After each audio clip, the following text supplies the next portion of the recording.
an apartheid regime in 2021. The International declared Israel to be an apartheid regime. Don't fucking stop me while I'm cooking, you baboon in a suit! The chef is in! Better give me a fucking Chelsea Green, you donkey! Donkey!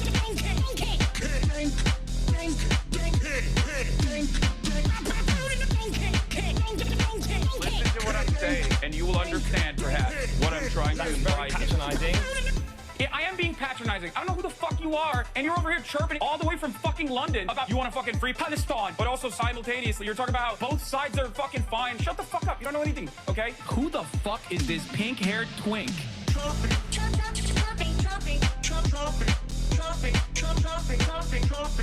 Dissolve the apartheid So what would you like to Allow see happen, Palestinians- Hassan? Do you not understand the English language? What's going on, everybody? I hope everyone's having a fantastic evening, afternoon, pre-noon, no matter where you are in the world. I'm Hassan Piker, and this is the Hassan broadcast coming to you live from sunny California, Los Angeles. Folks, we're live and alive, and I hope all the boys, girls, and MBs are having a fantastic one because today's a beautiful day. Today's a wonderful day. Today is Wednesday. It is hump day, ladies and gentlemen. Boys, girls, and MBs, is Wednesday. We're live. We're alive, and I hope everyone's having a fantastic one. Coming to you live from sunny Los Angeles, California, stolen Tongva land. It's Wednesday, March 25, 2026, 11:03 a.m. We are right on time. We're going to have a fantastic stream for you today. You already know what's up. You already know what's going on. There's already people in the chat going, most brain dead streamer of all time. Why are you live at this time? This is the time where I actually do it. Do the dang thing. You know? It's my birthday. Can I get a fa? You got it. Hey, yo, what the Fran Dojin? Thank you for the 10 gifted subs. Daily Fit Pig, daily IG Gym stories, show updates. What happened to my streamer, man? Your streamer is busy. I've been working on something that I've never done before, which is like a mini documentary. And we initially shot it like a vlog, but there was we had such limited time and such limited equipment and such limited logistics given, you know, the conditions on the island that we shot all of these interviews. And I'm also and this is something that I will readily admit, I'm also not the most, because that's what I've been working on. This is part of the broadcast where I tell you about my personal news, and that's precisely what I'm going to do. So I've been spending, we have the first draft of the mini doc, which is going to feature a good deal of interviews that I conducted out there, all of them, just snippets from all of them, basically, right? And I was going through it, and I was giving Austinox editorial notes, and because I want to make sure that it's it's not haphazardly put together, right? So you know, you'll see when it comes out, but we'll have the full interviews out too. But we're working full time on the initial mini doc right now, and I have to do some VO stuff over it as well to tie it together narratively. And the mini doc will be on my YouTube page. We're gonna make it short, right? That's why it's a mini doc, right? So that's what I've been working on. I'm trying to put together a narrative, just cover it on stream. No, I think it's okay sometimes to do stuff that's not just I was just describing to you how I've become so hyper focused on doing content a certain way that I have lost the secret recipes of doing standalone content. Can we see Kaya for a little bit? Boom. The rotisserie chicken is here still. She is passed the fuck out. We were at the gym this morning. So yeah. In any case, look, you King working on big things and growing into a big movie star. No, it's not like that at all. But you have to use your brain in a very different way. When you're doing stuff like this, you have to use your brain in a very different way. And it's a totally different creative space. I used to have a lot of experience in this. As a matter of fact, it's the only thing I had experience in, doing, standalone content that I write out a script for and read straight to camera and then give editing notes to my editorial team. That's what I used to do at the Young Turks. And then for the last 8 years, I've just completely swapped it. I started doing this so I can get better at off the cuff speeches. So yeah. Do you think we as democratic socialists should be more performatively fascist as a tactic? No. What? The hell? 62 month subscriber. Are you okay? I've been aching for a properly scripted and edited piece for you. I'm grateful for all the work. Yeah.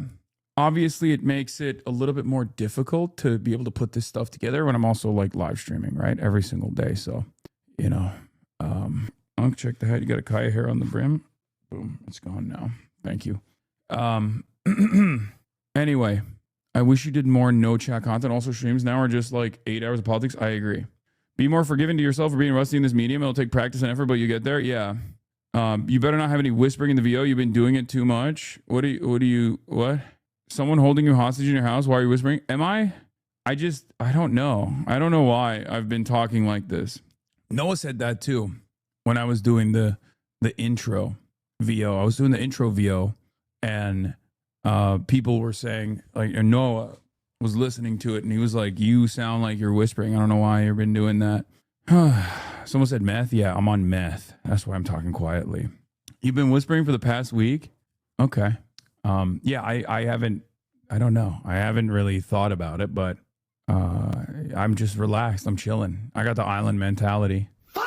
But yeah, so that's what I've been working on this morning. Is Hollywood Hot's going to take this Cuba doc on the documentary circuit? No, guys. I'm just calling it a mini doc. It's just a YouTube video. Okay. I want to do more stuff like, you know, like a little bit like Channel 5, a little bit like Tyler Hitler Vera, obviously on the reverse side, you know, like a Tyler Communist Vera, rather than a Tyler Hitler Vera, right? Because these things do very well on YouTube, and I want to make more standalone stuff. So that's what I'm trying to do. My dog Hassan, you're my hero, sir. Keep fighting a good fight. Support you 100%. Yeah, Tyler Castro Vera. Yeah. So you want to be Nick, not Shitley? Yeah. So that is, you know, it's a totally different way to work your brain. So I've been, you know, trying to do my very best. And I do feel like I need to get like a speech coach or something. So I can do, because I'm doing a lot more speeches this year, right? I'm going to college campuses and whatnot. And I feel like I need to do, I need to get like a speech coach. Is that the right thing? I don't know what it's called. So that I can get better at like performing at these events. Because I don't know how to, I have no idea how to do, like, write a speech and then read it out loud. Like, I can do teleprompters. I can wing it. Sometimes if I wing it, it's good. Sometimes if I wing it, it's not so good, right? My mentality always has been, not being mean, I think it would help to write them beforehand. You tend to do off-the-cuff, improvised speeches. Yeah, but I don't even know how to do a written speech without just like straight up looking down and reading it, right? But I do feel like, I do feel as though if I just keep winging it, and I'll just get better, right? I mean, I couldn't speak off the cuff to save my life when I first started on this stream, when I first started like 8 years ago. And now I never shut the fuck up. So who knows? Removing the filler words make you seem like a good public speaker. I do add a lot of filler words. That's true. I think the reason why I add a lot of filler words is because, one, I'm uncertain of myself, right? And that uncertainty comes out with all the different filler words that I add on. But outside of that, filler words are a good opportunity for me to think. So yeah, you can transcribe a previous speech you did that you liked, went well, and then use it as a template. I took the LeVar Burton masterclass on storytelling before I had to give a speech at my brother's wedding. That shit helped. Can I be real with you? In the past, you used to be quick with your words and make everything simple to understand. But with the last couple of years with the smear campaign, you started explaining too much after each 3 words. Yeah, but I don't think there's that much of an issue with over-explaining things, right? Especially because, like, I talk to people all the time that watch my broadcast, right? Like other content creators and the like. And they always say, I tune in, I try to understand what you're talking about. But in many cases, like, the stuff that you're talking about comes across very advanced. Things that you're saying, established concepts that you understand and maybe people in your community understand. I don't, right? Sometimes I have to genuinely look up half the things you're covering, half the things you reference.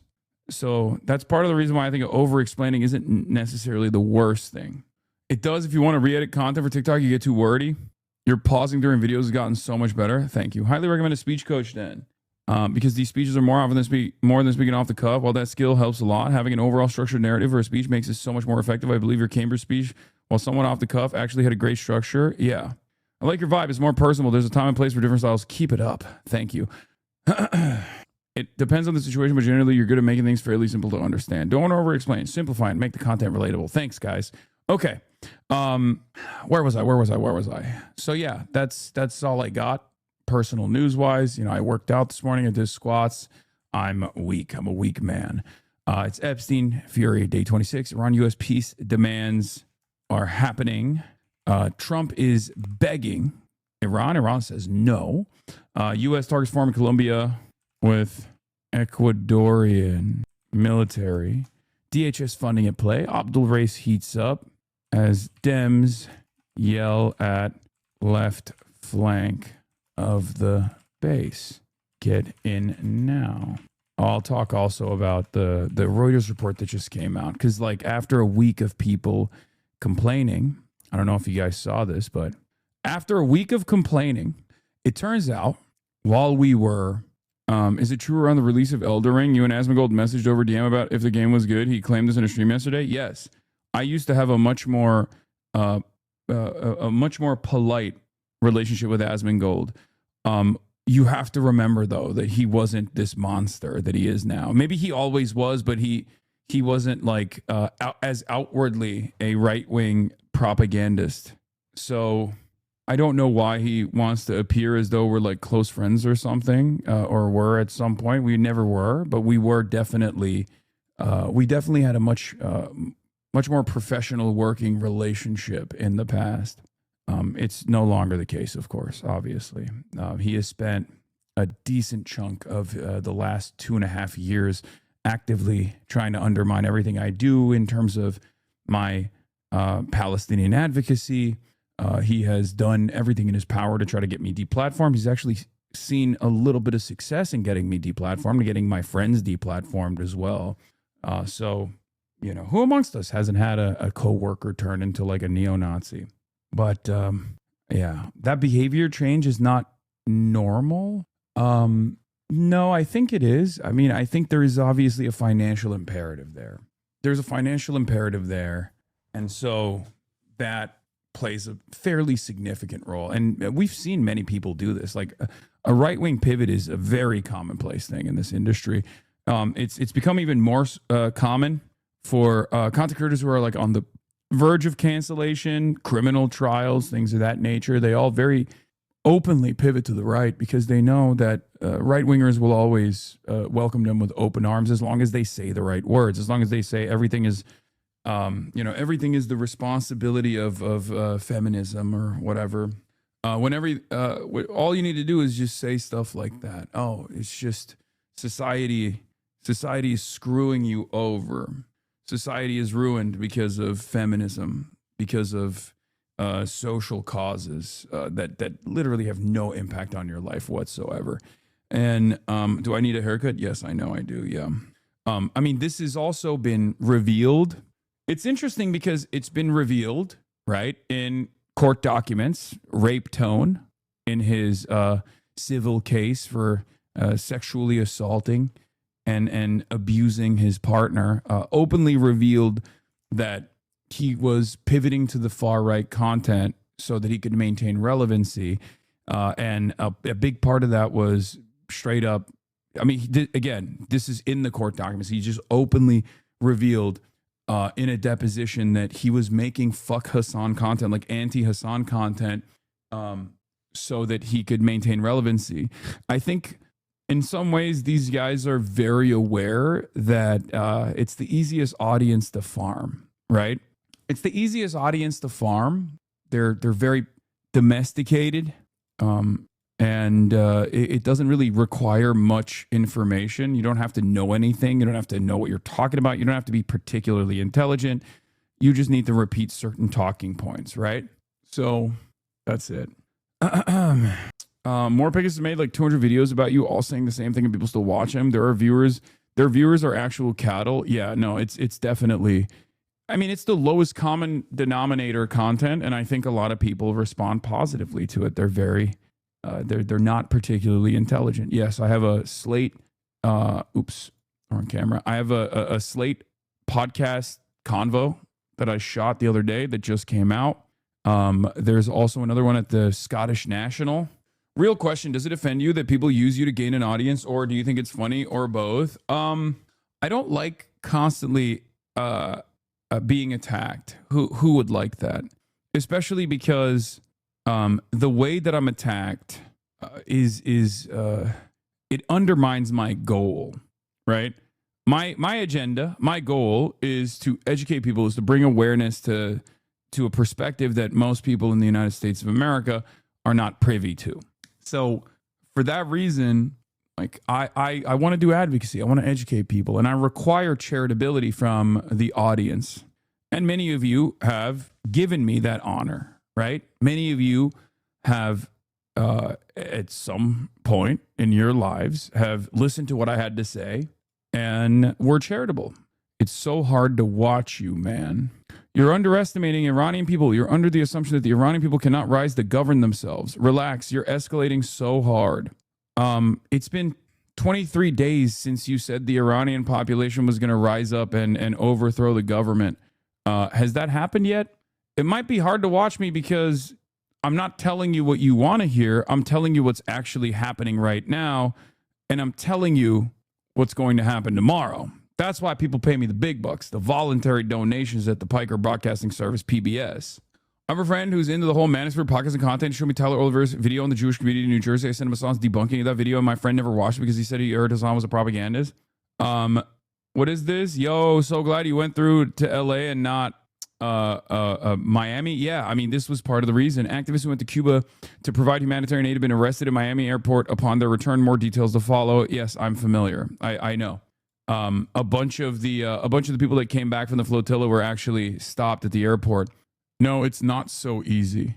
Yeah, I think the reason why, and you should probably ask yourself why, that's the question, is like when you tune in to this broadcast, why do you find it so hard to watch when, tens of thousands of others don't see it that way, right? And I think it's probably because you have some hangups about what I have to say.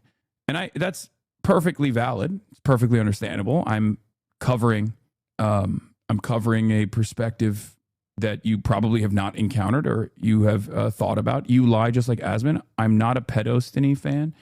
Yeah, I don't know what's happening here. I don't know why people. I do have a multifaceted, multi-pronged angles of attack right now that I'm receiving.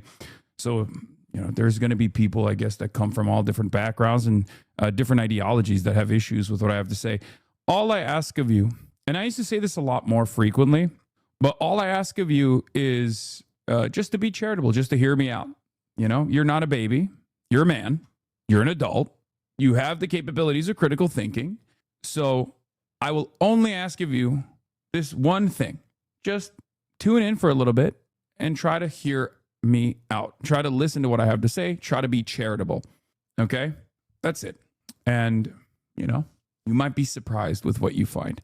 In any case, let's get to the news. There's a lot going on in the world, obviously. We are about to see levels of Hasbro we've never seen before.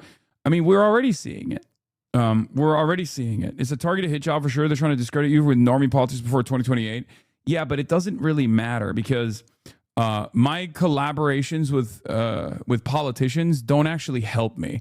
My collaborations with politicians help them. That's why they want to collaborate with me, regardless of how much Third Way or AIPAC or numerous other groups will launch unlimited amounts of money and attack ads against the people that I link up with. My dad says you're a hypocrite because you make money. I told him it's like, if you care about the earth and the future, why do you drive a car instead of walking 4 hours to work? Is a system we need to change? Yes. It's a good counter, chatter. Good job.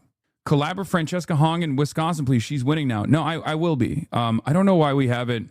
I don't know why we have not actually set it up yet. I'll ask my team.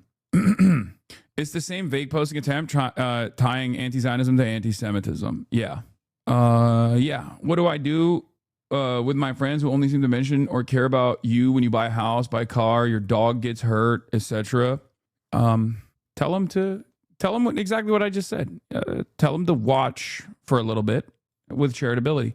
there are always going to be, don't say get better friends, guys. There are a lot of people who are just like not tuned into anything. They just like look at drama and think that they're learning about politics from the lens of drama. It's very frustrating, but it's just the reality. So we have to work within that reality, right? You can't organize against the base that you desire. You have to organize with the base that you have. If you want to do mass politics, you have to meet where the masses are at. Anyway, why does she do this? Is this about there's two polls that came out in the Michigan Senate race. You guys already know my boy Abdul El-Sayed. Dr. Abdul El-Sayed is running. And unfortunately, there hasn't been a lot of media attention to this very important swing state Senate race. You have Mallory McMorrow, Haley Stevens, and Abdul El-Sayed.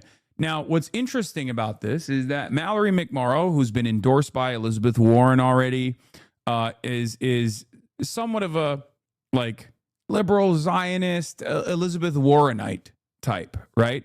Whereas Dr. Abdul El-Sayed is our guy. He's the left flank candidate. We don't align 100% on issues, but we align on issues that matter quite a bit, both on the domestic stuff and the way he communicates, and certainly on foreign policy as well. Dr. El-Sayed has the Bernie endorsement, right?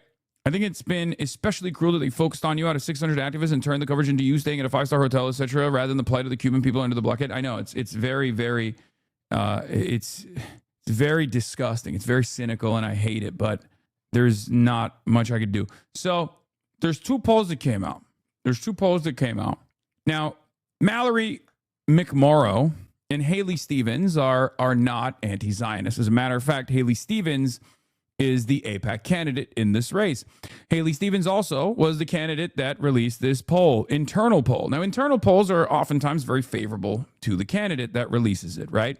However, what was interesting about this internal poll that came out showed Haley Stevens at 28%, Mallory McMorrow at 25%, and Abdul El-Sayed at 26%. The race is neck and neck. These numbers, and there's 21% that's unsure, right? So the race currently is neck and neck. It's within the margin of error, so it could go in either direction. And unfortunately, I mean, the positive outlook here is that given how little people know about the candidates, I would say that both McMorrow and El-Sayed are in the progressive Israel skeptic to anti-Zionist camp, right? Even though Abdul El-Sayed is more earnest on that front, obviously. And what's interesting about this process, I would say, is that there is definitely a market for the old boomers, it seems, that are deluded into thinking that AIPAC-backed candidate Haley Stevens is good. Now, what's interesting also about this is the fact that this own internal poll that they released shows that on the informed ballot, when people learn about the positions and background of each individual candidate, Dr. Abdul El-Sayed gets up to 38%. Haley Stevens is at 35%, and Mallory McMorrow is at 22%. This is good. Now, Mallory has also submitted her position papers to AIPAC. You do that because you want either AIPAC donations or you want to show AIPAC that you're not a threat. So she is definitely pro-Israel. She is, however, trying to present herself as an anti-Israel candidate because, let's be real, you kind of have to do that because we won, right? As far as the argument goes in the United States of America, in the Western world, by and large, we won that argument. The truth has prevailed. You can no longer, in most races, run as a pro-Israel candidate, and many pro-Israel candidates don't talk about Israel at all, including candidates that get funded by AIPAC. AIPAC never runs ads about Israel at all. It's always about other things, depending on which primary we're talking about. It's always specific, primary-specific races or ads that they're running. It's also always subsidiaries that don't have the name Israel in them at all. It'll be like in Illinois 9, as we saw, that race got $20 million in AIPAC expenditure. overall the Illinois races did. In the Democratic Party primaries, is a crazy number. And the groups that were funding certain candidates or attacking certain candidates were called Elect Chicago Women. It was actually AIPAC, but it was called Elect Chicago Women because AIPAC understands how unpopular Israel actually is. They're not in the business of truly advocating and changing people's minds at this point. They're in the business of manipulating the population into making wrong decisions, making decisions that don't correspond to their morality, making decisions that don't actually benefit them. This is how lobbying works. AIPAC is not alone in this. Obviously, every single major corporate lobby does this exact same thing, right? It's deception. It's deception. That's all this is, right? And the worry here with Abdul's race, and that's why I have the donation link up right now, and I'm going to be stumping with him for the first time ever, is that AIPAC is going to spend, because it's a Senate race, AIPAC's probably going to spend around $20 million. This is what they do. So they're very right-wing. I mean, they're far right. We already know that Israel is a Nazi country, and AIPAC is not shy about working with American fascists. As a matter of fact, they love working with American fascists. So what AIPAC usually does is they spend against all the anti-Israel candidates, and then oftentimes they are actually getting funding from Republican donors too, like Republican billionaire mega donors are funding AIPAC to go and spend a lot of money, basically unlimited money in these races against the left flank candidates who happen to be anti-Zionist.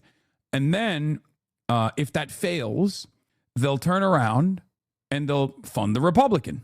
This is part of the reason why it's very difficult, very, very difficult to get honest anti-Israel voices elected into Congress.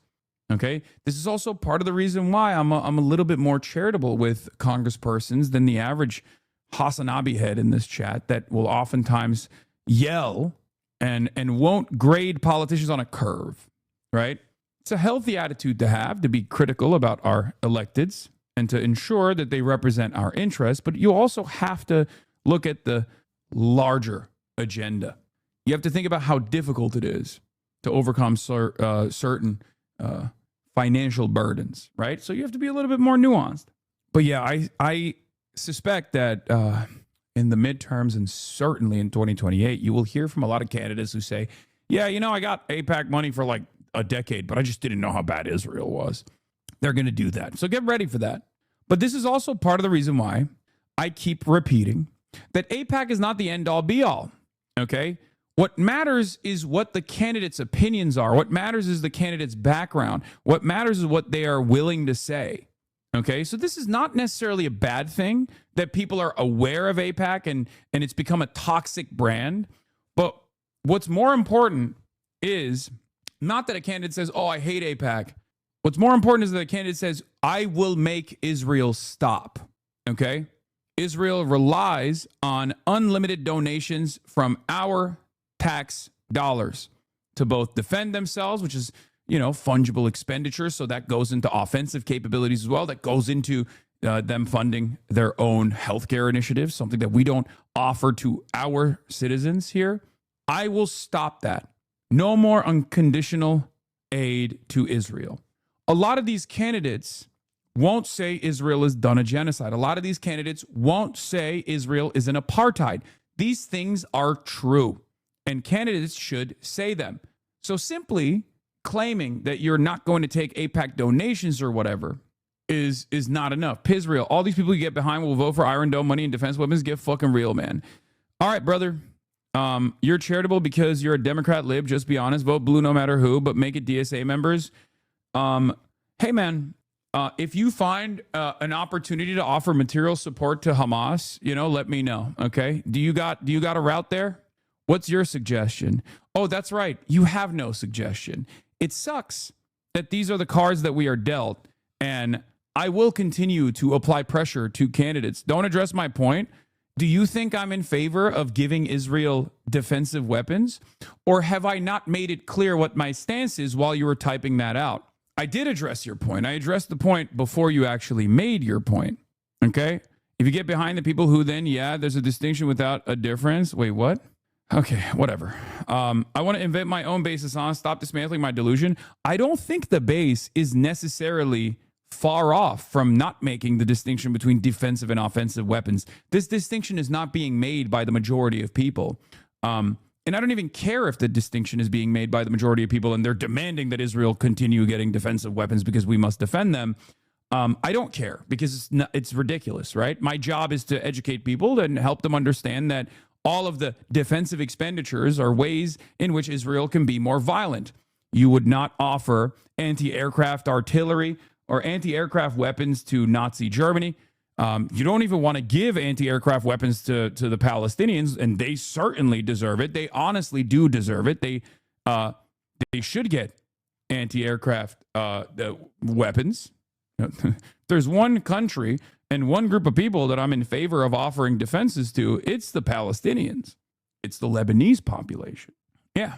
What is this? I admire Hassan Piker because he broadcasts to 11 billion streamers for 1 million hours a day and also has the entire DNC establishment constantly saying the worst things about him nonstop and still hasn't gone insane. If one person is mean to me, I mope for a week. He crashes out daily over his own chat, but yeah, sure. Okay, buddy. Yeah, I will be honest. I am insane already. That's why I can do it. I've received a ton of hate on this site, sometimes coordinated, but I don't think I could withstand the combined attack of GOP, DNC, and the Manhattan Institute, Hasbro, the Mossad, CBS, New York Times, Wall Street Journal, Free Press, Fox News, CIA, and all the other think tanks, slime, and internet grifters combined. They wouldn't be coming after someone so hard if they weren't feeling threatened. This might be the biggest attempted media takedown I've ever seen, especially against someone who isn't a politician. I mean, yeah, the reality of the matter is this, okay? I will always have thick skin, and you should too. But remember, the reason why they're doing that is because I am a fairly sizable megaphone for you, okay, for your opinions. Yes, I do engage in advocacy. Yes, I try to educate people. But the reality of the matter is, at the end of the day, there are a lot of people who have these opinions. I'm just helping them. I am helping people like you in this audience and whoever actually tunes in and is charitable enough to understand what I'm saying or listen to what I'm saying without immediately getting mad. I'm giving you the tools to be able to better communicate your opinions, your worldview. I think a big part of the reason why people are frustrated is also because, and then the reason why they're doing this to Abdul El-Sayed is because they don't want the Zoran thing to happen. Okay? Yeah. They don't want the Zoran thing to happen with Abdul El-Sayed. They hate, like, a lot of these people that are fake nice to Zoran fucking do not want this to happen ever again, okay? They do not want another Muslim anti-Zionist candidate who will advocate for decoupling from Israel, who will advocate for Medicare for all, who will advocate to abolish ICE. They do not want, especially in the Senate, they do not want that to happen. Okay? And it's really interesting because I keep reiterating this point over and over again. I'm just one person, right? I'm a place where people congregate, like-minded people, but I'm just one guy. I'm not like hypnotizing people into arriving at these conclusions. I think they think I'm like single-handedly doing this stuff. I'm not. I think my impact is very limited. These guys think I have a lot more impact than I actually do. I find it very strange that they behave like this. So, like, if you were to successfully deplatform me or kill me or whatever, right? I go away. But someone else is going to inevitably take my place. You take them out, someone else is going to take their place. Because this anger and this resentment is not going to go away because it's real. It's real. It's not fake. Your largest impact on the Zoran campaign was that you had a bunch of people who watched you end up canvassing or working for him, not changing people's minds yourself. Yeah, absolutely. I am not capable of single-handedly changing the outcome of races. I mean, and sometimes even if a candidate is doing their very best, they can still, even if I support them, they can still lose, right? I mean, Kat Abel-Ghazaleh is a great example of this. Like, I think overall, most people didn't care about her, like foreign policy papers at all. They didn't care about that. But at the end of the day, she got very close, and it was brilliant. It was awesome. The fact that she was like so close to seizing victory against the candidate, Daniel Biss, that got pretty much all of the endorsements that you need to get from the Congressional Progressive Caucus to local electeds, and Kat Abel-Ghazaleh was able to defeat so many other candidates, including the AIPAC-backed candidate in that race as well, at the age of 26 with no experience whatsoever. First campaign.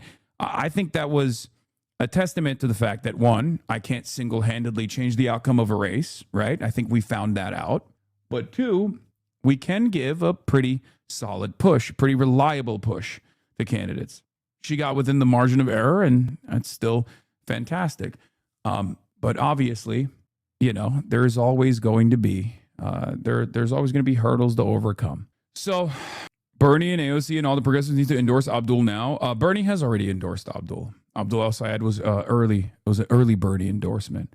But yeah, they genuinely don't want this to happen. Okay, I'll be very real with you. I think a lot of establishment Democrats are terrified of a guy like this winning a Senate race. What I want to say today, in accordance with the fact that we love that in New York City you're going to hear it from everybody.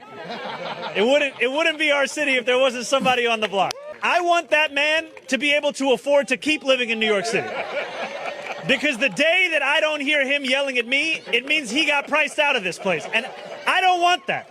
I don't want that for him. I don't want that for anybody in this city. We need to make this a city where it's affordable enough to yell at your politicians. If it's not that city, it's not the city I want to live in.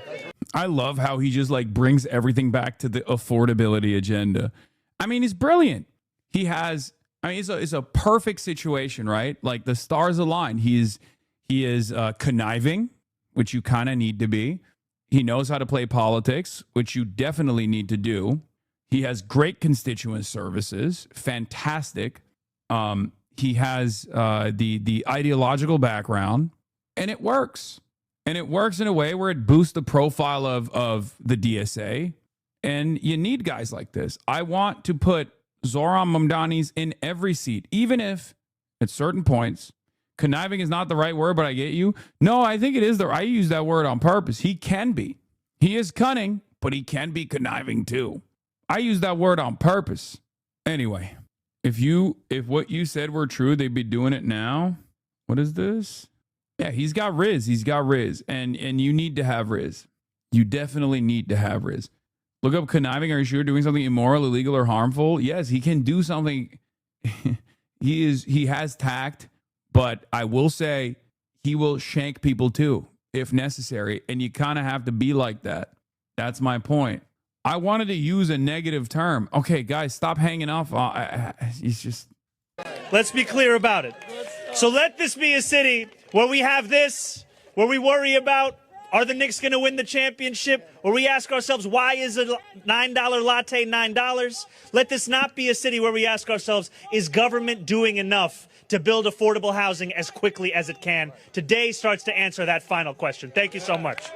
So, yeah, he is singularly invested in being a movement guy and doing sewer socialism, doing good constituent services, leaning into the promises that he made, and show anyone around the world, if not certainly around the United States of America, that like you can have better politicians, that democratic socialism isn't scary, right?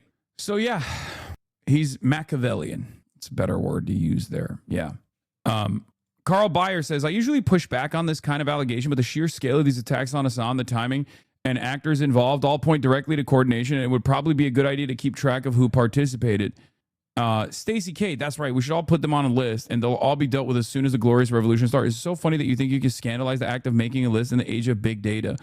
Do not trust Hassan Piker. He's likely a well-paid by right-wing billionaires division agent whose purpose is to divide the left so Republicans win. He does nothing but harm Democrats by design. Seems like you're the one being divisive here, Michael Brooks, rest in power, had it the right way. We got to be more Machiavellian. I think so, too.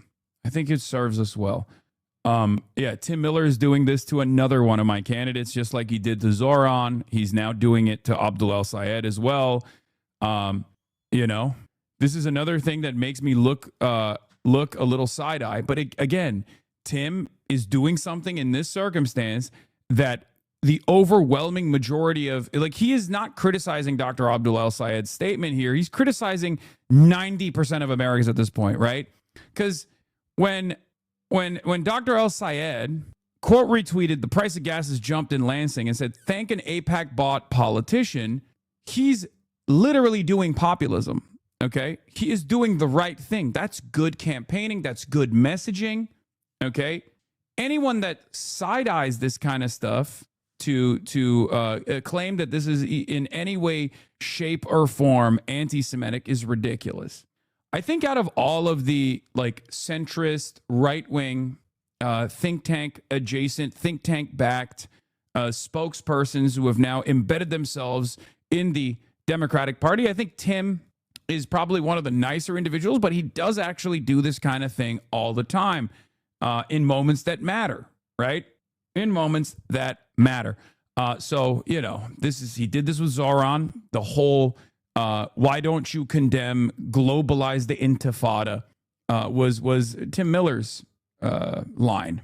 And it was massively consequential, in my opinion. Not consequential because it actually harmed Zoran, but consequential because I think it changed the way Zoran communicates about certain things. His initial response was very good. His initial response to that question was really, really good, right? He said, intifada is an Arabic word, and you're afraid of an Arabic word. The Holocaust Museum in Arabic will say the Warsaw Ghetto Intifada.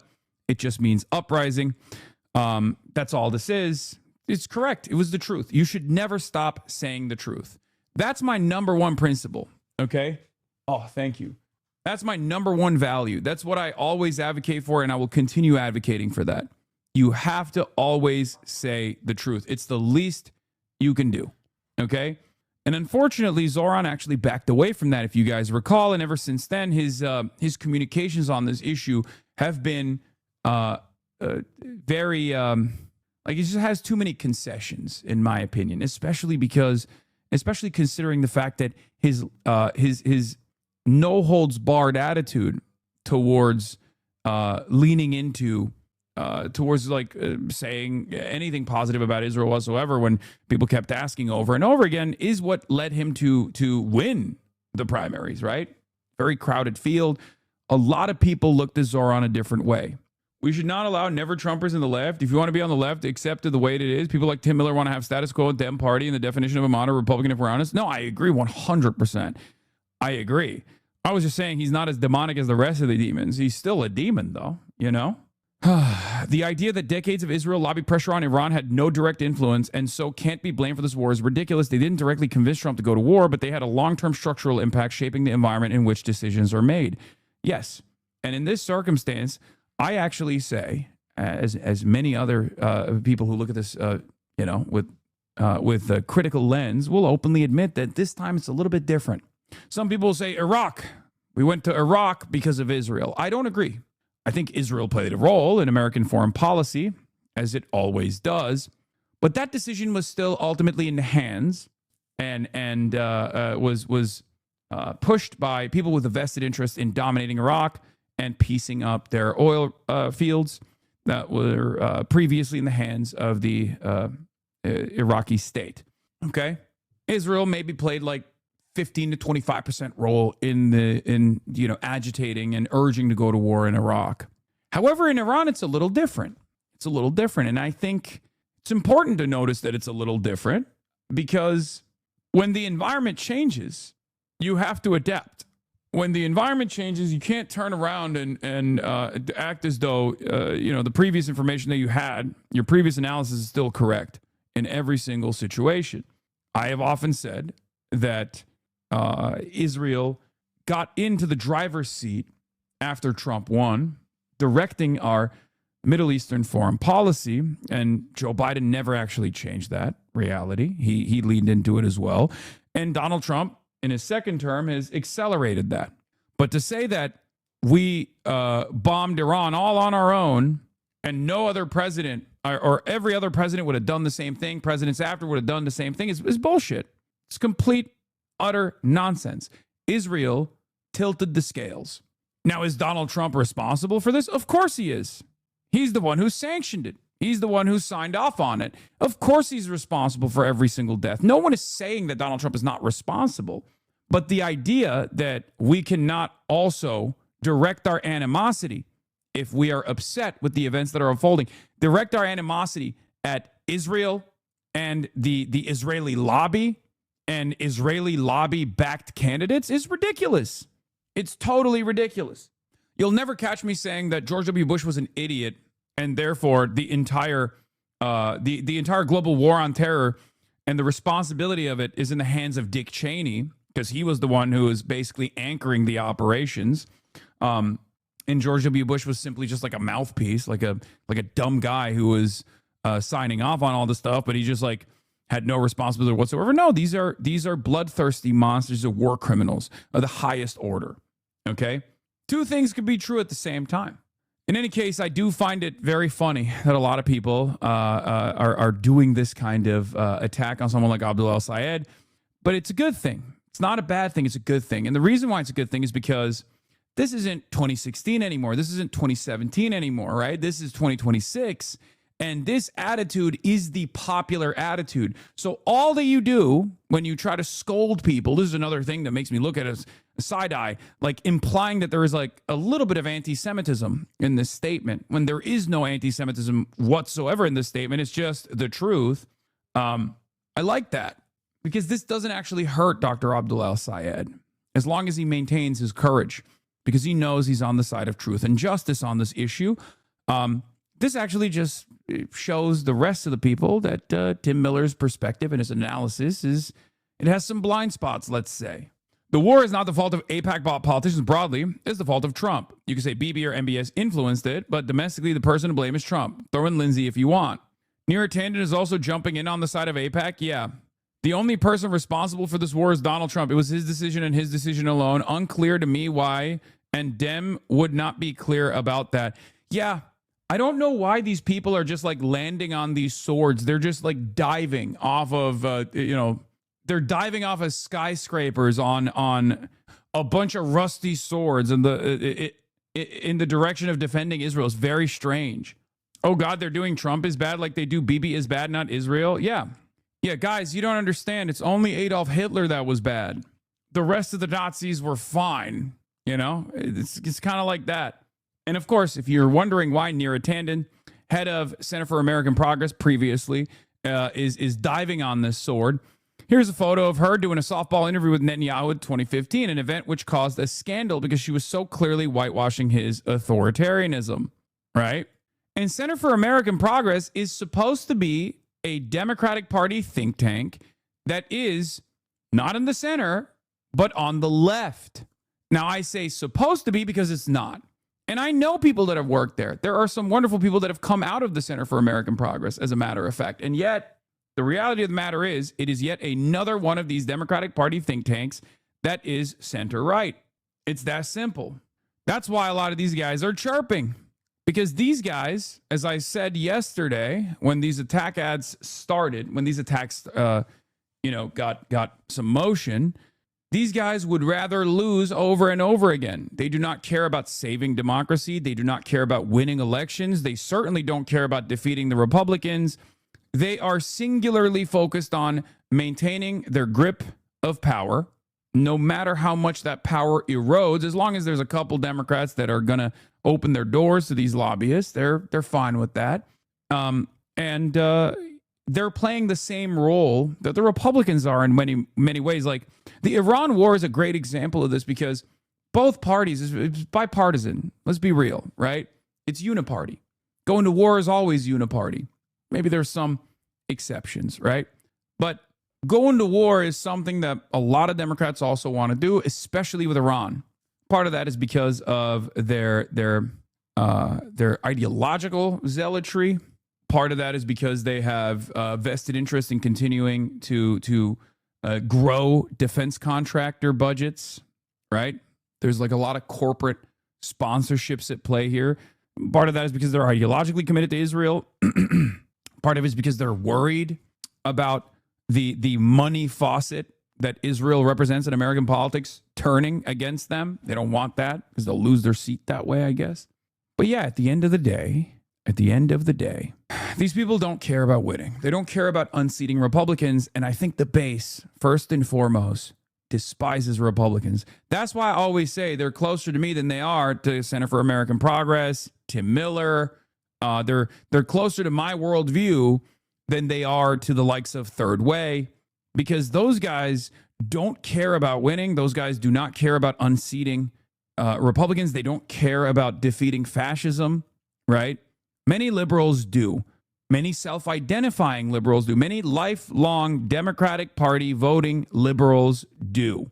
And that's why they're so frustrated with the Democratic Party right now, where the Democratic Party's approval rating is at 70% amongst Democrats, right?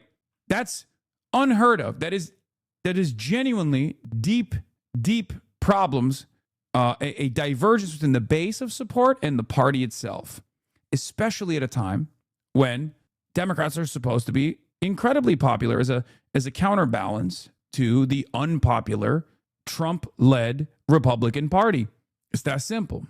I said this yesterday. The entire Israel First Republican Party is actively coming after me and Abdul El-Sayed today. This kind of outrage, manufacturing, and false smears no longer works. Americans have awakened to the reality that we must stop Israel.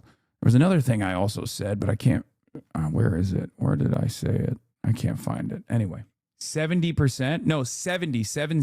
That's really bad. That's 70 for Democrats. Only 70% of Democrats have an approval, a positive opinion of the Democratic Party right now. That's terrible. It should be 90%. It should be 90%. When Trump is president and they all despise Donald Trump, you're supposed to rally against the only other option, right? That's usually how it works. But yeah, A.L. Jacoby's been coming after me. A lot of the classic Hasburists, the outrage manufacturers, have been coming after me pretty aggressively, and they're doing my favorite thing. This is my favorite thing. I've been very clear about this. I hope they continue doing this, where they post things that I'm proud of, things that I'm open about, things that I have said, dunks, if you will, instead of the things that they take out of context. Literally doesn't matter. He can prep with whoever he wants. He can prep with Benny Morris if he wants. There is no way you support terrorism, ? No, I don't. I don't support the state of Israel, and I don't support the state of the United States of America. Literally, like they're like, oh, he said America's doing terrorism. Yeah, it is. Who? What American supports everything that this government does unconditionally? Yes. I do not support the terrorism that the United States of America contributes to around the world. I've been saying this for the past 10 years, as a matter of fact, and I will continue saying it as long as America keeps waging unjustifiable wars around the world. It's that simple. We wage economic terrorism, as we are currently in Cuba, strangling the island.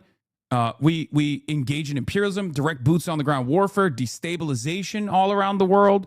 We kidnapped the head of a sovereign nation, black-bagged him in the middle of the night, killed a bunch of his security detail, flew him out to New York City to put together a mock trial. What can you call that if not terrorism? It's completely ridiculous. We've been bombing fishing boats off the coastline of Venezuela for months and celebrating it. We double-tapped a school in Iran. That's terrorism. To which I replied with, what would you call 2+ years of live stream child holocaust if not state-inflicted terrorism? Because that's precisely what it is. I think, once again, honesty is the best policy. Number one, we must seek truth from facts. Number two, honesty is the best policy. Just stand on your principles, say the truth, and eventually people will come to terms with you, okay? They will understand where you are coming from. Can you prove that last one? Double tapping a school? Yes. Were you asleep? Hello? First day in Iran? What did we do? It's literally on the New York Times, on Reuters, on Associated Press. It's unbelievable that you haven't actually encountered this. The government admitted it. The U.S. military confirmed it. As a matter of fact, the only person that still was holding on to the idea that maybe it was Iran that bombed its own school was Donald Trump. It's on video. It's a Tomahawk missile. Were you in a coma? welcome back, chatter. Things have changed quite a bit around the world since you woke up, since you passed out. So yeah, Abdul Al Sayed getting that Midas touch boost, and I love that. Let's take a look at what he had to say. With this war, it compounds matter. So I want to get your take, Abdul, on the war and also on the impact here at home and what you're seeing in Michigan. Yeah, Ben, I appreciate you covering this and being as extensive in the coverage as you have been. This is an illegal, unjustified war, but somebody's got to pay for it. And that someone is us. We're paying for it to the tune of hundreds of billions of dollars and counting. Money that should be spent to provide for our own children here at home. You mentioned the destruction of a girls' school by an American missile. We paid for that missile that got dropped on those kids and dropped on their school. Now imagine what would happen if instead of dropping a missile on a school over there, we were dropping that same money into schools over here, or investing in our infrastructure, or addressing the fact that people can't afford their health care. There is an opportunity cost to war. Donald Trump has never had to actually pay for it. He's never put anything of himself on the line. So for him, this is just another day doing what Donald Trump does, which is enriching himself and his family at the cost of the American public. I just filled up my gas, and this should be the least of our worries. But think about this: $1 more per gallon of gas every single day that people have to fill up across this economy. It is increasing the price, not just at the gas pump, but I looked at diesel. That's $5 a gallon. Diesel is what powers our trucks. Diesel is what takes our foodstuffs into our grocery stores. You're going to feel that cost in our grocery stores. And so, talking about the destruction of people's lives over there, the destruction of our livelihoods here, all for what? So Trump and his goons can trade on the probability of stock markets that they're manipulating to make money from themselves while the rest of us pay. It is insane. It's wrong. It needs to stop. And we need to hold him and everybody who empowered this accountable. Perfect take. Okay. That's it. No notes. Respect. That's why I like him. Mehdi Hassan also joined in on the fun.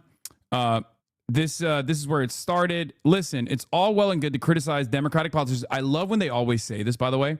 They're always like, it's all right, you can criticize Israel. You can criticize Benjamin Netanyahu. I define how you get to criticize Israel. And they're doing that with like how the Democratic Party should operate as well. It's like, why do you get to decide? I mean, I don't really flex this as much as I maybe should, but I have a bigger chunk of the pie than you, right? Like whether you're Third Way, whether you're AIPAC or Center for American Progress, like I represent a much larger piece of the puzzle, a much larger piece of the pie than you do. You actually don't have any real constituency. You do not represent the base of support at all. You can try to shit smear all you want all day, every day, but that doesn't change the reality, right? That's it. If you think America deserved 9/11 and Zionists are rabid neo-Nazis, we'd be proud to have you on your show. Thanks for sharing, says AIPAC. I'm going to repeat that and go, yes, Zionism is a fascist ideology, just like Nazism is. It's true. But in any case, so Michael A. Cohen, not Trump's lawyer, former fixer, says, listen, it's all well and good to criticize Democratic politicians for holding events with Hassan Piker, but don't forget the bros at Pod Save America who have had Piker on as a guest multiple times and invited him to speak at their CookieCon conference. He's the guy sitting between Tim Miller and Simone D. Sanders, right? To which John Favreau said, yep, there he is, a person we debate politics with. Thanks for sharing. To which Michael A. Cohen responded with, I think it's important to debate politics with a guy who routinely makes anti-Semitic statements, the state of Democratic politics in 2026. To which Mehdi Hassan replied with, my entire timeline is full of pro-Israel people saying Piker makes many anti-Semitic statements, but they can't bring themselves to actually quote or link to these many anti-Semitic statements, right? And it's true. On paper, they can rob certain things of its context, and they try to do that to the best of their ability. They'll be like, oh, Hassan said Jews are inbred. It's bullshit. I call all reactionaries inbred. There are 5-10-minute compilations, right? It's ridiculous. That's like one of the only ones that I think is what they consider to be like genuinely anti-Semitic that could be perceived as borderline anti-Semitic, right? But outside of that, it's all ridiculous, The America deserved not the Hassan Piker called Jews inbred. He said America deserved 9/11, addressed. a million times over.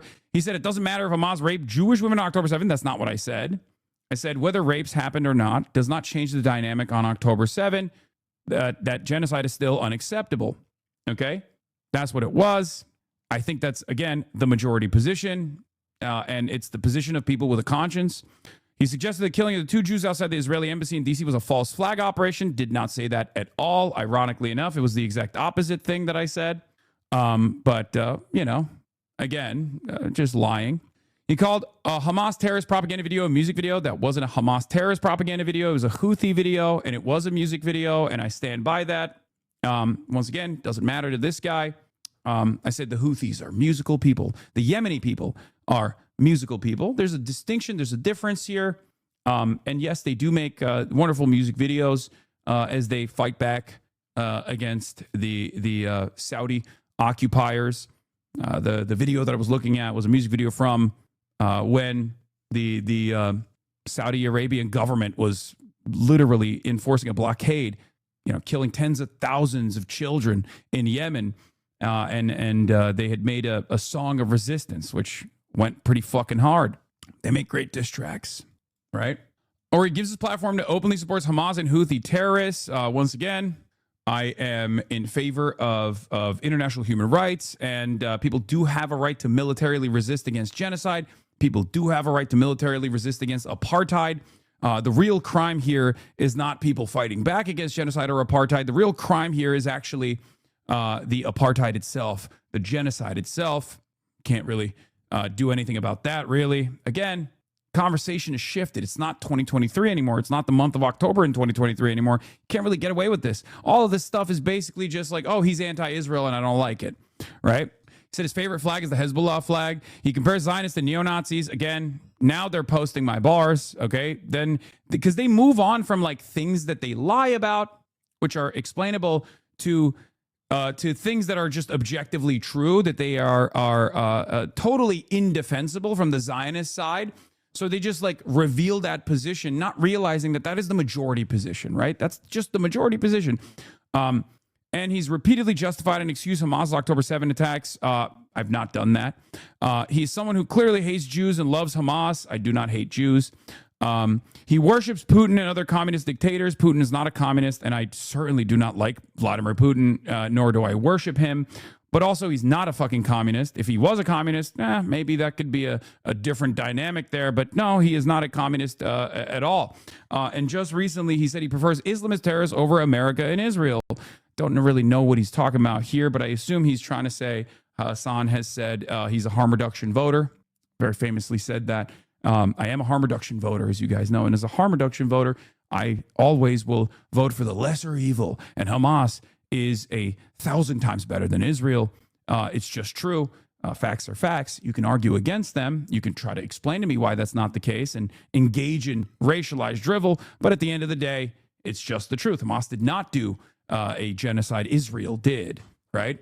As a matter of fact, Hamas, the orphaned sons, like a military group, a military formation comprised entirely of the orphaned sons of Palestine, were one of the few groups that was actually fighting back against Israel's exterminationist campaign, making it as costly as possible for Israel to continue raping and pillaging and destroying the civil society that Palestinians were able to create in spite of the occupation's best efforts to destroy their lives and livelihoods. So, there's that. And that's just the start. There's much more he's done and said, but yes, Mehdi Hasan, he's toxic. Son, the Hun's views and Nick Fuentes' views are equally toxic. They're not. As a matter of fact, there is a lot more similarity between Nick Fuentes' worldview and his ideology with people who are pro-Israel. Because Zionism is racism. Zionism is fascism. It's a fascist ideology. It's a religious, ethno-supremacist ideology that is exterminationist both in principle and also as a mechanism of said ideology. And that's fascism. That's exactly what Nick Fuentes wants. Nick Fuentes wants a white nationalist dystopia here in the United States of America, and he's very clear about that. He'll openly say it. He wants, and Richard Spencer has said this before as well, where they say, look, we don't have a problem with Israel. We just want to do Israel for whites here in America, for white Christians here in America. So yeah, those views are identical. I am not branding you as pro-Israel. You proudly backed Israel's genocide in Gaza from the get-go, including the exchanges with me on this very site. And it is relevant. We know it's well documented and out in the open. The charge of new anti-Semitism was conceived by pro-Israel groups to conflate criticism of Israel with criticism of Jews. The fact that pro-Israel people openly on here are equating Piker, who, however outrageous they find his views, with Fuentes, a Holocaust-denying Nazi who openly and proudly attacks Jews, makes it clear this is about Piker's Israel stance and not anti-Semitism in abstract. And what's crazy to me is that, wait, what is this? I find it funny that the quoted statements are always a word, or saying inbreds by itself means absolutely nothing. Sure, the whole statement deserve 9/11 in games means nothing by itself. Well, wow, are you proud of that? What a fucking communist fanboy. Brother, do you know whose chat you're in? There is 32,000 of us in here. You're alone. Look around. In any case, yeah, here is the actual, none of this justifies the rapes none of this, the rapes quote. Here it is. This is what they always play. For us to be at a place where saying maybe there was some sexual violence doesn't make you a Zionist. I mean, I say that, and I don't think it makes a Zionist. I say that as well. But if the conclusive evidence is coming from Zakah or the Israeli government or the Israeli police force claiming that they have a mountain of evidence, because remember, the Israeli police force said they had a mountain of evidence. And then when questioned on it further, said they had no evidence whatsoever. Like, if all we can rely on is the word of the IDF, that's ridiculous. There is, however, evidence. There is, however, real evidence as far as like firsthand accounts and testimony, even secondhand accounts and testimony from hostages. So that part is real. That did happen, which is very important, and that was a part of the UN investigation that was conducted. I've never discounted that, just like I've never discounted the likelihood that sexual violence did occur on October 7 and after. By the way, none of which justifies Israel's actions. So it doesn't even matter. None of this justifies that Palestinians have a right to dignity, a right to emancipation, a right to live fucking free lives, free from this occupation. Doesn't matter. Doesn't matter if fucking rapes happen on October 7. Like, that doesn't change the dynamic for me even this much. So that's the other part of this problem that many people that can't contend with. Like, the Palestinian resistance is not perfect. They're not like so good. They have magical bullets, and there's no criminal elements that could have conducted themselves very differently. Like, that doesn't change the dynamic for me at all. Look at that. That was, of course, like very close to October 7 as well. But yeah, these guys, man, this is a concerted effort happening right now. They're trying to, this guy's saying the exact opposite. He says, there is a concerted effort happening right now that is trying to inject Sam Piker into the Democratic Party apparatus while kicking out the people he dislikes, members of the Jewish, black, and working class communities. We cannot fall for it, and we must fight against it. It's unbelievable how much more smoke, quote unquote Democrats, I don't even know if this guy actually is a Democrat, but like, it's unbelievable how much more anger and resentment centrist Democrats have against their left flank than they do against the right. Have you guys noticed that? It's very interesting, don't you think? It's very odd. So funny you cosplay in Cuba. Cosplay is what? A rich guy? Am I a rich guy, or am I cosplaying as a rich guy? Cosplaying is what? Cosplaying is what? An out of touch white guy who is on a like treating poor Cubans as a safari, because like that's the argument that people are trying to advance, right? Like, that doesn't even make sense when you say so funny you cosplay in Cuba. No, I'm just me, I'm a financially successful person who did something that you find unconscionable, which is care about other people, bring awareness to their plight, talk about who's actually harming their day-to-day existence, while also simultaneously trying to deliver aid to these people, necessary aid. So that's what I did, I get a lot of clothes from brands. They send it to me for free, right? No soul having motherfuckers hating on you. Set to it run. Thank you for the 5 gifted subs. Can you cosplay as my dad? I am your dad. Well, I'm the stepfather. No, I'm the father that stepped up. Our war crimes are made crimes because we believe morality means you have a responsibility in war to protect the lives of innocents and reduce harm to populations not involved in the fighting. Instead of justice, we've had years of justification for choices to violate that responsibility. Yeah. Sky News Australia said, Hassan Piker accused of throwing food at kids. They're just making shit up about you. Wait, what? convoy to Cuba featuring pampered Western commies, including Hassan Piker. Communist convoy to Cuba. Hassan Piker accused of throwing food at Cuban children. Wait, what? The fuck? So that was a clickbait title. Nobody shocked except Kaya that so-called communist. Hassan Piker wouldn't be as wealthy as he is if he grew up in Cuba. Yeah, no shit. Yeah, that's true. What kind of point is that? Does that justify the blockade? No. Brother, fuck speech coaches. You need to hire lawyers. I mean, this is very funny. Who has been accused of throwing food at Cuban children. The goal of this whole exercise is to... Yeah, I wasn't here. I don't know what the hell these guys are talking about. Like, I'm just like materializing in places that I've never been to at this point. Yeah, just make shit up, you know? You might as well be like, Hassan Piker was responsible for personally killing Cuban children with his bare hands. He said the children were not sufficiently revolutionary. That's right. Here is Sky News Australia. The accusations are limitless. He ate one of the children. The American government, the Trump administration, blaming them for Cuba's many issues. But the Cubans themselves are fighting back against this narrative, including... Just came to stream after watching the news. Fuck you, dude. Yeah. This gentleman who had this message for the leftists. You rather see keep suffering because why? So Donald Trump doesn't get the credit. This is not about Donald Trump. It's about somebody standing up finally and standing up to a communist regime. Finally, by starving children. Thank God. Thank God, dude. Leadership. Kosher. He also said the power grid has been. Also, I like that they don't even say who's making the accusations. They don't show the accusations at all. Very, very strange way to do commentary. They're just materializing things that are completely like they're materializing shit out of thin air, you know? You and Chappell Roan. Yeah. Hold on. Plus, just hire a lawyer for this shit. They can just send cease and desist letters for obvious slander. Even worse, they're pulling it from random bot accounts on Twitter and saying they are accusing you. Yeah. Anyway, yeah, this is funny. Brad Schneider got some retweets here, and you look at the retweets like Shannon Watts. I don't know who that is. Destiny and APAC. All my ops. Oh, and then there's just want to make sure we're talking about the same person here. Are you referring to Hassan Crimea River Piker, the one who regurgitates Russian talking points and supports Russian imperialism? Yeah, famously. A lot of people were dunking on that person too. My famous support for Russian imperialism. Adam defended you, lol. Oh, Adam Carlson. Yeah. Wait, this whole hate campaign is being coordinated by Epstein? No, he's just adding on to the pile. He's not like even a relevant factor in this at all.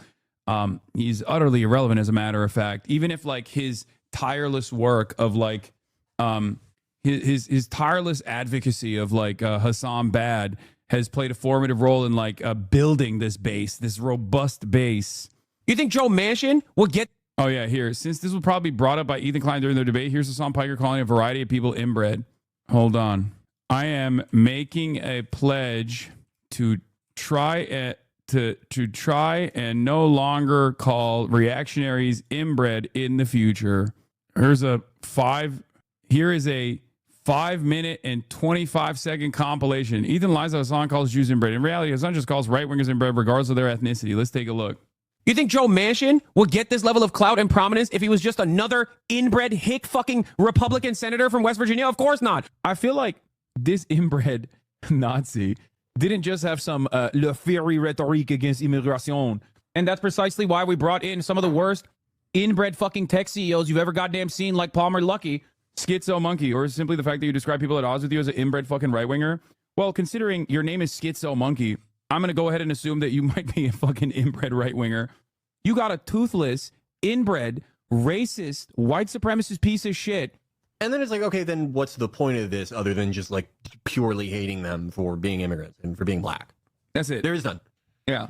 Yeah, and those motherfuckers speak like 4 languages too. That's the other part where they're like, oh, these are some dumb, uneducated, lazy cat eaters. And it's like, dude, you are literally inbred. You are so inbred. You look like the human version of one of those little fucking teacup poodles that we saw earlier. And you're over here talking about fucking how lesser than these people are. They're speaking fucking 4 goddamn languages. They're working hard. They just want to fucking survive. And you're over here lazy and angry as fuck. And I'm really glad that they showed up in massive numbers, as counter protesters showed up in massive numbers, outweighing the psychopathic inbred fascists if the goddamn Eurocucks can do it when they've been fighting one another, even though they're inbred as shit and have literally been fucking each other's cousins for hundreds of goddamn years. If they can fucking do it, how the fuck can't we do it? You think your inbred, hick, Angloid grandpappy actually came here legally? The difference between legal immigration and illegal immigration is paperwork, you dumb fuck. You just mean white. How dare you? You chinless, inbred hicks coming in here being like, my grandpappy came here under just means. Okay, you don't understand, brother.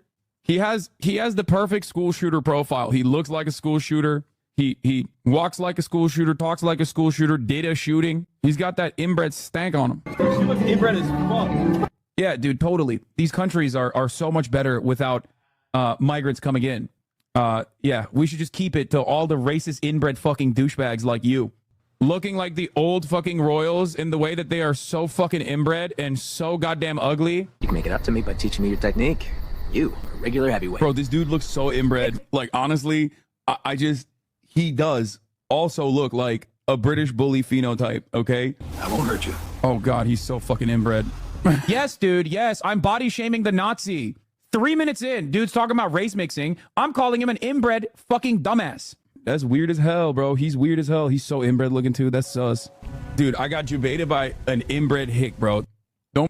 Holy shit, you won't survive this? Yeah, it's really messed up. Make fun of him. He's inbred. I will always make fun of him. There is an underlying mythology that your dumbass, racist, inbred, hick parents have force-fed to you. That's how white supremacy works. That's how racism works. It's pure copium for fucking losers. In the minds of Americans, they're both barbarians to begin with, okay? Every inbred hick literally sees no distinction. They look at China, they're like, they're Asian, I don't understand. They look at India, they're like, they're brown, they're Asian, and also maybe terrorists, I don't understand. Thinking that just because you came up with an opinion, that it must be valuable. It must mean something to everyone around us. So people must listen to your dumbass, inbred, hick, backwards fucking takes and go, actually, there's probably some utility to me hearing this, when in most circumstances, there isn't. Sometimes it's okay to just be a dumbass, inbred hick, for example, and your opinions might just be wrong and incorrect. The quartering, as you know, he's definitely... Hey, my mother, the rest of it was Ethan, but... Okay, I'm starting to think it's actually the opposite of anti-Semitism that you only use it against Jewish people once. No, I've called like settler terrorists of the Orthodox variety, and it's like that's the only thing that they can hold on to, and it's like utterly marginal, it's utterly irrelevant, and that's like the only thing that you can point to. It is like it doesn't even fucking matter. It's just everyone of that reactionary flavor I'm gonna have smoke for, right? It's so stupid. And a big part of the reason why I use inbred a lot against fascists, whether they are Jewish fascists or anti-Jewish fascists, doesn't matter, is because fascism at its heart, at its core, has purity politics. And purity means inbreeding. That's the reason. You feel me? That's it. Yeah, you were saying that the people that were throwing out aid, that's where it came from. Douchebags in the background. These inbred fucking douchebags in the background. Like, these are just dudes standing back there. Entirely comprised of messy. And this is an ongoing like joke with this community. These are just fucking benign dudes. Just, I don't know what the fuck they're doing. It looks like they're doing charity or something. It looks like they've got water or boxes or something, like they're helping. And he's going, oh, look at these inbred fucks. It's like, bro, who are you? Who are you? Like, how dare you? Guys, the Israeli police is investigating the attack on the Gaza aid convoy. Israeli security forces are paid to stop this happening. He was doing Hasbara. He was doing propaganda defending benign dudes doing charity. Turns out the benign dudes doing charity were fucking terrorists. That could not. They were literally terrorists that were destroying aid. Or would not, but clearly did not prevent Israeli settlers attacking an aid convoy yesterday from the West Bank bound for Gaza, where, say aid agencies, hundreds of thousands of civilians face famine. But during the unloading and loading, settlers attacked these trucks, destroying the products and burning them in a systematic act of sabotage. A continuation of images seen yesterday as settlers destroyed food at the same crossing point. Who's supposed to be offended by being called inbred anyway? Yeah. Nazis better than inbred, to be honest. No, we're not conceding on that shit. Don't concede to your opposition's cynical framework chatters. Come on, you should know better by now. Anyway, These are people who want to defend Israel, but they know they can't defend Israel, so they launch attacks. That's all it is. Okay? That's all this is. They got nothing. They got no emotion.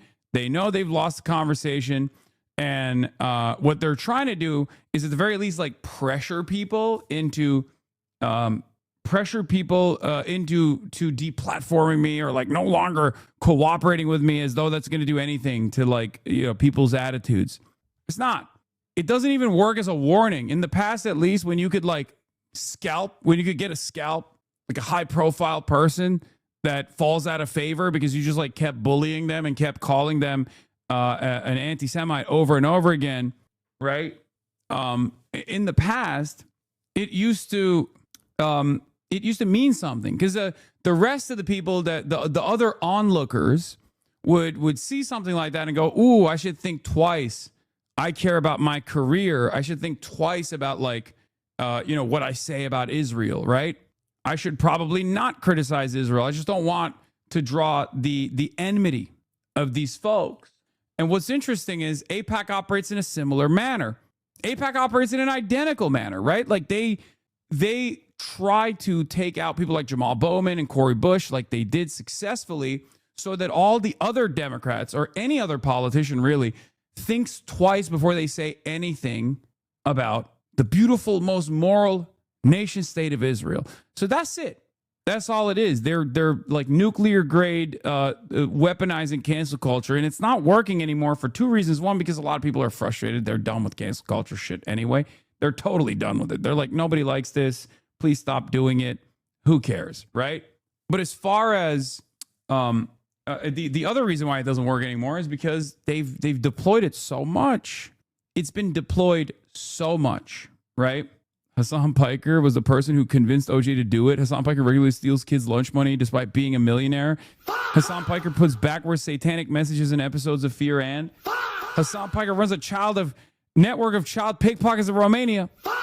I'm being outed. I'm being outed for all the crimes that I haven't committed yet, but I will. Damn, I never saw your "it doesn't matter if rapes happen" quote in full context, and I respect you more after hearing that clip. People are crazy and malicious. Yep. In any case, this is not the opportunity to like fucking run through all the common like hit pieces, you know. Just, we're going to move on. The only reason why I showed this, and I probably shouldn't even spend any time on this stuff. It's just like, it's irrelevant. It doesn't matter. It doesn't work, right? But the reason why I showed it is because like a lot of people are losing their minds over the Dr. Abdul al-Sayed thing, right? And he has actually gained a little bit more prominence in this three-way Senate race in the Democratic primaries, right? And he has a really good shot at winning. He's backed by Bernie Sanders as well.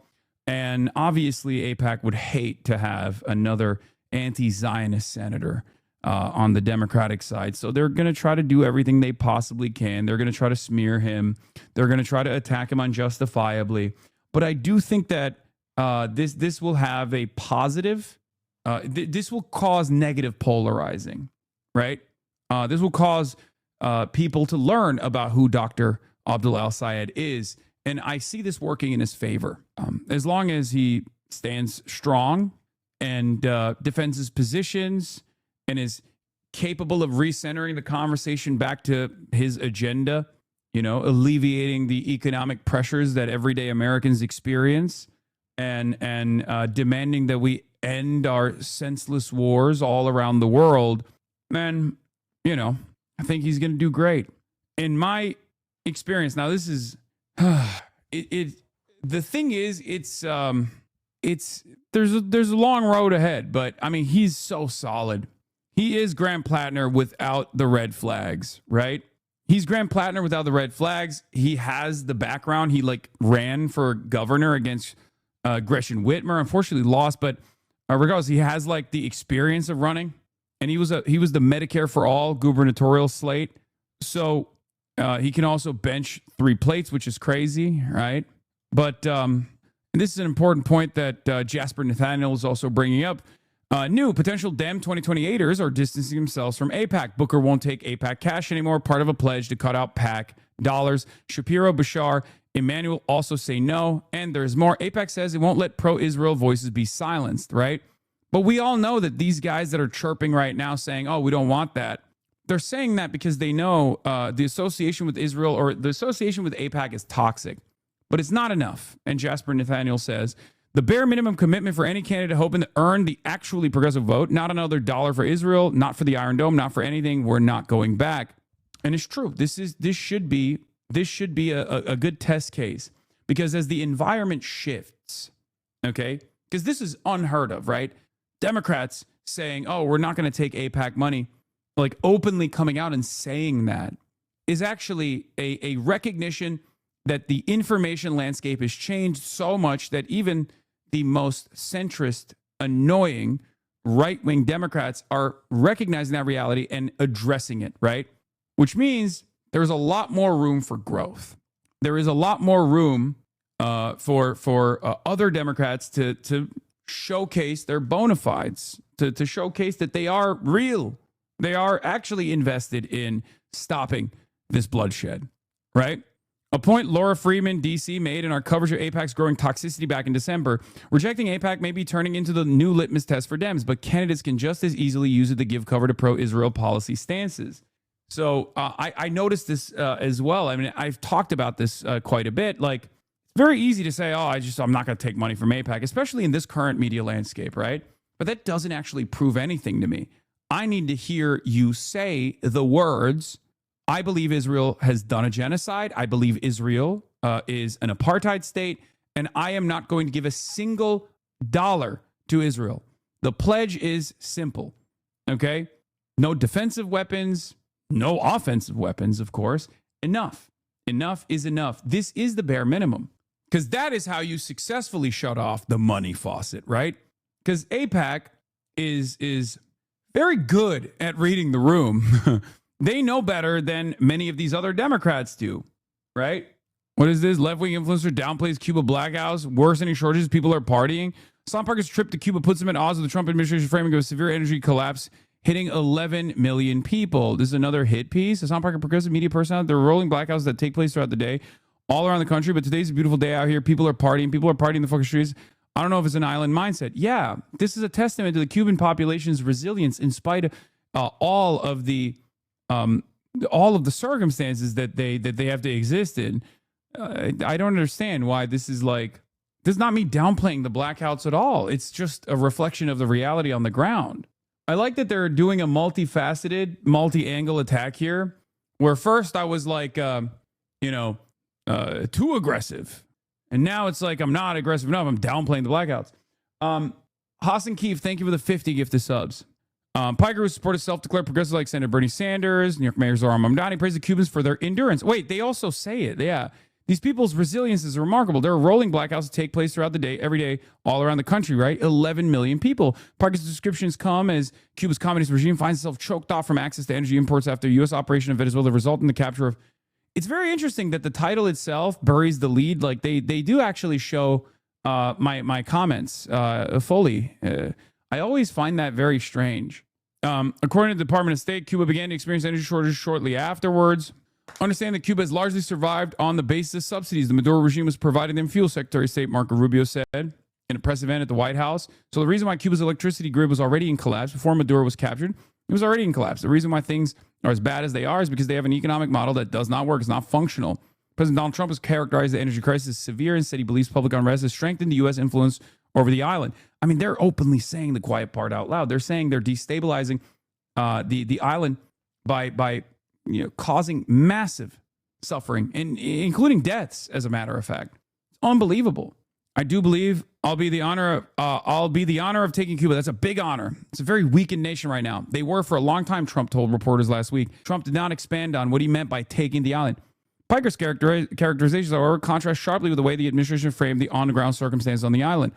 A lot of the info that you see and hear on the island is directly coming from most of the time National Endowment for Democracy Foundation-backed individuals, State Department propaganda, things like that, Piker said, referring to a pro-democracy group. It's very difficult to get information out of here, even though it's so close. They're just chilling. Cubans, they vibe. Piker did not respond to a request for a comment from Fox News Digital. You know what? They're only shooting themselves in the foot with all the coverage of your trip on Cuba because before you went to Cuba, Barely anyone was talking about what was happening, and now they won't shut up about it. Let us hope it opens the eyes of those unaware. So one thing I will say about the Cuban situation is that for the last week, I didn't even know that this was happening initially, but for the last week, right, there was all this talk about like the hotels being the only thing that's powered, right? And it's a dichotomy that I addressed as well. It's something that I also saw and was horrified by. Tourism, unfortunately, is one of the most like anti-communist industries that you can engage in, and yet it's the only one that is a lifeline for the Cuban economy right now. But it's true. It's true. Like the reality is, it's very difficult to create a communist system with simply just tourism. It just doesn't work that way, especially because people on the island are objectively infinitely poorer than the people that are coming into the island, right? Tourists that are coming into the island. The problem is the only reason why tourism is the last remaining sector that brings in foreign capital in the island is because their exports and their imports are completely controlled by American sanctions, secondary sanctions on countries that dare work with Cuban producers, right? When they have nothing to trade as a direct consequence of America working tirelessly to make it impossible for Cuba to trade with other countries, the only thing they have remaining is tourism, right? That's absolute bullshit. The only problem is that government isn't allowed to control tourism profits, which is their primary export. That's not true. That's not true.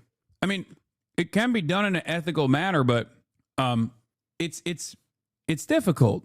You're wrong about how tourism works. It functions as a natural resource export. I mean, sure, but like working in the sugar cane fields, or having heavy industry or having light industry and being able to export those things that you generate is much easier to do and spreads the wealth around a lot better than having this visible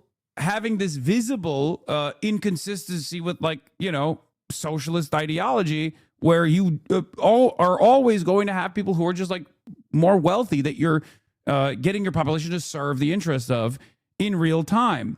I'm just saying in general, like, you can do it in an ethical manner. You can do it in a communist manner. But having said that, as far as like industries goes, as far as like money generation, as far as revenue generation, it's like one of the ones that just does look bad, right? The inconsistency literally just comes from private ownership. They can be tourism without exploitation, just as hogwash. Okay. If tourism, I mean, look, Cuba is different than Hawaii. People in Hawaii will say sometimes, don't come to Hawaii. Don't, participate in tourism in Hawaii, right? Cuba doesn't say that because Cubans are desperate. It's the only thing they have that remains.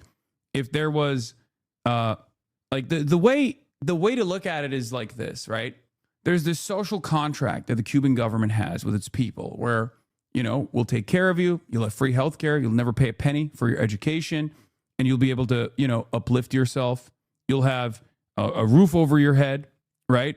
And unfortunately, if there was a diverse array of different productive forces on the island and like regular imports and exports, tourism would not be tourism would not feel like this massive divergence from socialist principles, egalitarian principles. Okay, that's it.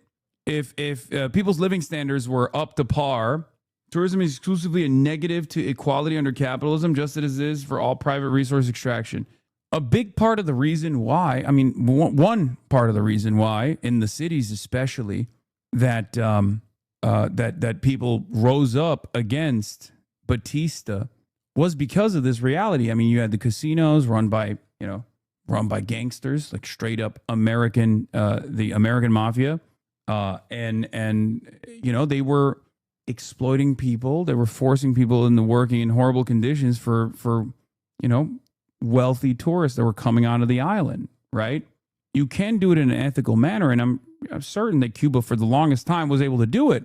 The problem, on the other hand, however, is that as it stands currently, the island is suffering, and that juxtaposition is very clear. That's part of the reason why people are making so much like insane propaganda. However, there's one key aspect of this that must be called into question, that must be exposed. There's this massive contradiction, right? And that is the fact that America has designed this. It's the American design that makes it so that tourism is the only functioning sector on the island. And not only is it tourism that's functioning, it's tourism in the hands of private owners that own these hotels that get special access allowed by the American government, because that's the level of control that America has over this island. Here's the Reuters Energy and Commodities article, exclusive. U.S. ramps up fuel exports to Cuba's private sector. So the American government is not only on the one hand starving the island, basically killing Cubans, right?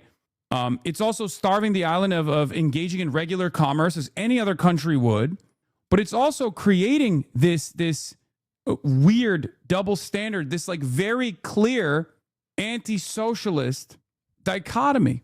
U.S. ramps up fuel exports to Cuba's private sector. As Ryan also says, Reuters confirms why I've been saying the U.S. has been allowing fuel into Cuban private businesses like foreign operated hotels, but barring it from hospitals and other publicly run institutions.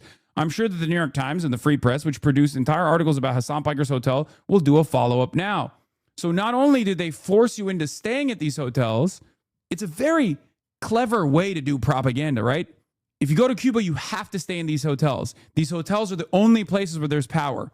Eventually, people that are living in rolling blackouts are going to look at that and go, what the fuck is this beacon?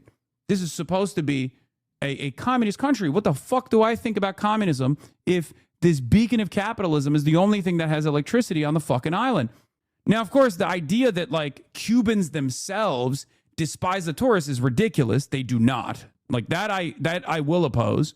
They don't. They understand that like tourism is the only way that they can make money. Small businesses can make money. Regular Cubans can make money.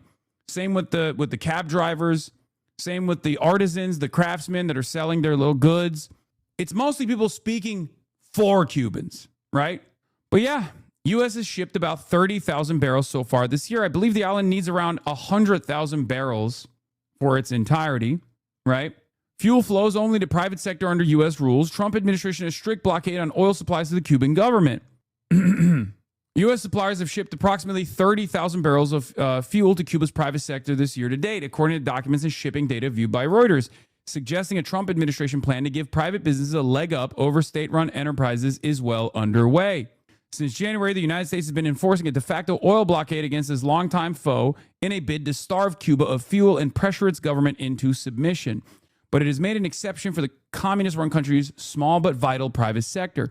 U.S. Secretary of State Marco Rubio has said authorizing those fuel exports fits with a broader Trump administration policy entirely designed to put the private sector and individual private Cubans not affiliated with the government, not affiliated with the military, in a privileged position. The volume of fuel imported since early February by the private sector, around 30,000 barrels or approximately 1.27 million gallons, is equivalent to just over 1/10 of a typical medium-sized fuel tanker's capacity, a fraction of the country's needs. Cuba had until recently required some 100,000 barrels per day of imported fuel to feed its power plants and meet regular demands from vehicles and jets. But the previously unreported figures suggest Rubio's plan is advancing, with imported volumes growing week by week, according to the shipping documents seen by Reuters. Container ships bring a variety of products. Since Washington captured Venezuelan leader Nicolas Maduro in January, the U.S. has blocked Venezuelan oil supplies to Cuba's government and threatened to slap tariffs on another country that ships fuel to the island. Cuban President Miguel Diaz-Canel said last week the island has not received any fuel in 3 months. He made no reference to the private sector supplies. Thus far in 2026, 61 container ships carrying a variety of products imported by private companies, including fuel, have discharged in Cuba, often ferrying back and forth between Cuban and U.S., European, and other Caribbean ports. Most of the ships have discharged at the port of Mariel, west of Havana, and 2 more are underway from Spain and Jamaica to discharge by the end of the month, with arrivals down slightly from 75 container ships in the same period last year, according to vessel tracking data from LSEG analyzed by Reuters.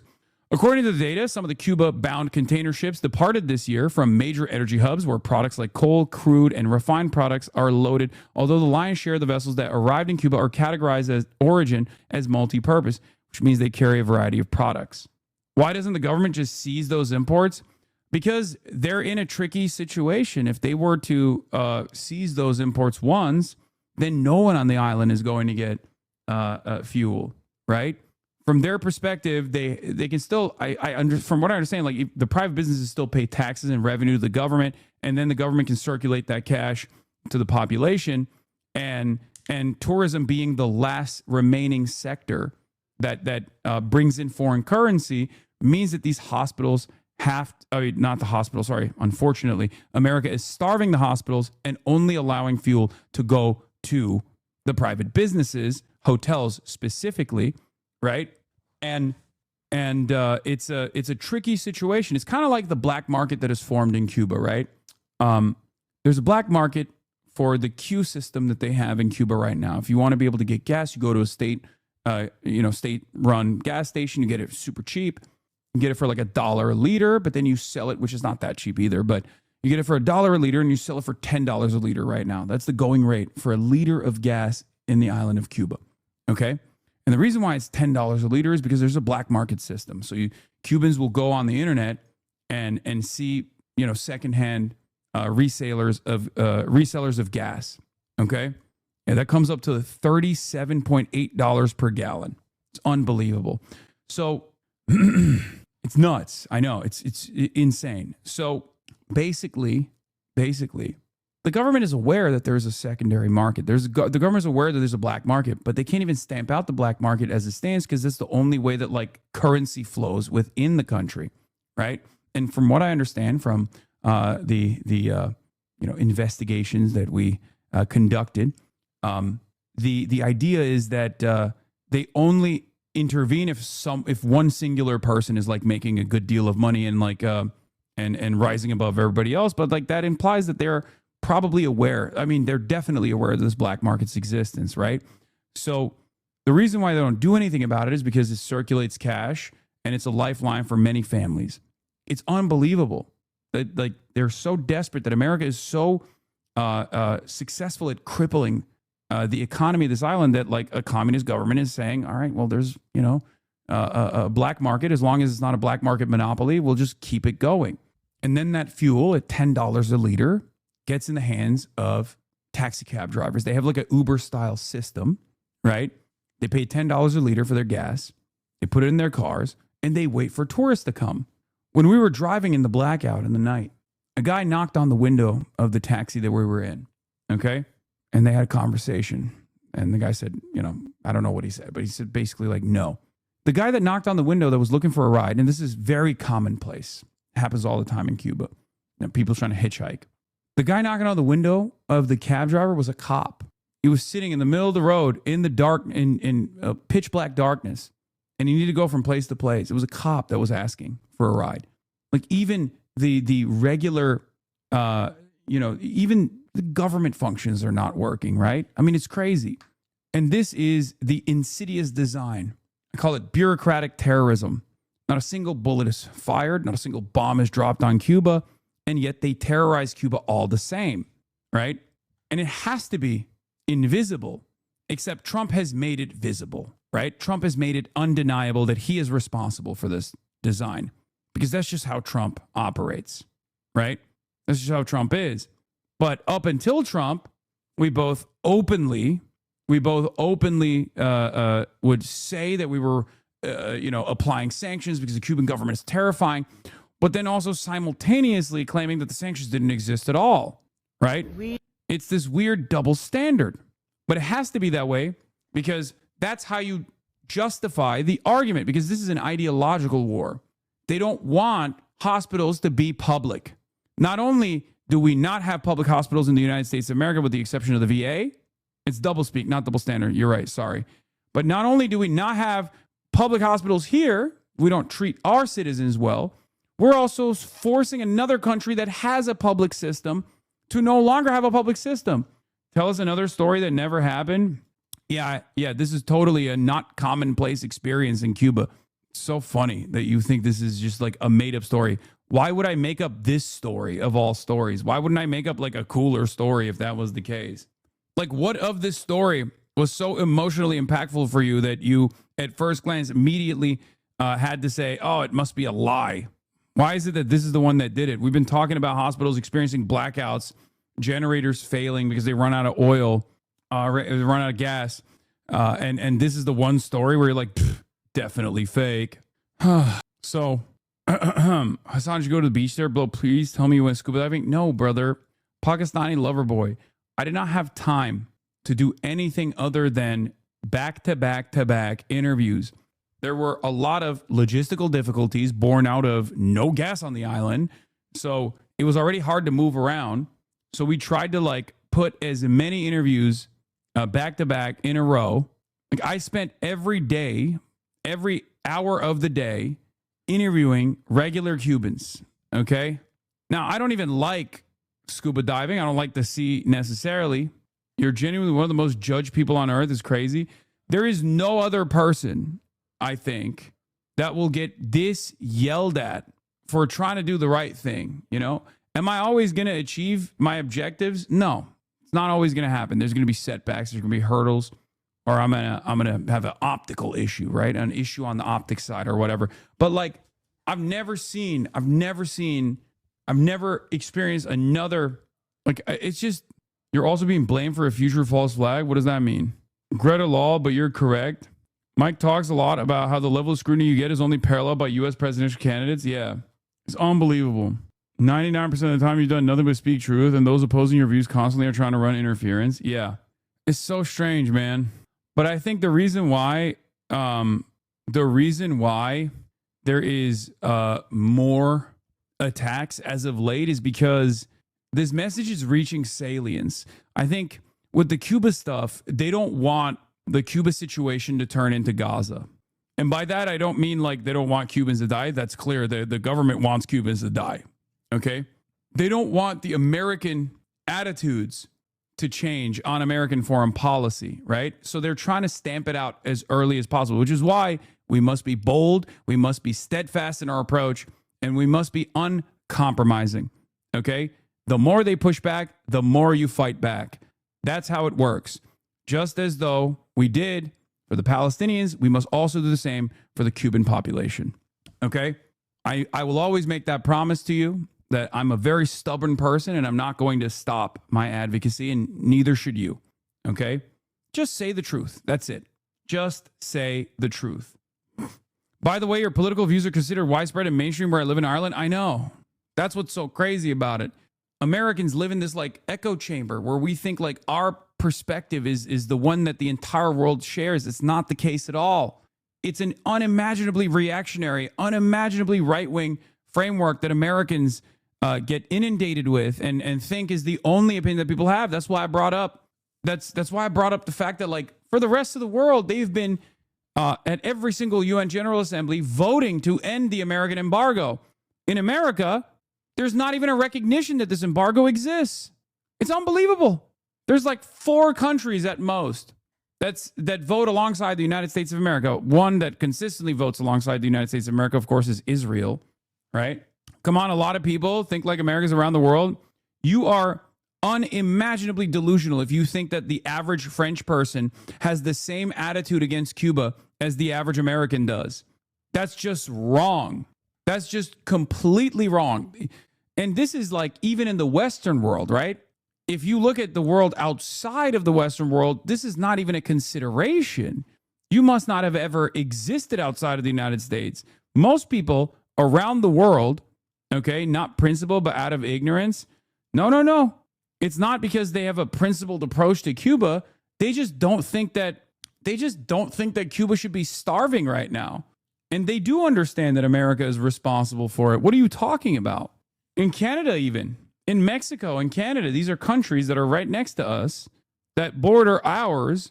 They have a very different attitude about Cuba. They do not have a negative attitude about Cuba at all. Not even a little bit. I met people around the world today that still think communism is still evil. Yeah, but they don't think of Cuba as like a communist country. They think of Cuba as a tourism destination. America, that's what I mean. You're the one who has that hang up and you associate the rest of the world with that. And this is even outside of the Western world. The global South has a very different attitude about countries that America has designed as foreign adversaries. They love those countries, okay?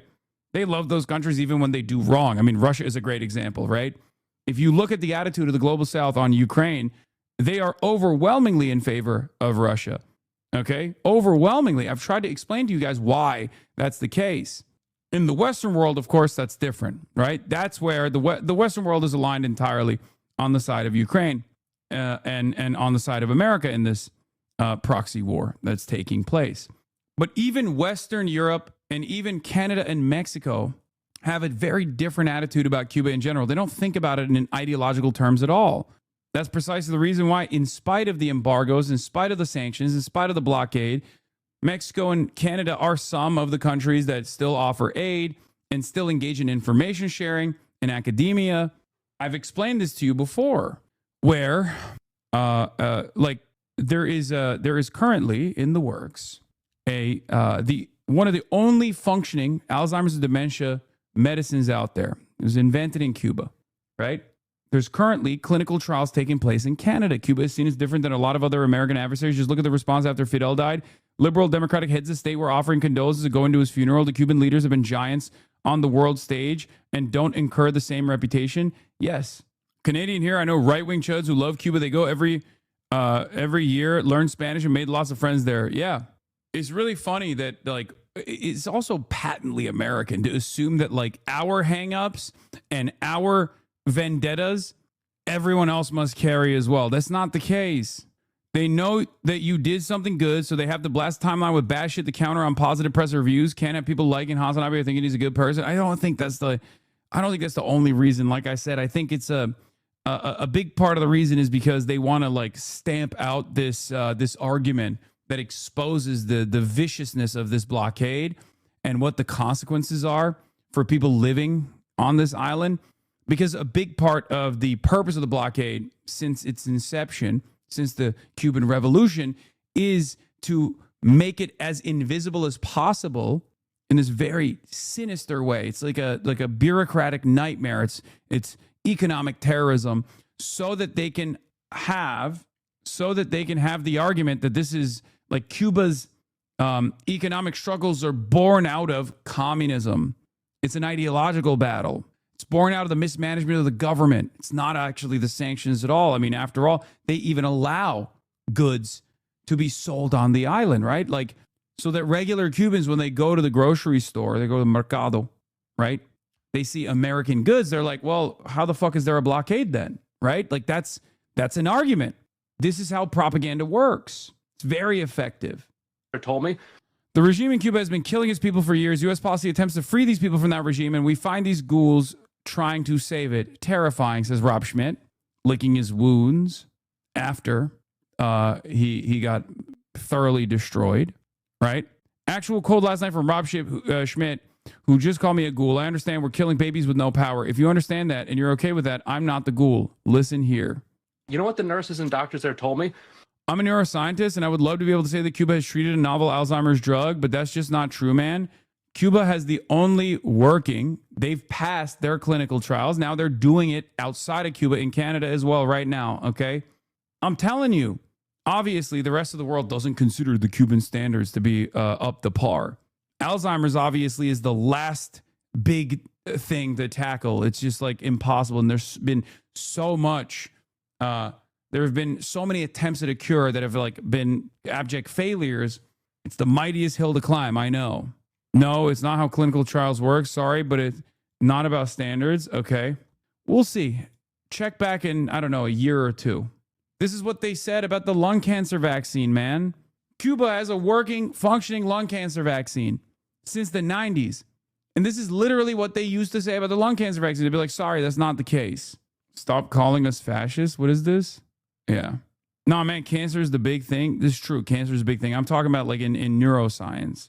Alzheimer's is the great mountain to climb. Anyway.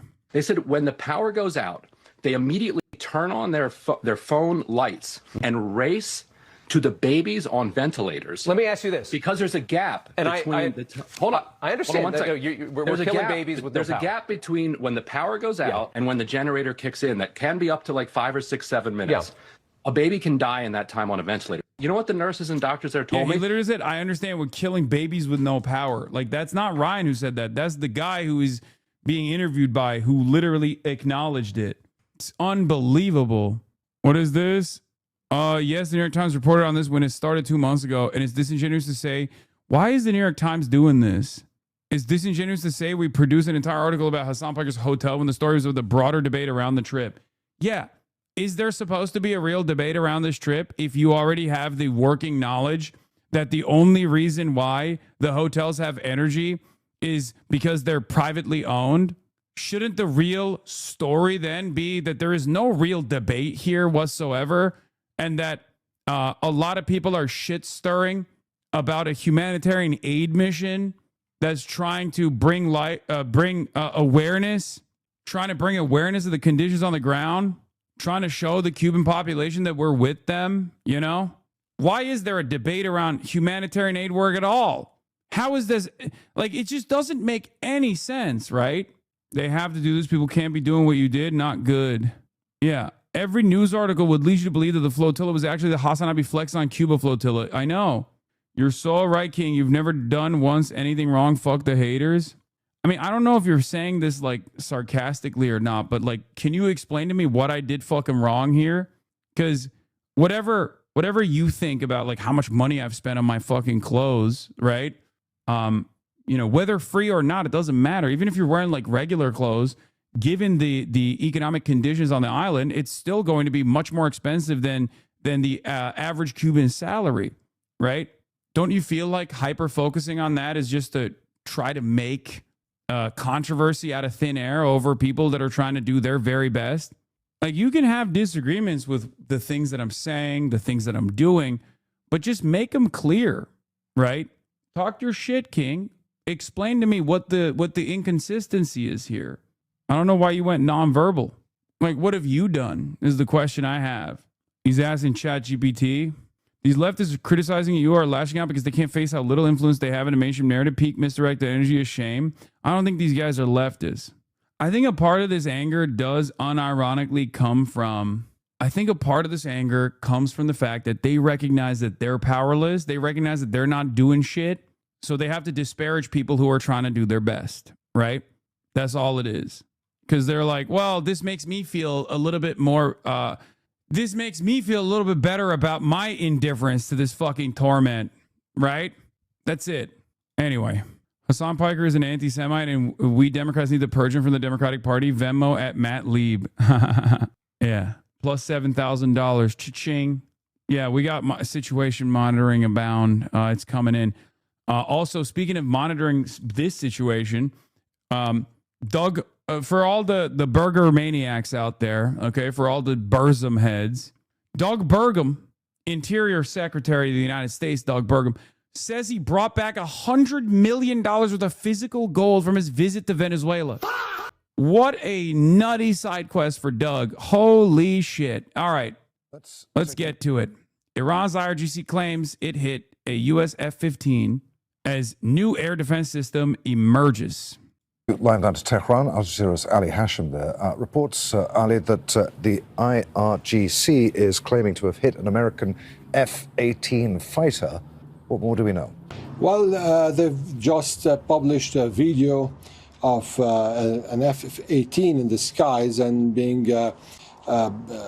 shot on with anti-aircraft fire.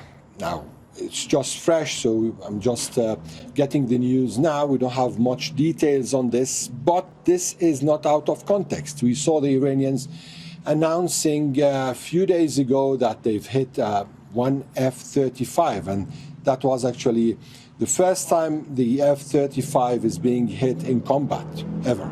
Then we heard they announced that they've been also shooting on F-16, another F-15, and now F-18. So it's not just an isolated incident. It seems that they have something that they are using. And actually, the IRGC announced that they are using a new system that was developed after the 12-day war. The 12-day was the one that took place last year in June 2025. So they said that after the 12-day war, they developed or acquired a system that is capable of hitting American planes. We saw the F-35. Actually, there was reports from both sides. The Iranians said that they targeted it, and the American side said that it was targeted, and the pilot survived. However, he had to go through treatment. Then we saw the pictures coming today of the F-18, reports, as I said, of F-16 and F-15. So it seems that the Iranians are trying a new weapon. We don't know what's this weapon. We don't know what this system is. Is it a weapon or a system? It all depends on what they are using currently. But the fact here is that a narrative that was set over the past 3 weeks, that the skies of Iran are completely open, seems to be right now compromised, and that the Iranians are being capable, at least in some incidents or in some events, of targeting American or Israeli airplanes. Ali Hashem reporting live from Tehran. Let's take a look at the angles.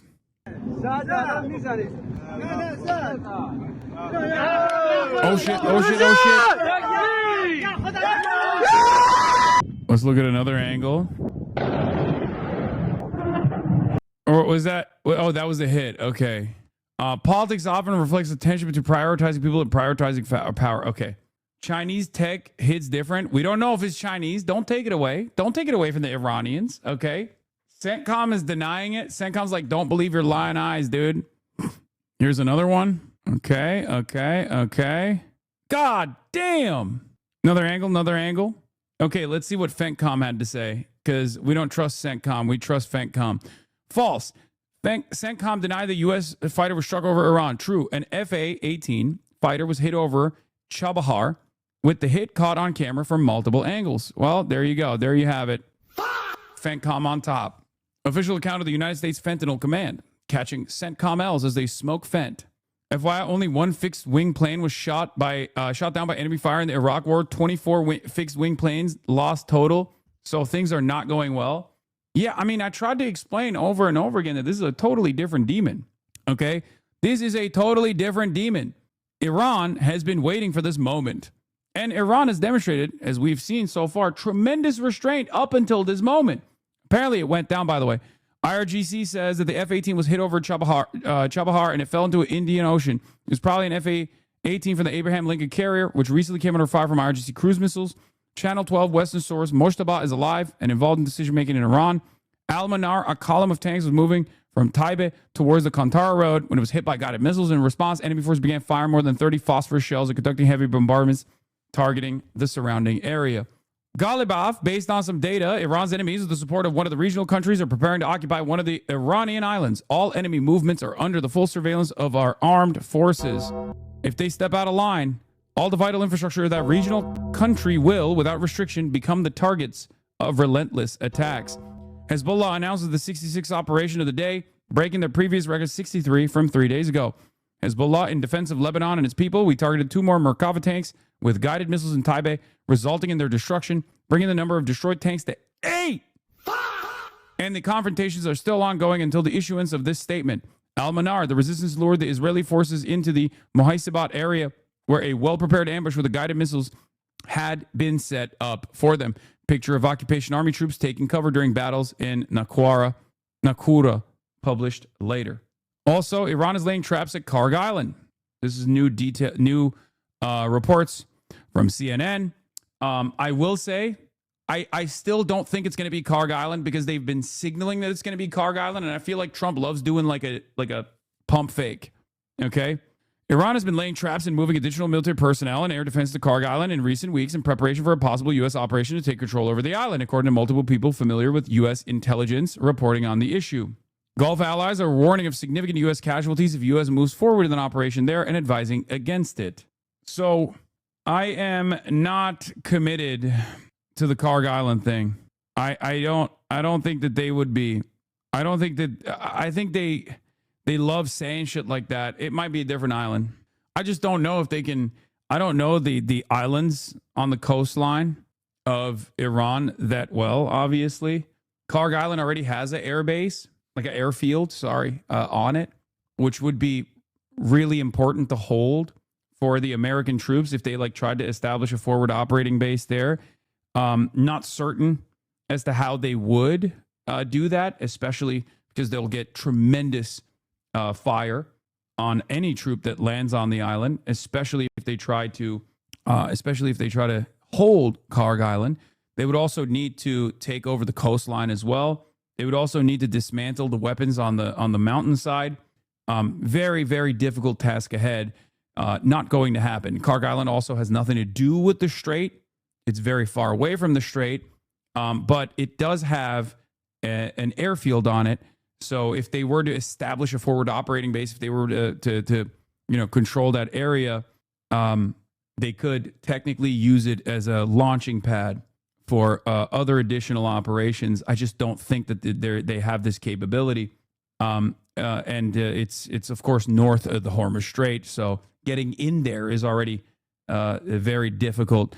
So Sinatusi says, I suspect this is happening across all potential U.S. invasion zones: Karg, Keshem, the 3 Persian Gulf islands, Abu Musa, Greater and Lesser Tums, as well as coastal regions inside the Persian Gulf and beyond the strait, especially Chabahar, but along the Indian Ocean coast.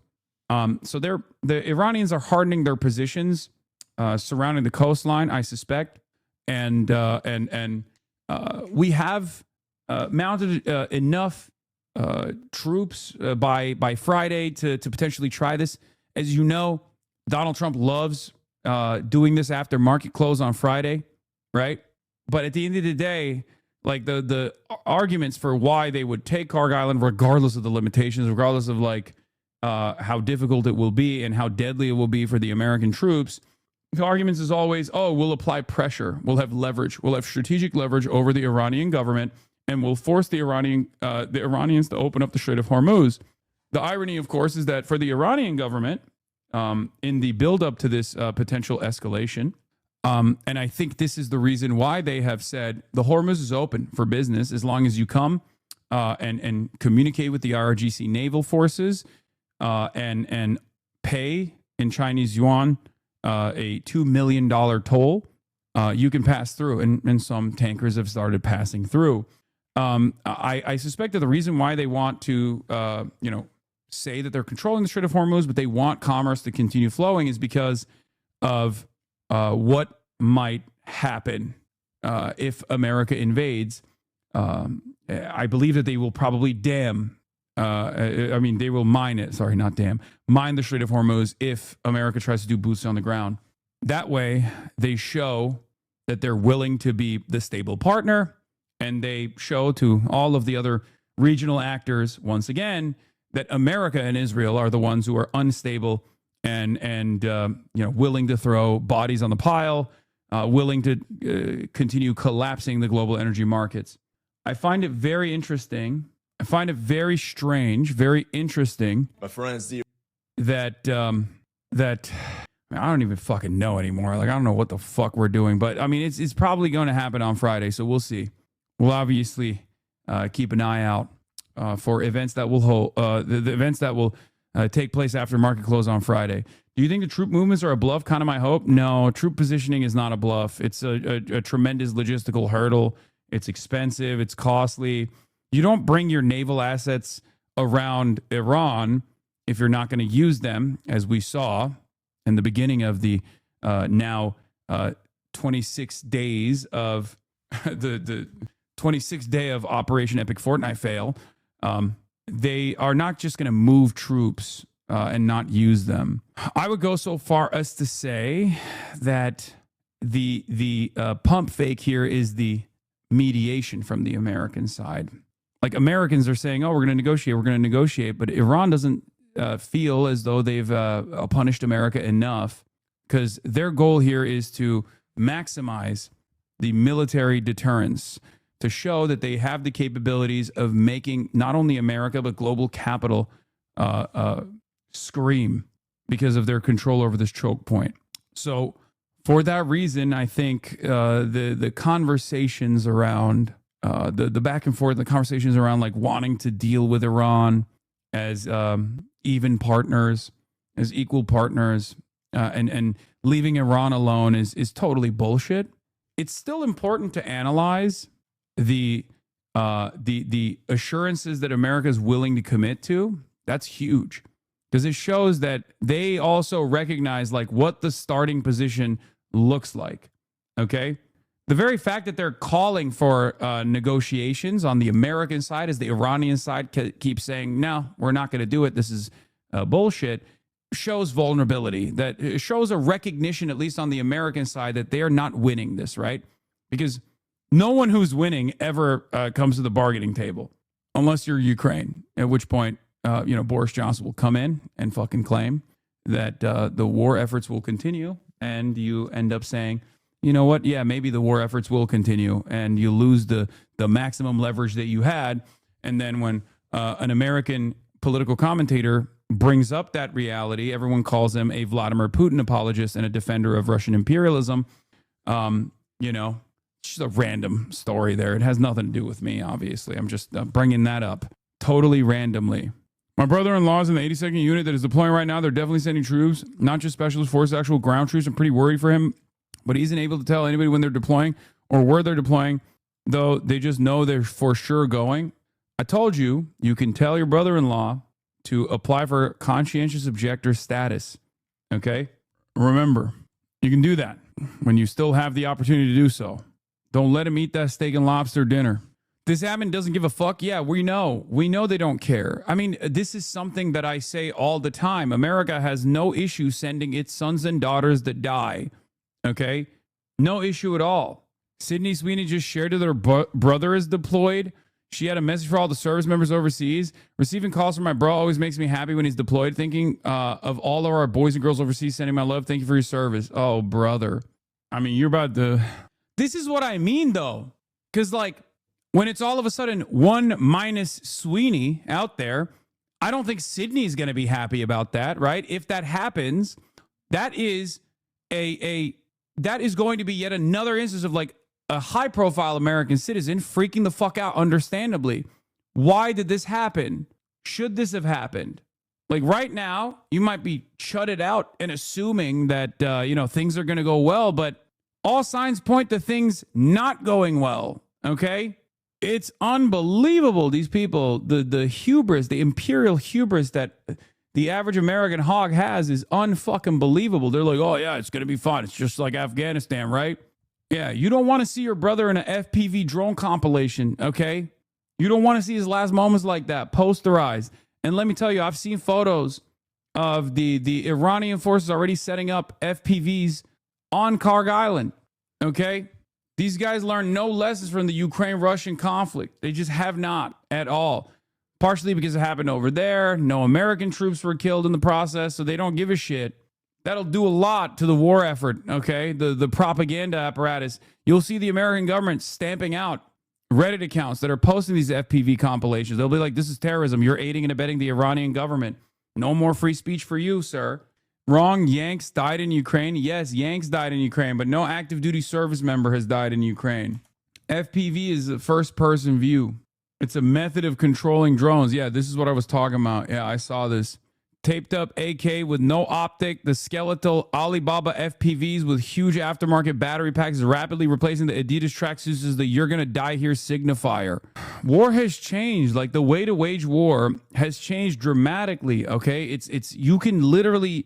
I'm going to choose my words very carefully. This is not an endorsement or educating people to do acts of terrorism, but the commercial availability of drones like this has dramatically changed how war is waged, okay? This is analysis, not an endorsement. Before people fucking yell at me and clip me out of context and say, Hassan teaching his fans how to fucking wage war against the American troop positions. It's just an accurate reflection on the realities of modern warfare, okay? Senior Iranian official Mohsen Rezai, when they haven't gotten any results from their Air Force, which is their strong point, what do they expect from ground action? Do American soldiers want to die for Israel? We are waiting. Yeah, I mean, they keep saying it over and over again. They're like, yep, pull up, talk your shit, King, pull up. Who knows? Who knows how that might go? But like land invasions are so difficult. Amphibious invasions are damn near impossible, okay? And on top of that, you're landing in a fucking kill zone against a heavily armed country that is designed its defenses specifically against this exact thing happening and has effectively destroyed whatever supply chain you could have created. A lot of people don't understand. They think it's like a video game maybe, and they don't get it. Like, they don't understand that this is not a video game. You don't just like click on troops and then they just like teleport into existence. Okay? You have to establish logistical supply chains. As a matter of fact, even the aerial bombardment campaign, which is America's strong suit, has been severely diminished as a consequence of all of the regional bases being blown to fucking bits, or at least being within striking distance. That's the reason why they have to utilize a chain of strato tankers where flight missions are taking place far away from Iranian missile strike territory. Do you understand? You don't get to fucking respawn. You die. That's it. And you don't get to do an amphibious invasion without having a logistical supply chain that is constantly feeding the forward operating base and the front of the line for the troops up there. How are they going to get food? They need food. They need bullets. They need ammunition. They need resupplies. And the guys that they're fighting against are very experienced. These are not random like goat herders that picked up arms to fight back against the American invaders. These are motherfuckers who have been doing this, who've been training for this moment, who have a much better understanding of the lay of the land. They live there. And on top of that, they've already engaged in combat. They've done counterinsurgency in the region for years. Okay? There's already an automatic advantage for the population that is being invaded because they have no other option but to fight. Okay? They want it much more than the Americans do. The Americans are thousands of miles away from home, barely have a moment to jerk off, constantly thinking about their wives getting fucked back home by Jody, eating dog shit MREs, thinking, why the fuck am I going to die for Israel, dog? This shit sucks. Low morale already. And then they're going up against dudes who are experienced in combat and have and understand that there's no other option but to fight out of this. 200 gifted subs. Anilla 02, thank you for the 200 big bones. Are you worried that a lot of soldiers getting killed could fuel support for a wider war? No, that's not how that works. It's the exact opposite. Casualty numbers increasing have a negative impact on the war propaganda. It's literally the exact opposite. Once troops come back home in flag-draped coffins, Americans are like, I don't want this. The hell is this? That's precisely the reason why in Afghanistan they stopped showing it. They already stopped showing it in Iran, by the way. I don't know if you knew that or not. When Donald Trump goes to honor like the slain troops, the fallen troops, they showed it the first day. They stopped showing it after the first day. I don't think Iranians are bluffing when they say we are begging for you to invade. Okay? Because from their perspective, they've been punishing their neighbors and trying to punish global capital, but now they can punish America directly. Okay? It's much more difficult to try to hit American airplanes than it is to literally blow up American troop positions as they make the foolish decision to go and try and invade Iranian soil. You're just flat out wrong. You're wrong, Hasanabi. Things are fine. I made it up in my head. True. What can I say? What can I say to the greatest counter argument of all time, which is nuh-uh. Can you put this rant on your YouTube? I need to show it to my ex-husband who disagrees with the war but won't use the number I gave him to get him out of it. I mean, sure. Also, Iran is a massive fucking country with 6 or 7 different biomes and all kinds of different landscapes. Lamau, the incompetency is actually insane. I mean, ultimately, there's no way to reasonably design. Like, look, you can have the best plans, okay? You can have the best plans. You can have the best idea of how you can accomplish this goal, okay? Your military goals. That's not how war works, okay? Things are dynamic. Things are going to change in real time, okay? There are always going to be externalities that you did not factor and you know, environmental concerns, things like that like change the dynamic dramatically. It happens. But in this circumstance, there is no best laid plan opportunity anyway. Yeah, no plan survives contact with the enemy, right? That's why there's like a million different plans that are established. And you know, they try to pick the most likely outcome. It's been proven over and over again. It's been proven in Korea. It's been proven in Vietnam. It's been proven in Iraq. It's been proven in Afghanistan. And in those circumstances, at least there was like a established supply chain. They went in ahead of time, bribed the fucking generals to stand down in Iraq, especially. They did shock and awe from all the bases in the region where they could fly into Iraq. There was very little resistance overall. This is not the same dynamic at all. You're no longer having a Harlem Globetrotters versus the Washington, what is it? The Washington Generals? What is it? Harlem Globetrotters versus Washington, whatever the fuck. Why is everybody jiggling? Is it Washington Generals? Yeah. You're no longer fighting a Harlem Globetrotters versus Washington Generals battle. You're fighting against an actual fucking enemy, an actual country that has designed its entire defenses against this exact thing happening for the past fucking 50 years. Okay. And even with Iraq, after shock and awe, after the power vacuum, Americans still took 12 years to finalize its dominance over the land. It's unbelievable. You still got dudes coming back home dickless because IEDs were exploding under their Humvees. And we're out here talking about how this is going to be all right. It's a profound indictment of American society that there is no anti-war movements in this moment. If not now, when? I think the anti-war movements of the past, Vietnam, Iraq, were robust because they were minority movements at first. People wanted to demonstrate they weren't alone and they weren't crazy as society mobilized for an unjust war. That's not necessary right now. No one supports this war. I don't think so. I don't think that's the case. I mean, with Vietnam, it was the draft. It universalized the experience. So there were a lot of people who actually had something to lose, their lives, right? With Iraq, however, there were anti-war protests. There are still currently anti-war protests. They're just so marginal that they're not getting a lot of coverage right now. But it is different than Iraq, which would be a perfect analog in this circumstance, right? So I think Americans are just on autopilot. They have given up. I think it's not a damning indictment of the American population necessarily, but I think it's because Americans are just all of our protests amount to nothing. The American government has successfully eroded the confidence that people have in themselves, right? They have protest fatigue. They have outrage fatigue. They've already done this in Minneapolis, which actually led to tremendous success. Let's be real, right? But that's on the domestic agenda. For them, it's ugh, what else is new? I just got to go to work. Because every day, Donald Trump does something even more insane than the last. How do you fucking pay attention to it, right? Payments as much as $2 million per voyage are being sought on an ad hoc basis. By the way, this is what they're doing with the Iranian control over the Strait of Hormuz, effectively creating an informal toll on the waterway, according to people familiar with the matter who requested anonymity to discuss sensitive dealings. I know exactly how this works, by the way.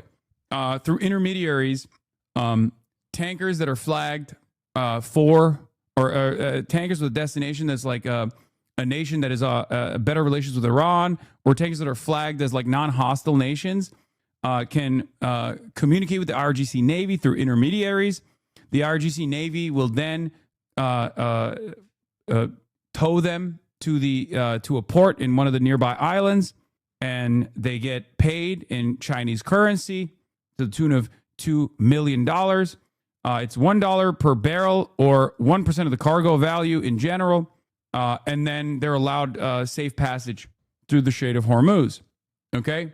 At least in Afghanistan, we had Afghanis on our side. Even with that, we lost. Did we though? Yeah, that's not. I wouldn't say that we had the Afghan population on our side at all. Let's be real. I mean, some of them got bribed. That's what we do usually. We just bribe people, and we don't even give a fuck who it is. In Afghanistan, there was a lot of that. People getting trained and then using American arms against American troops right after they were given said American arms. That happened quite a bit. There were entire papers written by very famous general. There was a very famous general that you might recognize the name of, who actually did a good deal of analysis on the failures in Afghanistan, as a matter of fact. His name was Mike Flynn. Does that name ring a bell for any of you guys? It was Mike Flynn, right? Am I crazy? Pretty sure it was, right? Wasn't he the one who was, or am I wrong? You're wrong. We had Afghanistan's hearts and minds. Thank God you say Graham Plattner. Graham Plattner is not a fucking general. He's a grunt. In any case, so this is the process that they have. And I think the reason why they're doing this is obviously to create an additional source of revenue, but to also show the rest of the world that if you play ball with us, if you treat us with dignity, if you treat us with honesty, we'll allow you to pass through. We'll allow you safe passage. And it's a way to also undermine. It's also a way to undermine the petrodollar. It's a way to undermine American military dominance, American force projection capabilities, right? So, like, this is a multifaceted approach. Let's take a look at what the Foreign Minister Abbas Sayed Araghchi has said so far. Iran's Foreign Minister Abbas Araghchi says there are no negotiations taking place, directly contradicting what the American information is that's being disseminated in mainstream news here in the Western world. Iran's Foreign Minister Abbas Araghchi, in an interview with the state TV, said the following: there are no negotiations. The fact that they are now talking about negotiations is an admission of defeat. Didn't they say unconditional surrender? So why are they now mobilizing their highest officials to negotiate? Can't argue with that. For countries we have identified as friends, we have allowed them to pass through the Strait of Hormuz. These include China, Russia, India, Iraq, and Pakistan. There is no reason to allow our enemy to pass through the Strait of Hormuz. The enemy must learn a lesson, never to dare attack again. And the damages of the Iranian people must be compensated. They've been very steadfast on this point from the beginning, that they demand reparations. International guarantees are not 100% guarantees. The intrinsic guarantee we have created ourselves means no one dares to go to war with the Iranian people anymore. So far, no negotiations have taken place, and a ceasefire without guarantees is a vicious cycle that repeats the war. Many foreign ministers in the region have contacted Tehran, and Iran's stance has been principled and firm. This war clarified many facts. One is that U.S. bases not only failed to ensure the security of the host countries, but themselves became a source of insecurity for those countries. If these countries suffer blows, it is because of the presence of these bases. Currently, our policy is continuation of resistance. This is, once again, an incredible blow to American force projection capabilities. The very fact that they are directly countering America's information war here is pretty significant. They are, in Zoomer speak, dabbing on us, okay? They're dabbing on us. Well, I don't even want to say us. I want to say they're dabbing on the American government for making a spectacular mistake, one that many Americans are not in favor of, as a matter of fact. This was the gift to Trump. Trump's gift from Iran was limited tanker passage of non-U.S. Oh my God, I called this. Oh my God. Remember I said this? I said yesterday, if you go back to the footage from yesterday, I literally fucking said, I'm willing to bet that they are looking at what Iran did as far as safe passage to non-hostile nations, and they're treating it as though this was an assurance that they secured from Iran. Oh my God. Oh my God, they're so fucking stupid. This is why you subscribe to the Piker Broadcasting Service. For tomorrow's news today. Piker Broadcasting Service is sponsored by you, the people, for you, the people. Quite literally yesterday's news today. Subscribe to the Piker Broadcasting Service to hear the voice of the unheard and also to hear the latest and greatest analysis.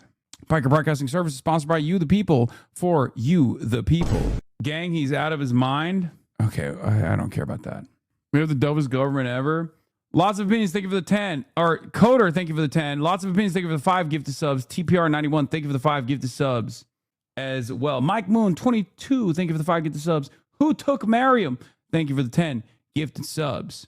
Iran did something yesterday that was amazing. They gave us a present worth a tremendous amount of money. It arrived today, President Trump said at the Oval Office on Tuesday. According to a U.S. official and a senior Arab diplomat cited by the Times of Israel, he was referring to Tehran allowing a limited number of non-U.S., non-Israeli fuel tankers to pass through the Strait of Hormuz. What is this? How can you read this as anything but an act of desperation from a country that previously was thought to be the most competent superpower on the planet that can dominate any country as long as they choose to dominate them? A country that is refusing to recognize the realities on the ground, a country that is actually coping. That's what is going on right now. We're not only failing to dominate Iran militarily, we are trying to take the L's that Iran is delivering to us to the American government as W's. This was not a gift that was given to the United States of America. Okay? If anything, this actually further exposes that America is a paper tiger. This means Iran is setting the terms. And the very fact that Donald Trump would try to stupidly, in the dumbest ways possible, claim this is a massive victory for himself is unbelievable. Yesterday, when I said this, I was like, that would be the stupidest version of events. And it turns out with Donald Trump, the stupidest version of events is oftentimes the real version of events. It's unbelievable. The move came after Washington, via intermediary countries, reportedly asked Iran for a goodwill gesture to test it was speaking to actors in a position of power as it claims it seeks a diplomatic off-ramp to the unprovoked war it launched in late February. Analysts cited by TOI said the gift had only a modest impact on global oil markets, if that, and does not amount to a major concession. Yeah, my wife's not cheating on me with a tennis instructor. I let her bang him, the Sneeko technique. I'm a cuck, but I enjoy it. That type of shit. This reeks of desperation, folks. Very, very difficult to see this as anything but desperation. Incredible. Oh, haven't they allowed friendly ships for weeks now? Yes. And they also signaled that they were going to open up the Strait of Hormuz to non-hostile entities as long as they pay for safe passage, pay a toll for safe passage weeks prior to the revelation. So it's this is not, in my opinion, this is nothing to do with Donald Trump securing any sort of like concessions from the Iranian side at all. When do we revert to Shia? Well, one day you'll wake up and you'll say, Ya Ali, and you'll start thumping your chest, and you will know in your heart that you have already become Shia. Okay? It'll happen one day, spontaneously. You won't even realize that you have become Shia. This is so stupid. They let through, 5 or 6 tankers and made them pay to do it in an agreement that had nothing to do with the U.S. It sounds like Trump's people told him an unrelated Iranian act was a gesture of goodwill. Iranian action was a gesture of goodwill to manipulate him into taking an off-ramp. And if that's the case, they should do it, for the record. But the problem in that situation is that Iran still holds all the cards. And therefore, if Donald Trump thinks that there's de-escalation that could take place when Iran, doesn't back away from the fight, what is he supposed to do? Right? You disgust me, says Miss T. Marul. Why is that? Yoruldum. You are a sad little man. Niye yoruldun? Sen kimdin oğlum? Türk bir de bak. Disgusting diyor. İnanılmaz. I'm so wet for you, crazy. Wait, what the hell? No, like hem kendini kurtarmayı öğren hem de iyi bir şeymiş, ben de faydalanayım. It's a Turkish horn dog. I curse this fandom, you disgust me. Don't curse us, Miss T. Marul. Amına koyayım, mesajlar ne be? Valla. Türk delisi başka vuruyor yani, öyle söyleyeyim. Marul, bu azgınlık nereden geliyor? Abazalık. It's funny because like this is the origin story for like 99% of my fucking haters. Is like they first start off as like fans, they get real horny, and then they get real angry, and then they hate me for life. Ethan Klein, Sexpestiny, Rape Tone. It's a terrifying predicament. Not every single person turns into a hater, but the ones that do, the ones that go from horny to angry, oh my Lord, they are so resilient in their hate. Do you just talk about politics all the time? Enough grifting. Yes, I do. Even when you're not paying attention. Hell hath no fury like a woman scorned. I mean, most of my haters are men, so I don't even, I wouldn't say this is the one unique Turkish lady who is horny. The U.S. official tells Times of Israel that when Washington began passing on messages to Iran over mediators over the weekend in order to test whether a diplomatic off-ramp to the war was possible, it asked Tehran to make a gesture of goodwill. In response, Iran agreed to allow a number of fuel tankers that weren't tied to the U.S. or Israel through the Strait of Hormuz in order to help calm global markets, the Arab official says. The Arab official acknowledged that the safe passage of a small number of tankers is not likely to have a significant or long-term impact on global oil prices, a concession that Iran is not yet prepared to offer while U.S. and Israeli strikes continue. The limited impact of the present allows why Trump avoided specifying exactly what it was, an Arab official says. The White House does not immediately respond to a request for comment. Do you get all your news from Twitter? Do you do actual research? This is a Times of Israel journalist breaking a story. Do you understand that there's a difference between like looking at random accounts on Twitter talking shit and imagining realities that did not happen and AI videos and Nazi ass statements versus like a guy who is breaking his own story from the Times of Israel reporting? Can you comprehend that there's a difference between these two things, or do you personally just look at, you know, or do you want to just like make a more favorable argument to your position that I'm a deeply unserious person? Like, what kind of research could I do? Would it be better if I just went directly to the Times of Israel website, tried to bypass the paywall, which I do with regular frequency as well? But like, do you feel like that would be better? I sure can. That's why it's so funny. Haha, 80 tabs on Twitter. Okay. This is the Supreme Leaders represented to the Supreme National Security Council's Twitter account. This is a direct official communique coming from the Iranian government. This is irrelevant, but it's Jason Palladino, who's another reporter who I work with from time to time, quote retweeting some new reporting coming from my friend, former colleague Ken Klippenstein, investigative reporter, identifying or breaking a story. Once again, U.S. military document leaked to me shows how Pentagon is working with private companies to manipulate the information you see about the Iran war. Okay. This is Clash Report breaking a story on Iran's Foreign Minister Abbas Araghchi, which we already saw. This is an Al Jazeera link. Again, breaking story from CNN's Natasha Bertrand about the Iranians hardening their defenses, getting ready for an American invasion on one of their islands or the entire coastal territory. This is Barak Ravid's reporting, being highlighted by FITUK News. Barak Ravid is, a Unit 8200 Israeli agent who oftentimes gives us better insight into what the Israeli government and the American government are thinking and doing, because they're not necessarily, he's not necessarily like reliable as far as the veracity of it all, but he is reliable as far as like understanding what the American government is trying to say, or what the American government wants out there. You're arguing with a guy who left already? I don't know. Did he? Maybe he actually developed a totally separate opinion now. Maybe he realized that this line of this response in and of itself was kind of idiotic. Plus, he's not the only one, right? I mean, this is a very common thing that people say. My haters fucking say it all the time, and it's important to address it, because even if that person doesn't understand that, maybe there are some people who tuned in and were like, you know what? Actually, I kind of understand what he's doing here. You know, Mahdi Mohammed, an Iranian national security analyst, says, "We are counting the minutes until we meet the Americans of the Persian Gulf for the sake of our master's fallen body, for the mutilated bodies of the dear girls and boys of Minop School, and for the revenge that since that cursed night of the 1398, we have awakened every morning our thoughts. Come sooner, you bastards." I mean, the attitude from the Iranian side has been pretty close to that. Someone else in the class had the same question. Yeah, that's why I do it.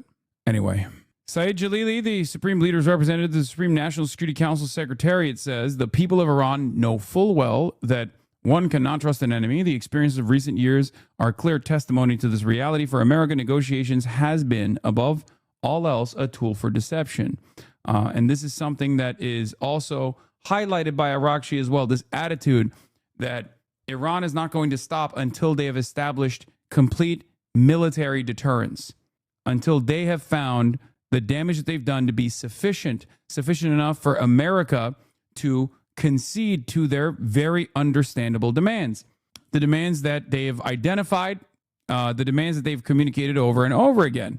And every, let's just say every plane that gets shot down, like every time there's more damage incurred by the American force or the Israeli forces, is an instance where they're moving towards that military deterrence, right? Iran threatens to attack on regional country if Iranian island is occupied. Iran's parliament speaker Mohammad Bakr Kalibaf said on Wednesday that intelligence suggests enemies are planning to occupy an Iranian island with support from regional country, which he did not name. Iranian forces are monitoring enemy movements, and if they take any step, we will attack vital infrastructure in the regional country in continuous and relentless attacks. So this, once again, shows, at least it gives a little bit of insight into what kind of initiatives they might take in response. And I think from the American side, we're not really seeing anything good, right? We're not seeing a sign of progress. If progress in this circumstance means de-escalation from the American side, we're not seeing that at all. Representative Nancy Mace says, just walked out of a House Armed Services briefing on Iran. Let me repeat, I will not support troops on the ground in Iran, even more so after this briefing. This is dangerous. It's very dangerous. Prem Tucker says, we may be on the brink of severe escalation in Iran. If you work in any level of government or the military and have any info to share or are simply exposed to anything relevant at all, please text on Signal at Prem Tucker .35. Your anonymity will be protected. Take care. Just so you know, if you got some info, you can leak it to our boy, Prem Tucker at Zeteo News. He is reliable. He's trustworthy. He's a great journalist. So just remember, PremTucker.35, not 34. I just read something in the chat saying not 34, and I read 34.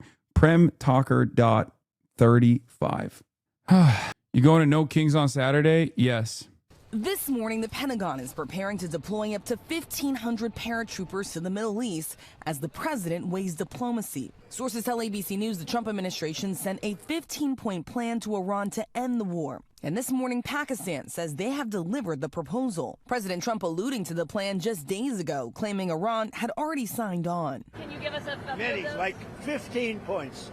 15 points. Iran has said yes. Well, they're not going to have a nuclear weapon. That's number one. That's number 1, 2, and 3. They will never have a nuclear weapon. They said yes to that? They've agreed to that. Iran still insists negotiations are not taking place and claims Trump's statements saying otherwise are parts of efforts to reduce energy prices and buy time for the implementation of his military plans. Still, the president is... Yeah, no, that's great.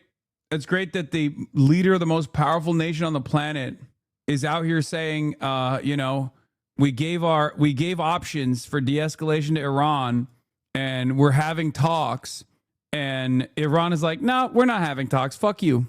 That's awesome. Adamant negotiations are underway, though he won't say who the U.S. is speaking to. He cryptically told reporters he knows Iran is going to make a deal because they gave the U.S. what he called a very big present, without saying what it is. I'm not going to tell you what that present is, but it was a very significant prize, and they gave it to us. We're also learning more this morning about the toll that this war has taken. Already 13 U.S. service members have been killed during this conflict, and a U.S. official tells us more than 290 have been wounded, Robin. And we think of all of those families that are impacted by that. And Rachel, Breaking U.S. housing market, home sellers now outnumber buyers by 630,000, the largest gap ever recorded. Holy shit. Oh, my God. Holy Toledo. Spectacular. Read the topic. IR Anus. Oh, buddy. Economic fallout of the war has Washington on edge as well. Yes, Robin, we know that oil prices have skyrocketed during this conflict.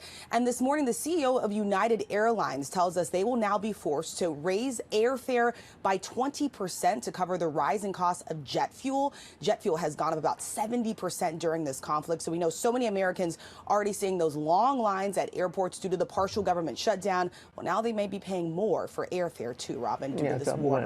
Yeah, thank you. Thank you, Rachel. Media has now posted an interview with an Iranian official detailing 5 conditions under which the regime there says it would agree to end the war. I want to walk through the 5 conditions here and then discuss why this is probably a non-starter here. I mean, a little bit of a housing market bubble pop isn't necessarily...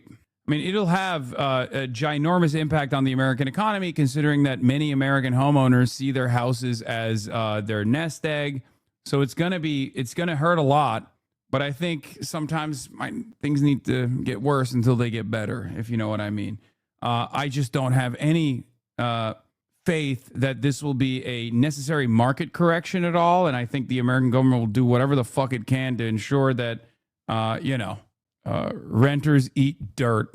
I don't have any faith in this goddamn government. I'm sorry, guys. It's just...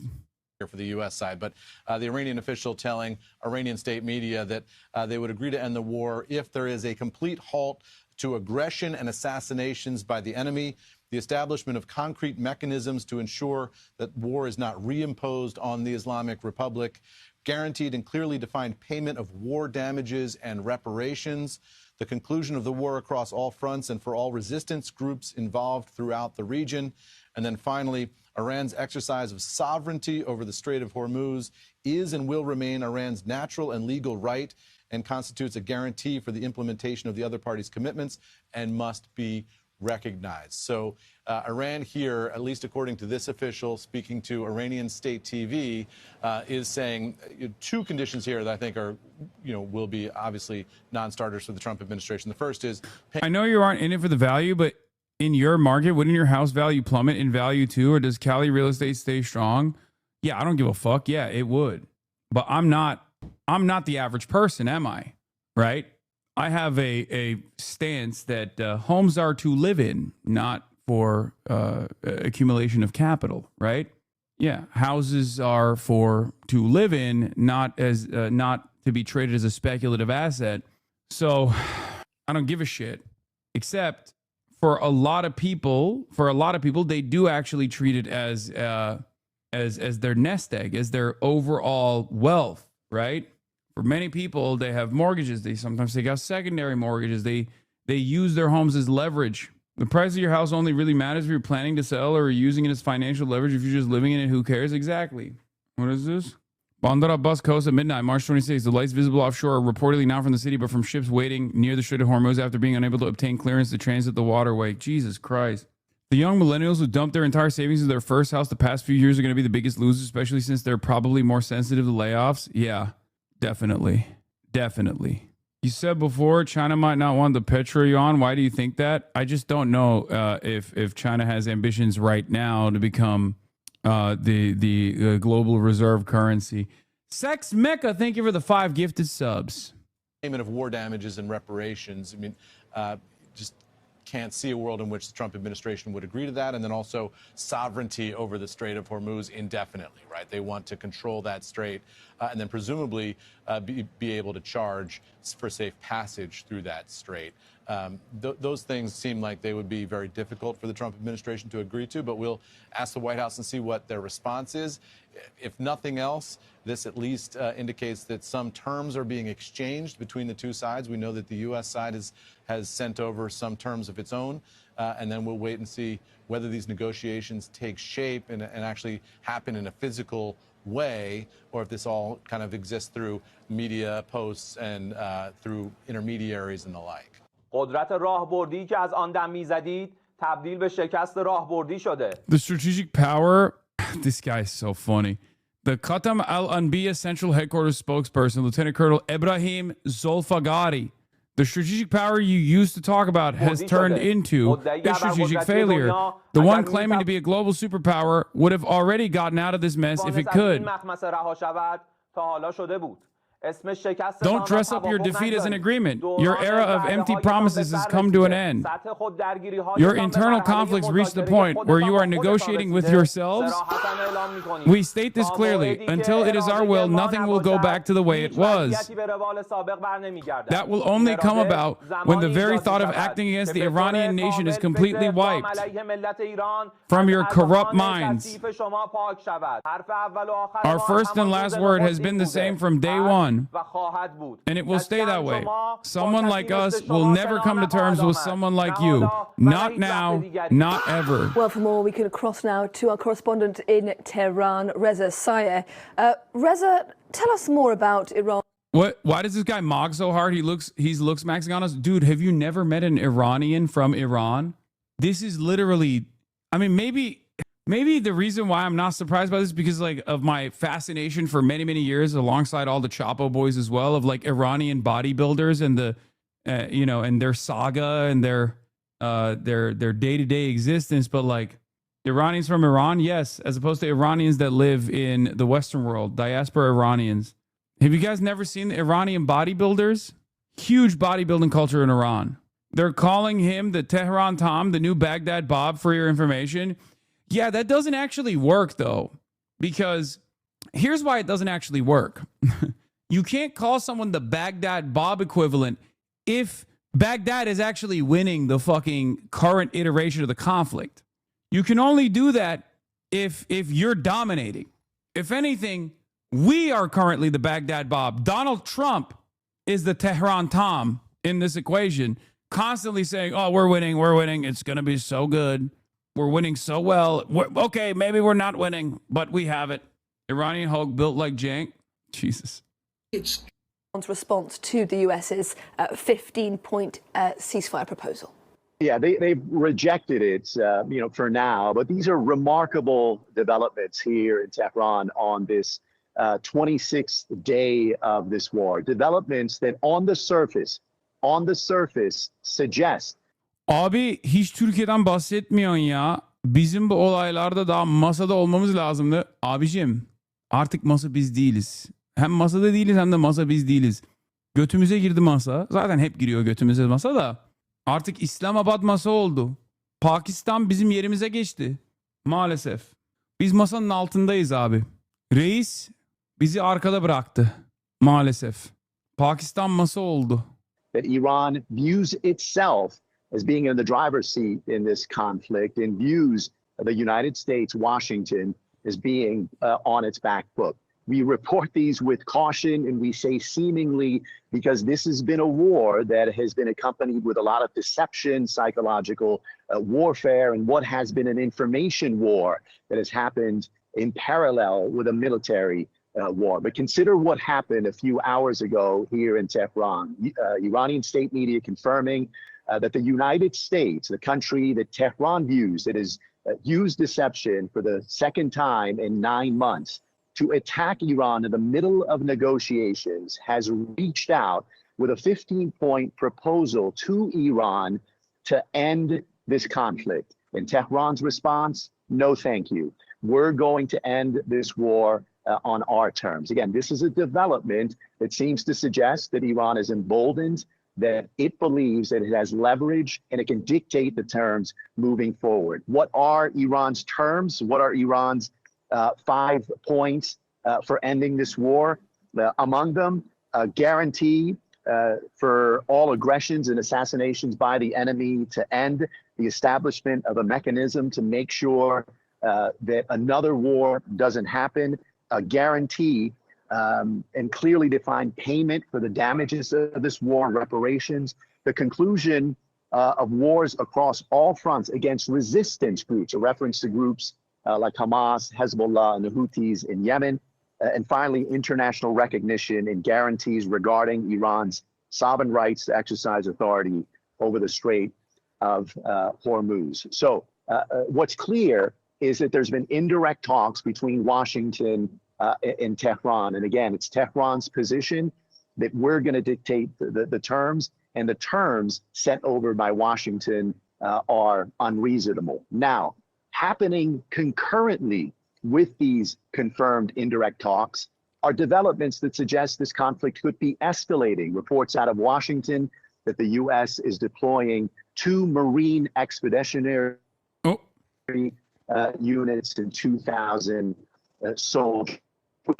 Is there a possibility for a negotiated end to this conflict, or is there going to be escalation? We're going to have to wait to see what develops in the coming days. And Reza, I'd like to just go a little bit deeper into those 5 points of the Iranian proposal. Is this a plan offered up in good faith, or should we see this counter-proposal as something more like a provocation? It's hard to say. I think when you look at one of the terms, for example, complete authority over the Strait of Hormuz, this is a wish, a desire, a demand that I think many Gulf states, and of course Washington, is going to be hard pressed to accept. But what this proposal, what this counter proposal by Iran does indicate is that Iran believes that it has taken, withstood, and survived the biggest hits from Washington and Israel. This is day 26 of this war, a war that started by the United States. The American proposal sucks. There's no incentive for Iran to take it all. No.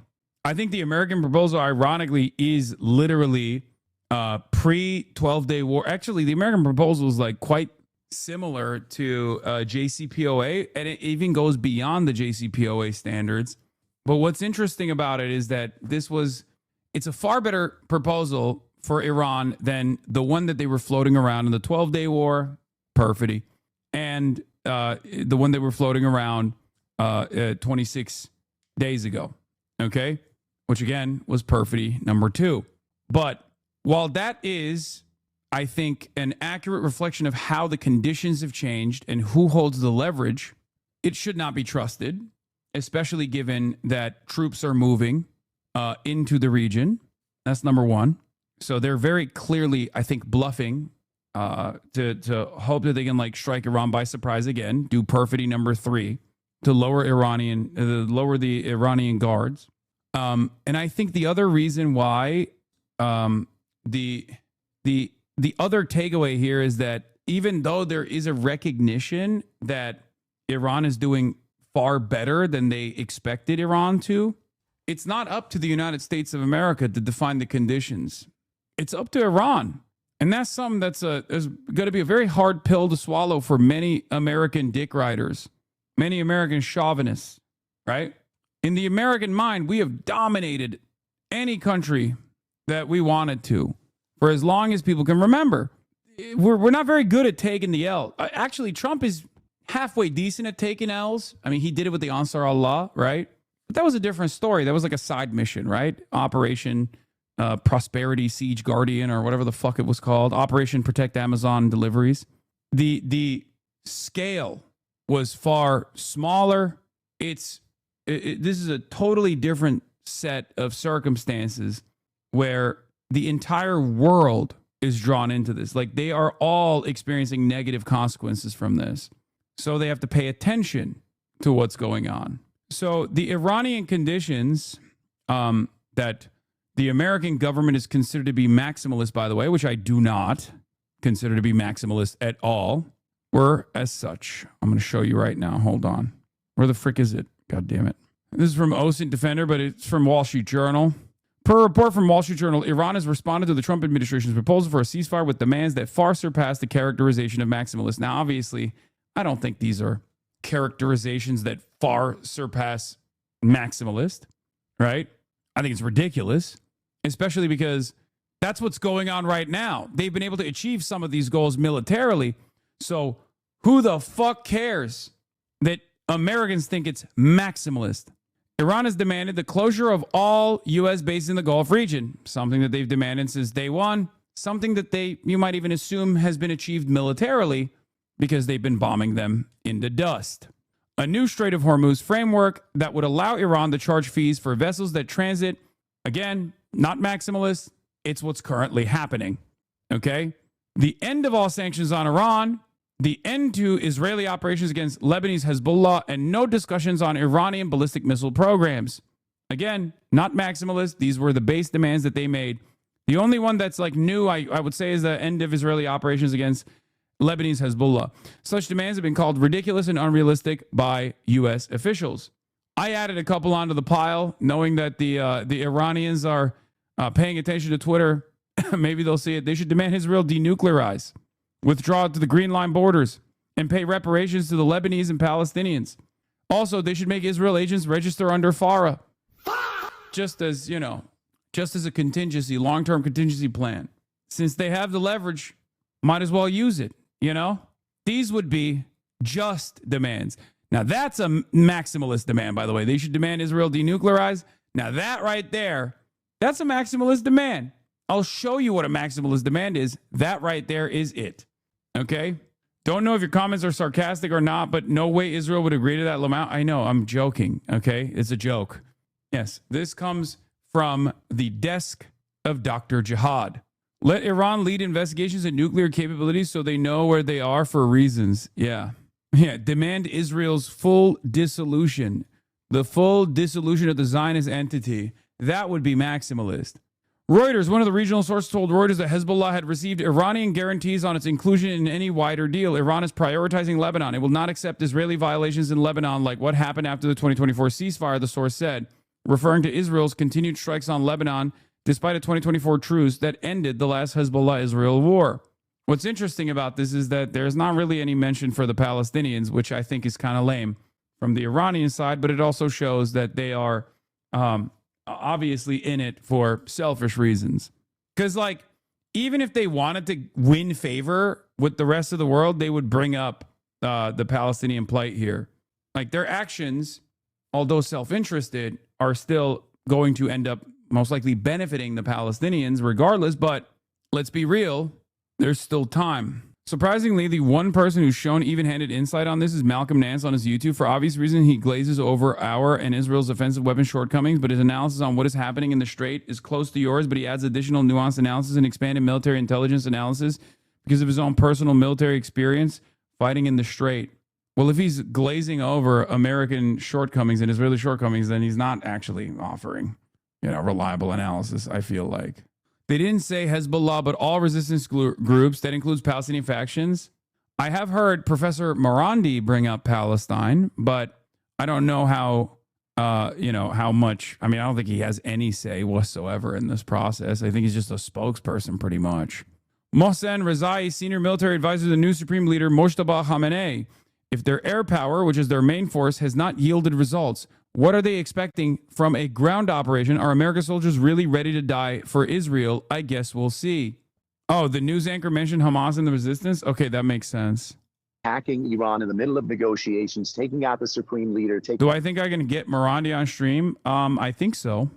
Got a number of senior political and he goes on everybody's stream.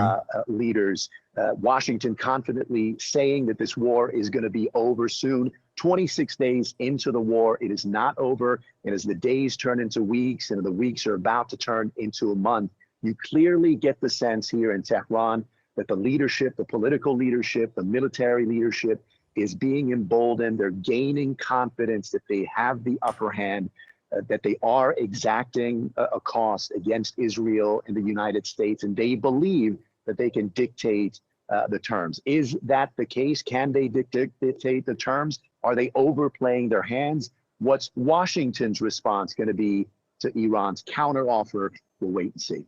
Reza Sayar reporting live there from Tehran. Thank you. Israel this Wednesday has continued to strike targets in Iran. That as Iran maintains its attacks on Israel, with air raid sirens sounding across the country this Wednesday. For more, we can cross now to Israel to speak with our correspondent in Jerusalem, Noga Tarnopolsky. Noga, I know that you've been in your bomb shelter at least 3 times in the past 24 hours. What's going on in Israel today, Noga? That's right. I've been in several different bomb shelters, actually, because even an experiment. Al Jazeera reporting on the new Iranian air defense system. We covered it earlier. When is the Abbas Araghchi stream? It's not happening. It's not happening. They're boomers. As unironically, they're boomers. Massive revelation. Al Jazeera confirms Iran is deploying a highly advanced undisclosed air defense system. Yeah, we covered this earlier. I still think it's probably Chinese, and they're just saying it's their, new indigenous air defense system that they developed after the 12-day war. I just don't think that they're capable of doing that. But Iraq has some of the world's largest oil reserves, but the money it earns doesn't fully flow through Baghdad. Instead, a system set up after the U.S. invasion in 2003 still gives Washington lasting leverage over Iraq oil revenues. Al Jazeera's Osama bin Jawed explains. They vibe coded it, bro. I don't know. I mean, I think their capabilities are tremendous, right? I mean, we've seen that. I just don't know if any country is like capable of manufacturing something in such short time, like engineering something that is entirely new in such a short period of time. Could imagine China telling them not to put their name on it because it could harm their own reputations, relationships in the region as well. They could have just modified a Chinese equipment or Russian equipment potentially. That's another thing. Hassan, it's the same air defense the Houthis used in 2018 against Saudi air forces. Yeah, I mean, the Houthis did actually almost shoot down an F-35, so maybe it was in their capabilities, but they're making it seem like this is new. This was designed after the 12-day war. Do you see what I mean? Because if you remember, I was shocked when I heard that the F-35 had a close call. The F-35 had a close call last year with what they perceived as like Houthi loitering munitions. So I don't know if that's the same one or maybe a modified version of that. How is Dropsite just the fucking goods? Because they are run by real investigative reporters and not a bunch of fucking charlatans who are stenographers. They do something super basic. They treat American and Israeli enemies as not just like foreign adversaries to disparage, but as, you know, competent, logical people. And as brilliant investigative reporters, they find contacts, they establish contacts with people within the governance structure of whether it be a non-state actor like Hamas or even a foreign government like Iran. That's it. It's actually, it's not dissimilar to the way I approach my analysis on China, right? Like, what do I always tell you? You'll have a tremendous upper hand.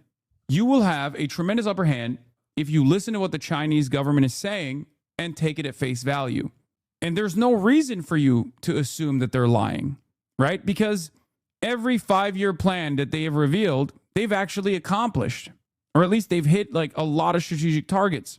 So there's no reason for, when China says like we're a communist country, you know, we're a transitional socialist democracy, or so, not a democracy, but like a transitional socialist government, right? A dictatorship of the proletariat. Here are our 5-year plans. We do not care about profit beyond using it as an accelerant for industry, right? When they say stuff like that, a lot of people go, nah, that's not the case, right? That's not the case. They must be lying. If you simply listen to what they're saying and not automatically assume that they're lying to us, you will be far ahead of most Western analysts, if not damn near the entirety of Western analysts. And the same principle holds for investigative reporting on foreign affairs like this, right? If you're an investigative reporter and you're invested in finding out the truth, if you treat people within the Politburo of Hamas or the governance structure of Hamas as human beings and not just like fucking barbaric animals who are illogical and just simply operating off of seeing red or whatever, you can get tremendous scoops. And that's how Dropsite does it. That's how Western press used to do it, by the way. There are a lot of people that used to not just comply with the State Department narratives or write articles as though they are operating as stenographers for the American government. People used to do that. Many journalists used to do that. Newspapers used to take pride in the fact that they would write and publish things that were harmful to the national security interests, that went against what the official correspondence of the government was. Now, they didn't do it all the time, but in the unique moments where they did do that, you know, Seymour Hersh is a great example of this. He's and Chris Hedges is another great example of this as well. Like when they used to do this kind of investigative reporting, investigative journalism, adversarial journalism, they would get a lot of prestige out of it, right? What changed? Global war on terror, I think. Global war on terror diminished all of that. Like they destroyed it. It became less and less frequent. And it wasn't because the American government was better at like closing up leaks or whatever. It was just that the types of journalists that news media, mainstream media hired were more favorable to reporters that were doing access journalism rather than adversarial journalism. The Jews bought all the news outlets. Come on, man. Yeah. During the global war on terror. Like, even if you have this idea that all of these like major newspapers are owned by Jews, no exchange of ownership took place. So that doesn't even make sense on the timeline that I'm presenting. It's not the case anyway, but it's pretty funny that you think that like this somehow changed after 2001. Yeah, Jews like Jeff Bezos. Yeah, Jewish Jeff Bezos purchased Washington Post to do Jewish news. Yeah, Jewish Elon Musk purchased Twitter, turned it to X. Once again, U.S. media is casually reporting the Pentagon's use of human shields. Here, the New York Times details how U.S. troops are hiding in civilian office spaces, hotels, because they don't want to be vulnerable or too close to the current front lines. Yeah, remember the first day I told you that an enemy state, a foreign adversary that is that doesn't have the same like awesome offensive capabilities that the United States has, is going to make every target worthwhile, right? This is something I brought up with like Hamas as well. When people say like, oh, well, why is Hamas like landing random rockets on Israeli territory back in the day. This is like a common thing that people used to say, oh, they just want to kill all Jews, that's why they're doing it. I was like, no, it's because they don't have precise targeting capabilities. I'm sure if you were to give them an air force and fight them on equal ground, they probably wouldn't spend any time lobbing rockets over the boundary at whatever they might hit. They would hit military positions, military installations, because the military is the one, not because of like some sense of morality. I mean, that might be the case too, but because, the military is the tip of the spear. That's who's hurting them. Your goal in battle is to attrit the military defenses and the military offensive capabilities. Why the fuck would you waste munitions on like random people? And that's part of the reason why I said that the likely reason as to why Iran was not only prioritizing the American military bases, but like random hotels and shit was for this reason. You understand? Why does Russia do it on Ukraine then? Wait, what do you mean? Because Russia isn't Iran. Russia has tremendous offensive capabilities. That's the reason why America, also just like Russia, and Israel, also just like Russia, will blow up whatever the fuck they want to. They have the resources. There is a economy here, right? Like Iran wants to continue this war of attrition. It is by need. Iran has bombed U.S. bases across the Middle East in retaliation for the U.S.-Israeli war, forcing many American troops to relocate to hotels and office bases throughout the region, according to military personnel and American officials. Look at that. Told you. General Kane said that layered defense throughout the region were allowing the United States to protect troops and interests, but that the Pentagon was trying to bolster defenses in the region. Part of the problem for the Pentagon is that 2 decades of war in Iraq and Afghanistan, war zones where the United States quickly established air superiority, left the military with facilities and headquarters close to the current front lines. Oh no. While Bagram Air Base in Afghanistan and the U.S. Embassy in Baghdad, for example, were often targeted in suicide bombings and other attacks, neither the Taliban nor Iraqi militias possess the kind of ballistic missile capability that Iran has. Every single story that features sober analysis on how the war efforts are going basically is an admission that, oh shit, Iran has hands. That's all they keep writing over and over again. They keep putting it in the newspaper that, oh shit, Iran's got fucking hands. Bruh. During the war, in Iraq in particular, the United States built up bases there and in Kuwait, Bahrain, Saudi Arabia, and Qatar. Now the war in Iran has made all those bases vulnerable to the point where service members can't really live or work there for extended periods, military officials said. The U.S. military in the region is experiencing imposter syndrome. The U.S. military in the region is experiencing or is excited at the prospect of doing work from home initiatives. Work from home initiatives, sorry. Is it weird that they don't talk about the base in UAE? What do you mean?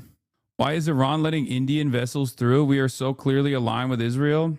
Regional actor that could prove to be a valuable ally out of self-interest later down the line. Iran has also, from what I understand, fucked over China in the past to cut a side deal with India.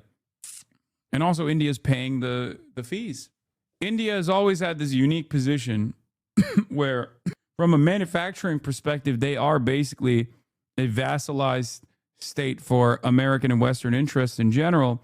But due to their complex history of being dominated and being colonial subjects, they also aren't very trusting.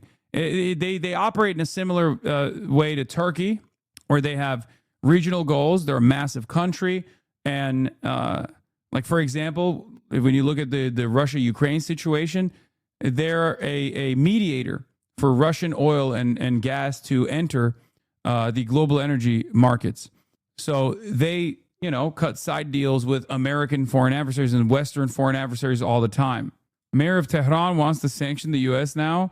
Alireza Zaghani, rather than bargaining to lift sanctions, we're focused on shaping a new sanction framework against the U.S. and its allies in the Strait of Hormuz.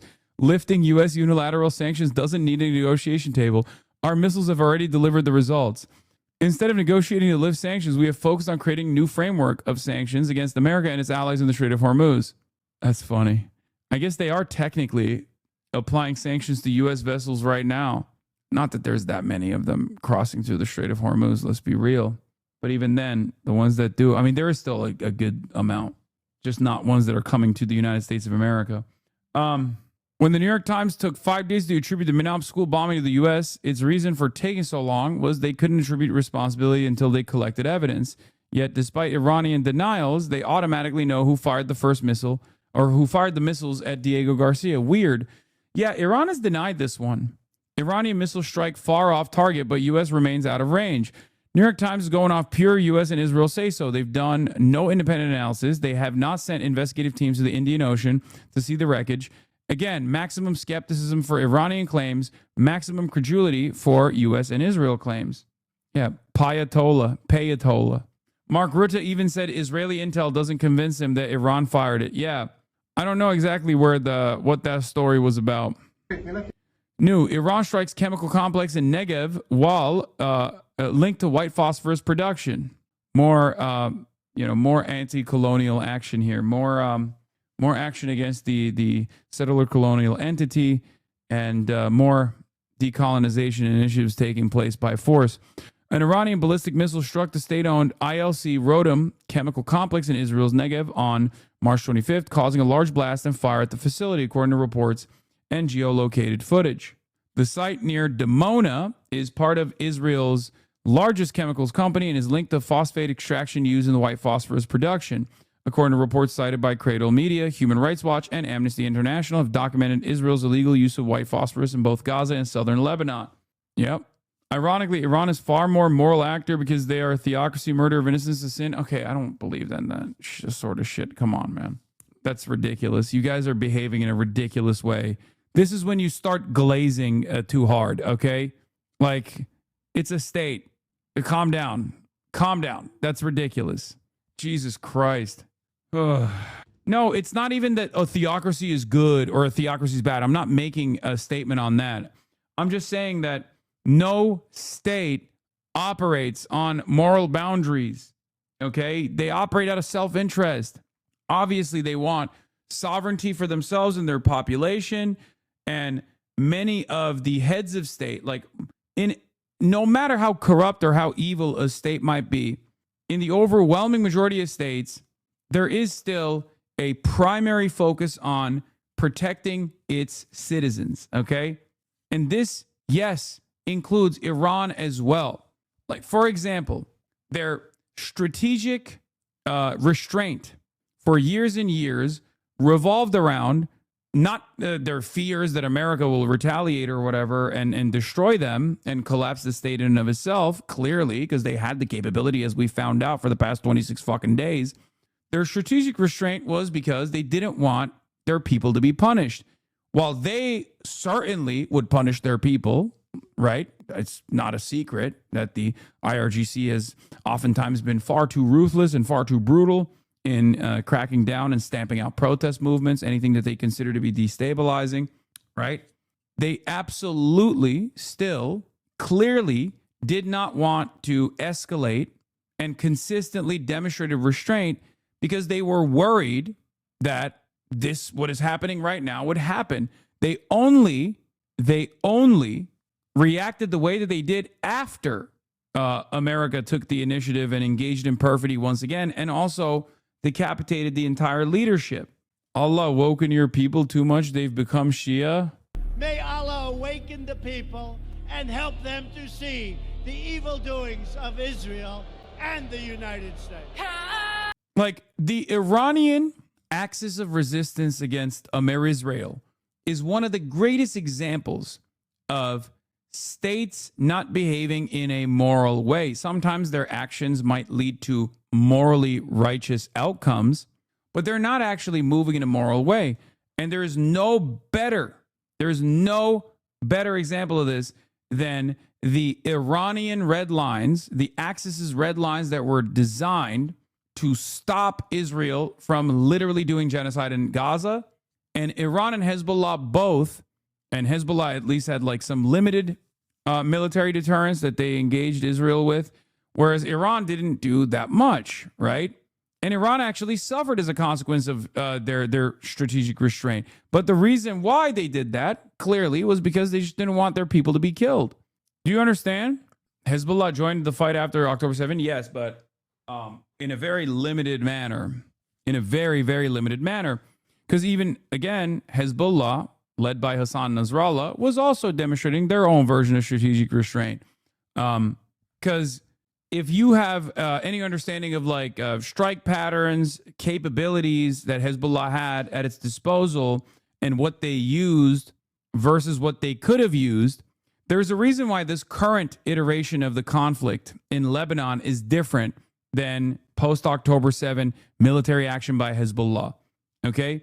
If you look at the Israeli analysts, as I have, they have literally come to the conclusion that Hassan Nasrallah was a far more restrained actor than what remains of the Hezbollah leadership structure right now.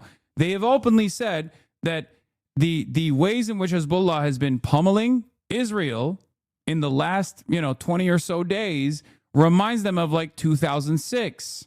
They've absolutely been taking out tanks, constantly pummeling northern Israel. Don't glaze too hard. You should tell that to my mom, who in a span of 2 weeks went from İranlılar gerici olmasalardı, bizim gibi layık olsalardı bunlar hiç başaramazlara. I will die for you Sayed Moştapa. Vay be. Türklerin İran'a böyle gaz vermesi enteresan. Türkler genel olarak Arap sevmezler. İran'ı hiç sevmezler benim bildiğim kadarıyla. Hani İran'a saygı duyarlar ülke olarak ama çok sevmezler. Hele mesela Hizbullah falan hiç sevmez Türkler. Belki değişmiş bu konsept artık. How is funding resistance such as Hamas from Iran not helping Palestine? Do you not understand what I was trying to explain to you? Of course, Iran has funded and offered logistics and offered training to Hamas militancy, to the Palestinian resistance outright. Okay? But that's not done as like some kind of moral, that might have a moral purpose, that might have a moral outcome, at the end. Like if you were to successfully liberate the Palestinians and allow them to fight back militarily and develop sovereignty, then that's a righteous outcome, right? That's a moral outcome. But the reasons as to why Iran was very clearly funding them and the reasons as to why Iran did not take the actions that they had within their capabilities, as we have seen in the last 26 days. But the reason why they didn't do this after October 7, even though they said they would, because that's the whole purpose of red lines, right, is because they were self-interested. They cared first and foremost about their own people's well-being. This is what I mean. Youssef Al-Otaiba, UAE ambassador to the U.S. A simple ceasefire isn't enough. We need a conclusive outcome that addresses Iran's full range of threats, nuclear capabilities, missiles, drones. Bro, UAE is out here like talking as though they are not in fucking striking distance, man. I don't understand. This might be like a lone voice, maybe. Bro, they really think they're Israel. I swear to God. Bro, you ain't Israel. Okay? You're the United Arab Emirates, okay? You're not the United Israeli Emirates. Fuck you mean? What is happening? I know they're spiritually Israeli. I've talked about this quite a bit. And they are tied to Israel at the hip. But what blows my mind, what blows my fucking mind about these last 26 days is that Israel does not give a fuck about the United Arab Emirates, bro. They do not care. And these guys are still behaving like dogs. Holy shit. It blows my fucking mind. Like, how have you not learned the lesson that this allegiance with Israel has only led to having Dubai be erased off the fucking map? UAE had no say starting this war, and they'll have no say how it ends. These big statements are regime PR designed to persuade the public that the UAE has some agency here where they don't. Yeah, this reminds me. You know what this reminds me of? This reminds me of that kid that like fake stops the train and then fake pushes the train. Like that's the UAE. That's the UAE's involvement in this and the amount of say they have. You know what I'm talking about? That meme, that video? It's so funny. Anytime a non-Zionist person dies, Israel's happy. Brother, UAE is a Zionist country. No, you mean anytime a non-Jewish person dies in this equation, Israel is not necessarily happy, but they just don't give a fuck. And yes, that does make sense because Israel is a fascist country. It is a Jewish supremacist country. Yeah, this is the one I was looking at. Wait, no, not this one. There's another one, but I guess this one works too. That's the UAE, baby. It's not a lone voice. It's their policy. Just in, Dubai's deputy police chief, Dani Khalfan Tamim, says, calls for more cooperation with Israel and attacks Arab leaders. Oh, people of the Gulf, strengthen your cooperation with Israel. Advice. There is no good in the region's countries at all. Oh, God. What a fucking... Sharmuta. Gahpe. Kalp. Kus immek sharmuta. Oh, my fucking God, dude. Jesus Christ. Watch your mouth? Man, what the fuck are you talking about? No, in the Gulf, we say chalp. Kusoktak sharmuta. Cuck chair was made for this guy? Bro. Anyway, UAE had no say in starting this war and no say in how it ends. We want Iran as a normal neighbor. It can be reclusive and even unwelcoming, but it can't attack its neighbors, blockade international borders, or export extremism. Oh my God. The United Israeli Emirates saying you can't export extremism? Bitch, you literally fund and supply arms to ISIS militants in the Gaza Strip in coordination with the Israeli Zionist entity. And not only that, but you're currently doing a fucking genocide separately in Sudan by funding the RSF. The fuck do you mean? Iran should not export extremism. That's all you do, motherfucker. God, the UAE, man. It's just, I'm not, let me just say, I feel bad for people who are stuck there, but if there's one country that is like morally the equivalent of Israel in the Gulf, it's like they are somehow fucking worse than Saudi Arabia. How is that even possible? How is that even fucking possible? Unbelievable. The way, the audacity, the gall, the way these guys fucking operate, the shamelessness. Yeah, the UAE. No wonder it was a Emirati that gave Jeffrey Epstein. Oh my God, I forgot about Jeffrey Epstein. Ironically enough, that's the other thing. Like, they are the most involved with Jeffrey Epstein, like the most involved. They're gonna make videos about you, bro. Yeah, they're gonna get those. Like English speaking, like perfect English speaking Instagram influencers to be like, the UAE actually despises extremism in the region. We're not like the rest of those disgusting Arabs. We're actually a different kind of Arab. Have you guys seen those videos where they do like these like insane Orientalist videos about their own people? It's fucking terrible. I mean, the phone flip video is beast mode. I do appreciate that one. I think you guys are wrong. Your Chinese fans turned you into an isekai anime title? A socially awkward, makeup-free news anchor suffers a social anxiety meltdown at the Vanity Fair's Oscars party, too afraid to speak to the stars who support Palestine, missing the chance to talk to goddess Dua Lipa, and surprised that Hudson actually knows her. I was always stunned by the lunacy of the Abraham Accords from an Emirati perspective. The UAE's conflict with Iran is far more resolvable than Israel's conflict with Iran. By joining the Abraham Accords and explicitly becoming a member of Israel's anti-Iran bloc, the UAE essentially attached itself to Israel's conflict with Iran, even though Israel is 1,000 miles from Iran, while the UAE is only 50 miles from Iran's shores. The UAE made itself a frontline state in Israel's fight with Iran. Abu Dhabi is now paying the price for this mistake. Geography is ensuring that key decisions are made elsewhere while it pays the highest price. Here's an example of those influencers. Yes, the UAE has been paying me and influencers to talk good about Dubai, Abu Dhabi, and all of the Emirates.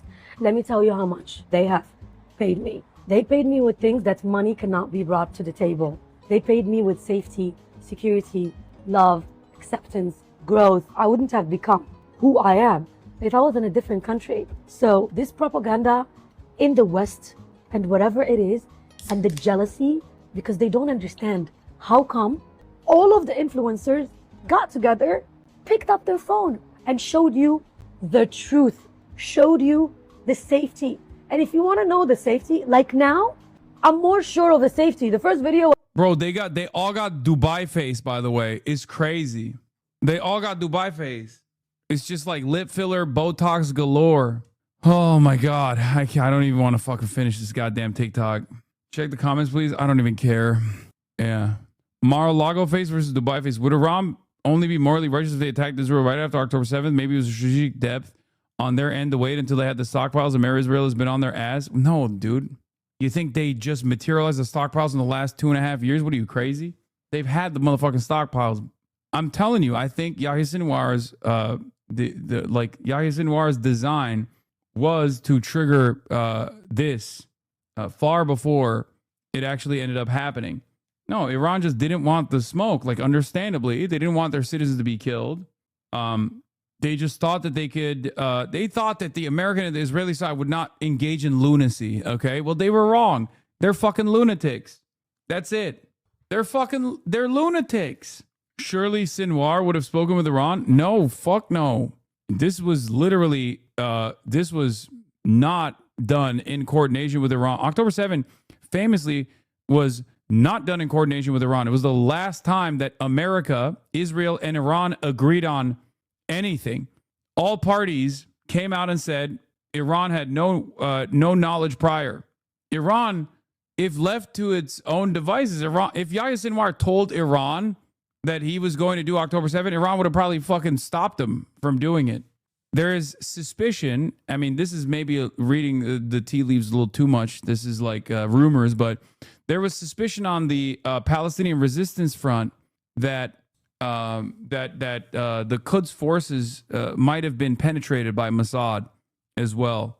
Like that the IRGC leadership structure might have been penetrated at its highest levels by Mossad. Why would Iran stop Sinwar? What are you talking about? Look at what happened to the Iranian resistance forces in the region.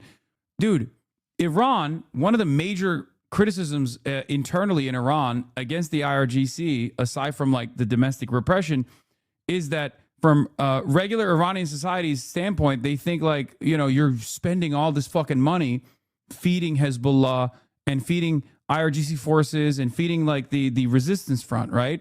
Which is true. They spend a fuck ton of money, both shipping them arms, shipping them missiles, setting up a supply chain between Lebanon and Iran by way of Syria, sending Hezbollah to Syria to make sure that that supply chain is uninhibited or not disrupted. Sorry. The argument from Iranian society is like, we're suffering as a consequence of these sanctions, certainly, but like we're suffering and you're fucking spending all the money in the parallel economy that you've designed on, fighting foreign wars. What the fuck are you doing? That's not cheap at all. And all of that is, I mean, it's been severely reduced.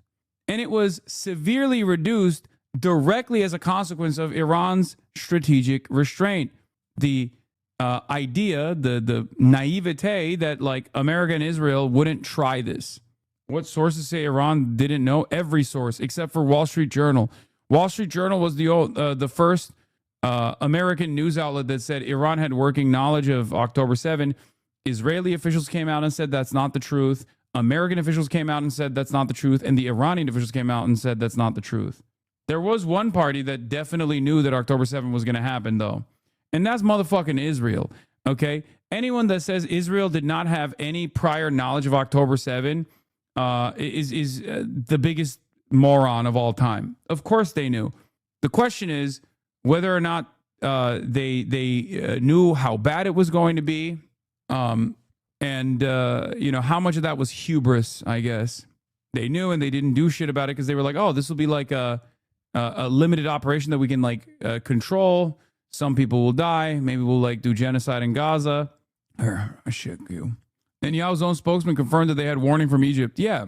I mean, we knew that already. Egypt also confirmed that.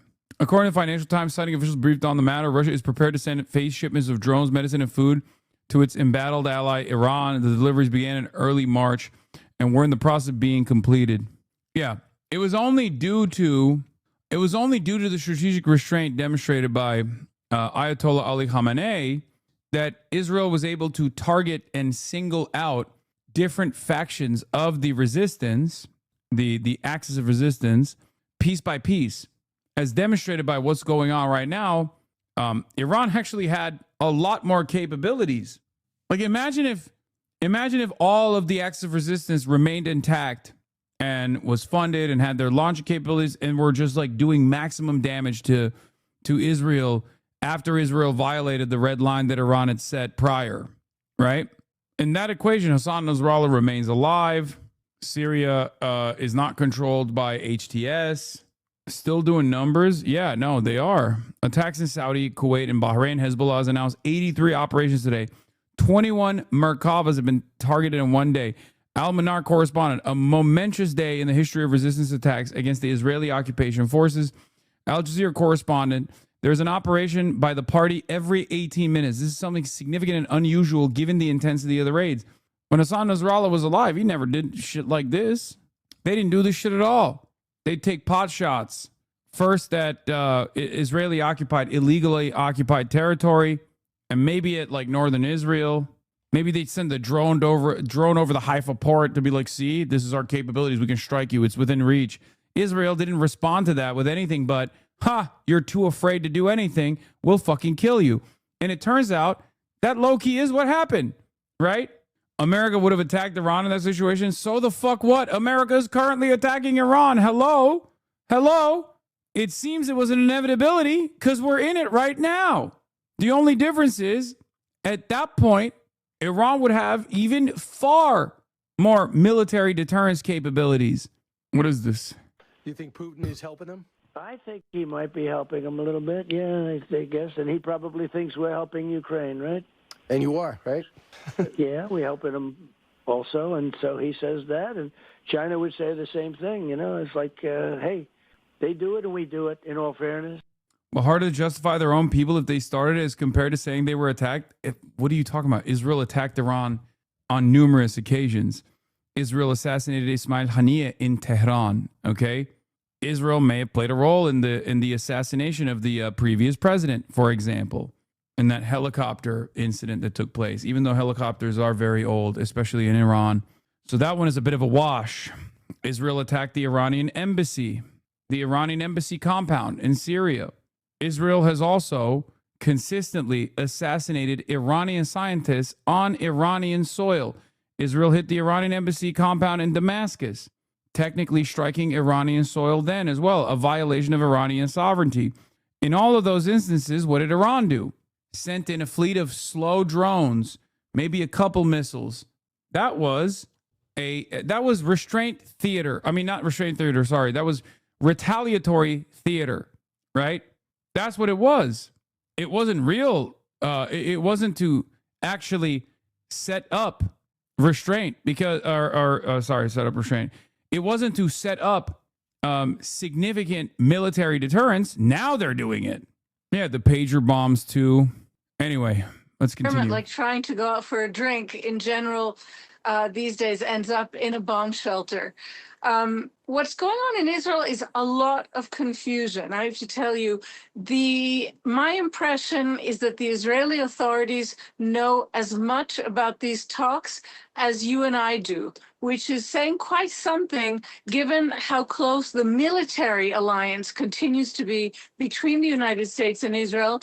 But, you know, while you were speaking just now with Reza, we received a statement from the Iranian Foreign Minister Araghchi, who said there are no negotiations. He said messages are being transferred back and forth, but there are no negotiations, and that he reiterated a very hard line for Iran. He said that Iran demands a complete end to the war and reparations for damages done.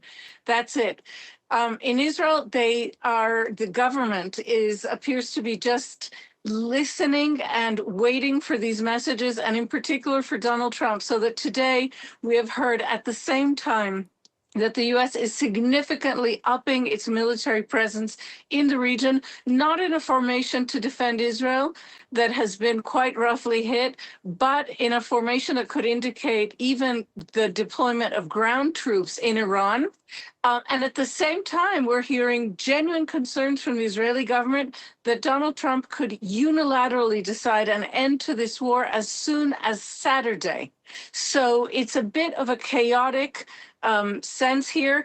And remember that the Iranians are also demanding that Israel halt its operations in Lebanon. So all of Prime Minister Netanyahu's statements saying that Israel is about to go deeper into Lebanon, that even if the war in Iran ends, the one in Lebanon will continue.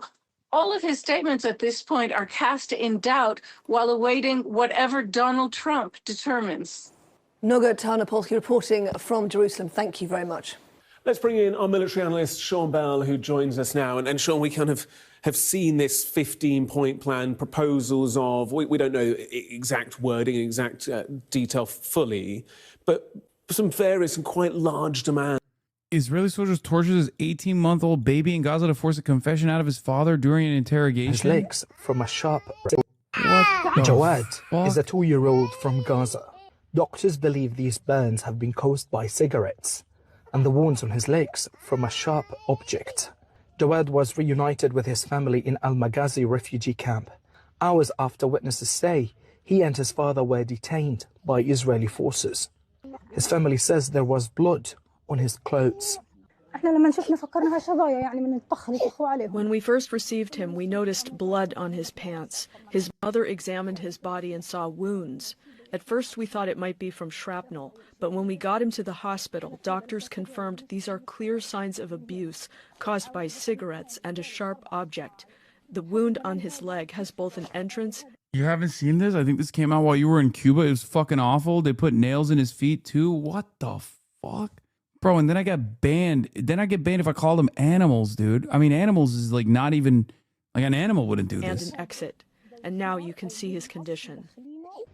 On March 20th, Jawad was with his father, Osama Abu Nassar, in Al-Maghazi. Witnesses say they were detained shortly after approaching Israel's so-called yellow demarcation line. This is the area where Osama Abu Nassar was last seen carrying his son. Israeli forces are deployed here. We rushed to reach him, but came under fire from tanks.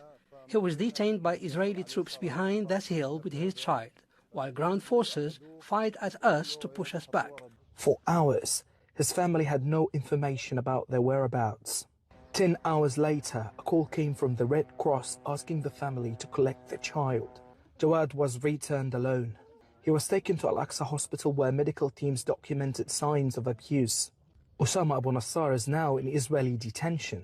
Jawad remains another child in Gaza growing up in a reality where brutality arrives early and leaves a lasting impact. This is the medical report for Jawad. Doctors documented injuries around both knees consistent with cigarette burns. The report also classifies this as a case of child abuse by unknown individuals. That's insane. Country that things. Oof, I can't believe it, dude. This is like every day there's a fresh new hell. And then you got Democrats who want to fucking find ways of defending this shit. Insane. On Iran's nuclear plans and proposals, whether they're civilian or whether they're military, would Iran agree to this? It's fascinating, isn't it? President Trump likes to issue his 15, 18, 20-point plans, doesn't he, as ultimatums. But I have to say, when you read through it, if I was Iranian, it looks like a surrender document. Remember those terms that we were looking at a different scenario. If you look at what the US objectives are, all it does is list those, because that way President Trump can claim that he's achieved victory. The top 4 around nuclear, the trouble is the nuclear ones, you can only actually solve this if you remove the intent. If you don't remove Iran's intent to develop nuclear weapons, frankly, all the bombing in the world simply puts their program back. And as we discussed off air, unless you can find this enriched uranium, you've already got the bare bones. You've got all the experience and expertise to do this. If the US objectives was to regime change, there may be a different regime in there, but it's still the same effective ideology. It's actually more dangerous. And you haven't seen a popular uprising. The regime may have been battered mercilessly from the air in terms of military capability, but you've still got the drones in place. They're still looking like they've got fighting, and they're still launching missiles around the region, and they've still got their foot on the throat of the West in the Straits of Hormuz. I'm not entirely sure how a 15-point plan is going to prompt them to start negotiating. And with some pretty big demands in it. Well, maybe what might prompt them to start negotiating is this deployment of thousands of troops, really, but significantly an airborne division to the Middle East. What would that mean? How would that be used? How could these kind of soldiers be leveraged? It looks good on pictures, doesn't it? But if you look at Afghanistan, how many troops at the peak did America have there? 130,000? It was well over 100,000. So 1,000 isn't going to materially change the dial at all. What it does do is put boots on the ground, which, of course, could be incredibly dangerous. I suspect what's more likely is that military analysts believe at the moment that Trump's looking for an off-ramp. He's looking for a way out. If you put troops into the region, it just throws a bit of uncertainty into the mix and therefore potentially gives you a bit more leverage in those negotiations. But quite frankly, at the moment, I as a military guy, I've never seen such uncertainty. The Sky put out this 80-second little video of Trump just turning around conflicting statements. It's very difficult to do analysis when you're seeing so much out there. What we can see is Iran still standing. They don't look like they want to negotiate, at least publicly, and Trump desperately needs an off-ramp. And then a Hadera Magistrates Court judge ruled that the Palestinian miner was apparently starved while in Israeli detention where he collapsed and died last year. The fact that he was apparently starved cannot and should not be hidden.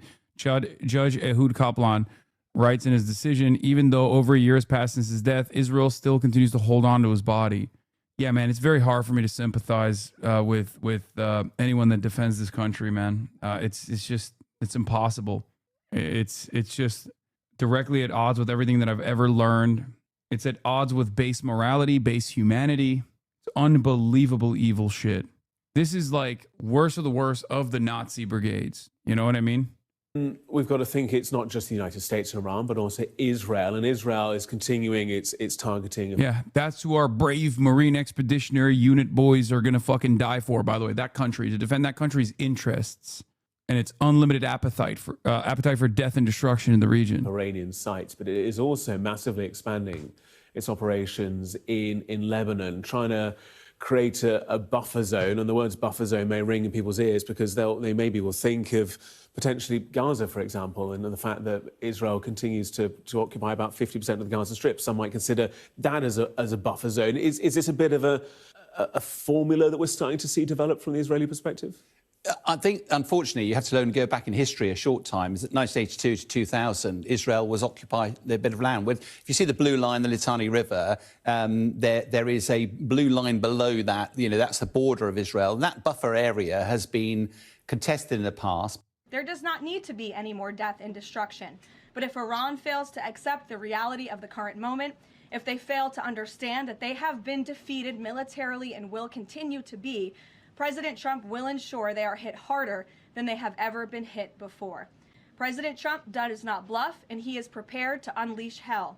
Iran should not miscalculate again. Their last miscalculation cost them their senior leadership, their Navy, their Air Force, and their air defense system. Any violence beyond this point will be because the Iranian regime refused to understand they have already been defeated and refused to come to a deal. Just within the past few hours, Iranian state TV has said that Iran has rejected the U.S.'s 15-point plan to end the war. What's the White House's response to that, and have these talks hit a dead end? They have not. Talks continue. They are productive, as the president said on Monday, and they continue to be. However, I saw a 15-point plan that was floated in the media.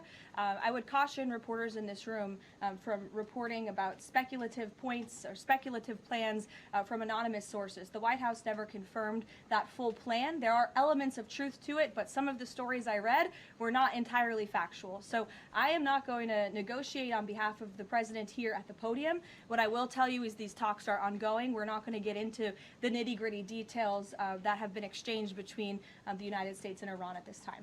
So, day 26 of the Iran war. Widely reported, President Trump has issued a 15-point peace plan to the Iranians, but it's also clear he's planning on sending more troops to the region. What is the American strategy in this war going forward? It's interesting in the 15-point peace plan, what we know is that there are some carrots to the Iranian leadership, like sanctions relief, but most of the rest of the plan does seem to be a list of America's strategic objectives. Therefore, it feels a lot like a surrender plan. Now, the US military has undoubtedly written down Iran's military capability, but it still has the leadership in place, it's still got missiles, it's got drones, and it's still controlling the Straits of Hormuz. That doesn't feel like the Iranian government is anywhere close to capitulating or surrendering, and certainly not wanting to negotiate on America's terms. Meanwhile, in addition to the peace proposal, President Trump is talking about deploying troops to the region. But where will they go and how will they be used? Well, at the moment, it's US Marine Corps capability on USS Tripoli and Boxer. This is the tip of the sword of the US Marine Corps capability, bristling with helicopters to move from ship to shore and also recover any casualties, but also F-35 fighter jets that can provide close air support to the forces on the ground. In addition, you've got New Orleans, Comstock and Portland, vital support ships that can also offload hardened vehicles, some of the supplies and particularly the food and provisions that the US Marine Corps forces on the ground will require. Now, 5,000 US Marine Corps sounds like a lot. Sorry. And it's a very potent... Is one of these naval assets called the USS Comstock? That's a joke, right? That's what they said, USS Comstock. This is a good one for us. Out of all the names that we could have gone with, we chose this one. I mean, respect, I guess. Beast mode. That's cool. That's cool. Cool. Okay. USS Poop Sock. Capability. But what are those numbers actually able to do?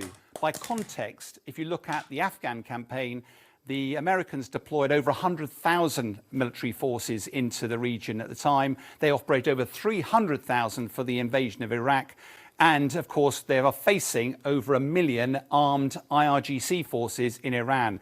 So 5,000 is a relatively small number. Where would they be deployed and what could they do?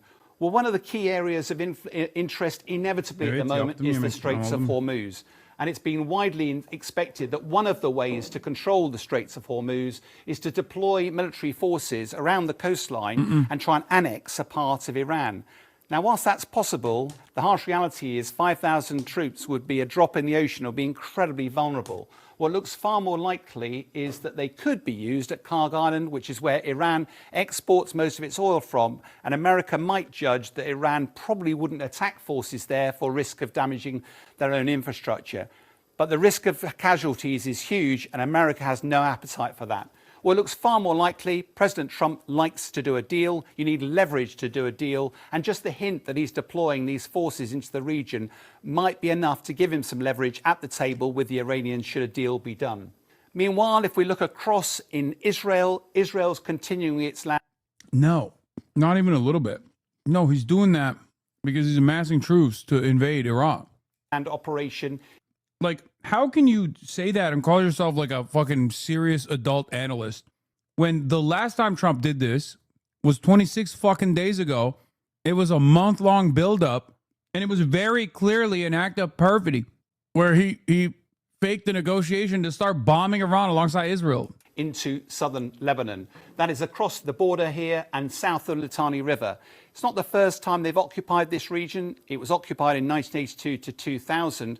And one of the reasons they do that is to create a buffer zone to protect their people that are living in the communities and settlements in northern Israel. It's also been reported that several of the bridges across the Litani River have been blown, but not all of them. One of the reasons that they won't all have been blown is to allow the Lebanese people to escape from the region. The challenge, of course, this operation is incredibly dangerous. Hezbollah will be trying to stop Israeli defense forces every step of the way.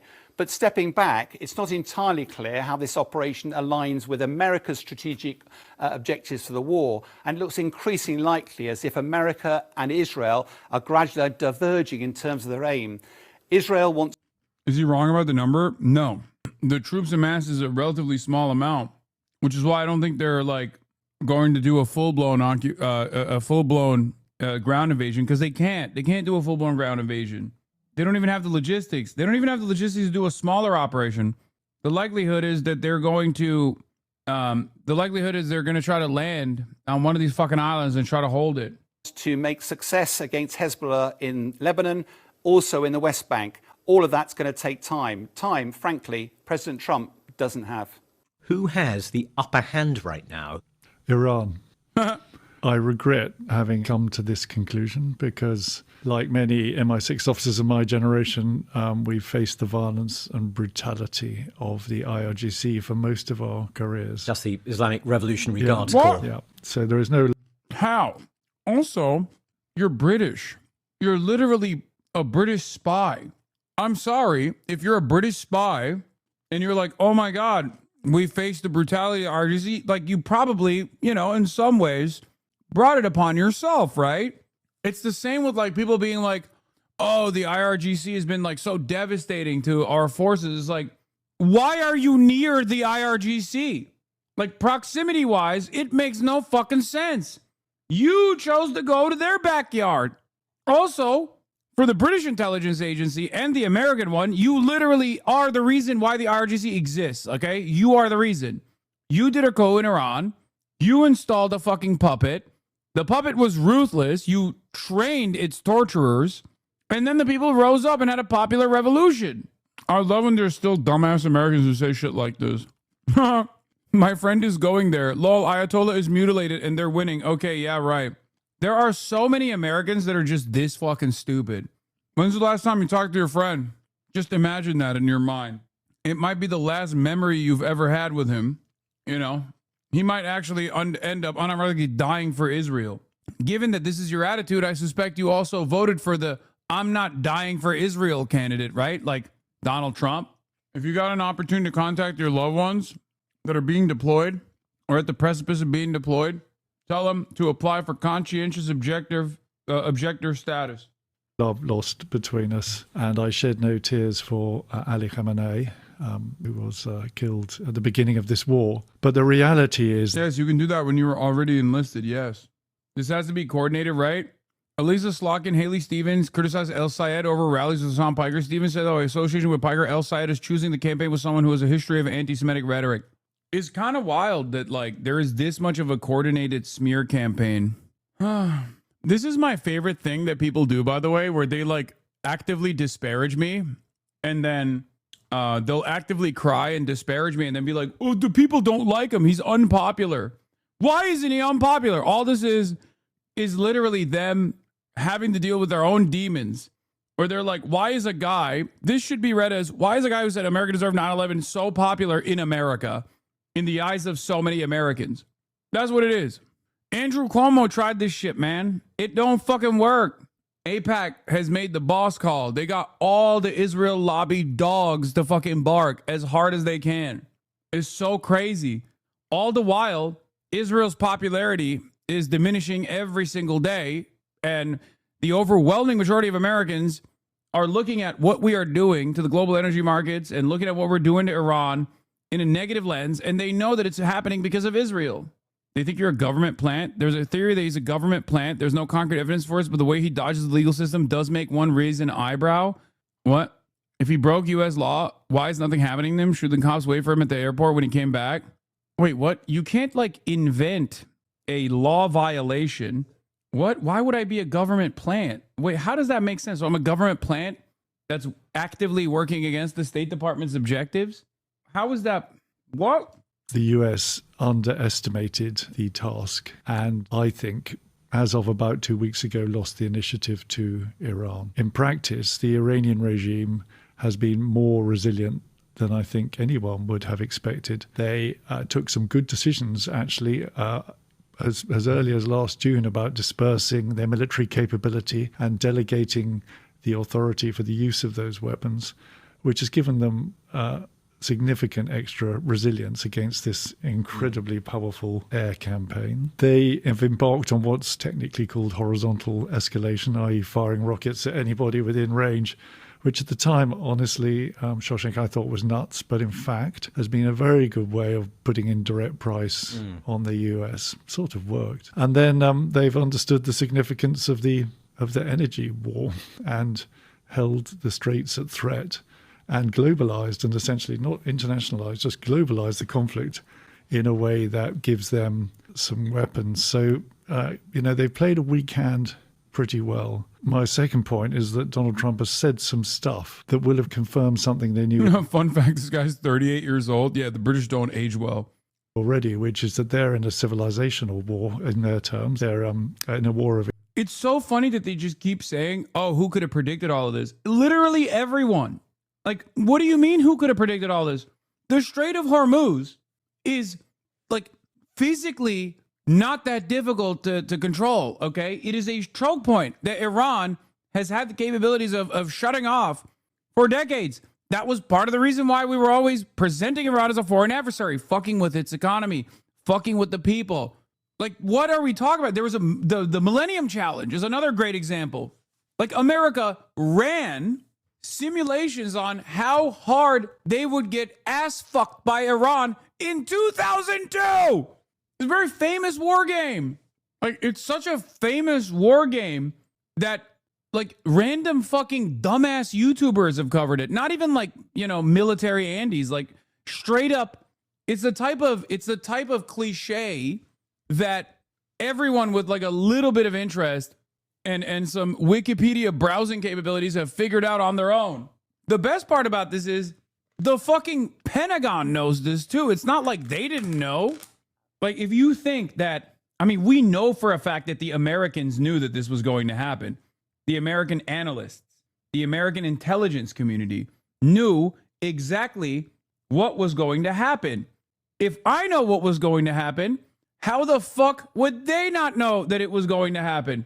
I'm a random guy. I'm 34-year-old Twitch streamer. Okay? If I could call it from a mile away, you think the American intelligence community could not make this assessment? What did I say? I told you, one, a country like Iran, especially if it's under attack by Western forces, is going to rally around the flag. It's not going to lead to mass protests and mass mobilization.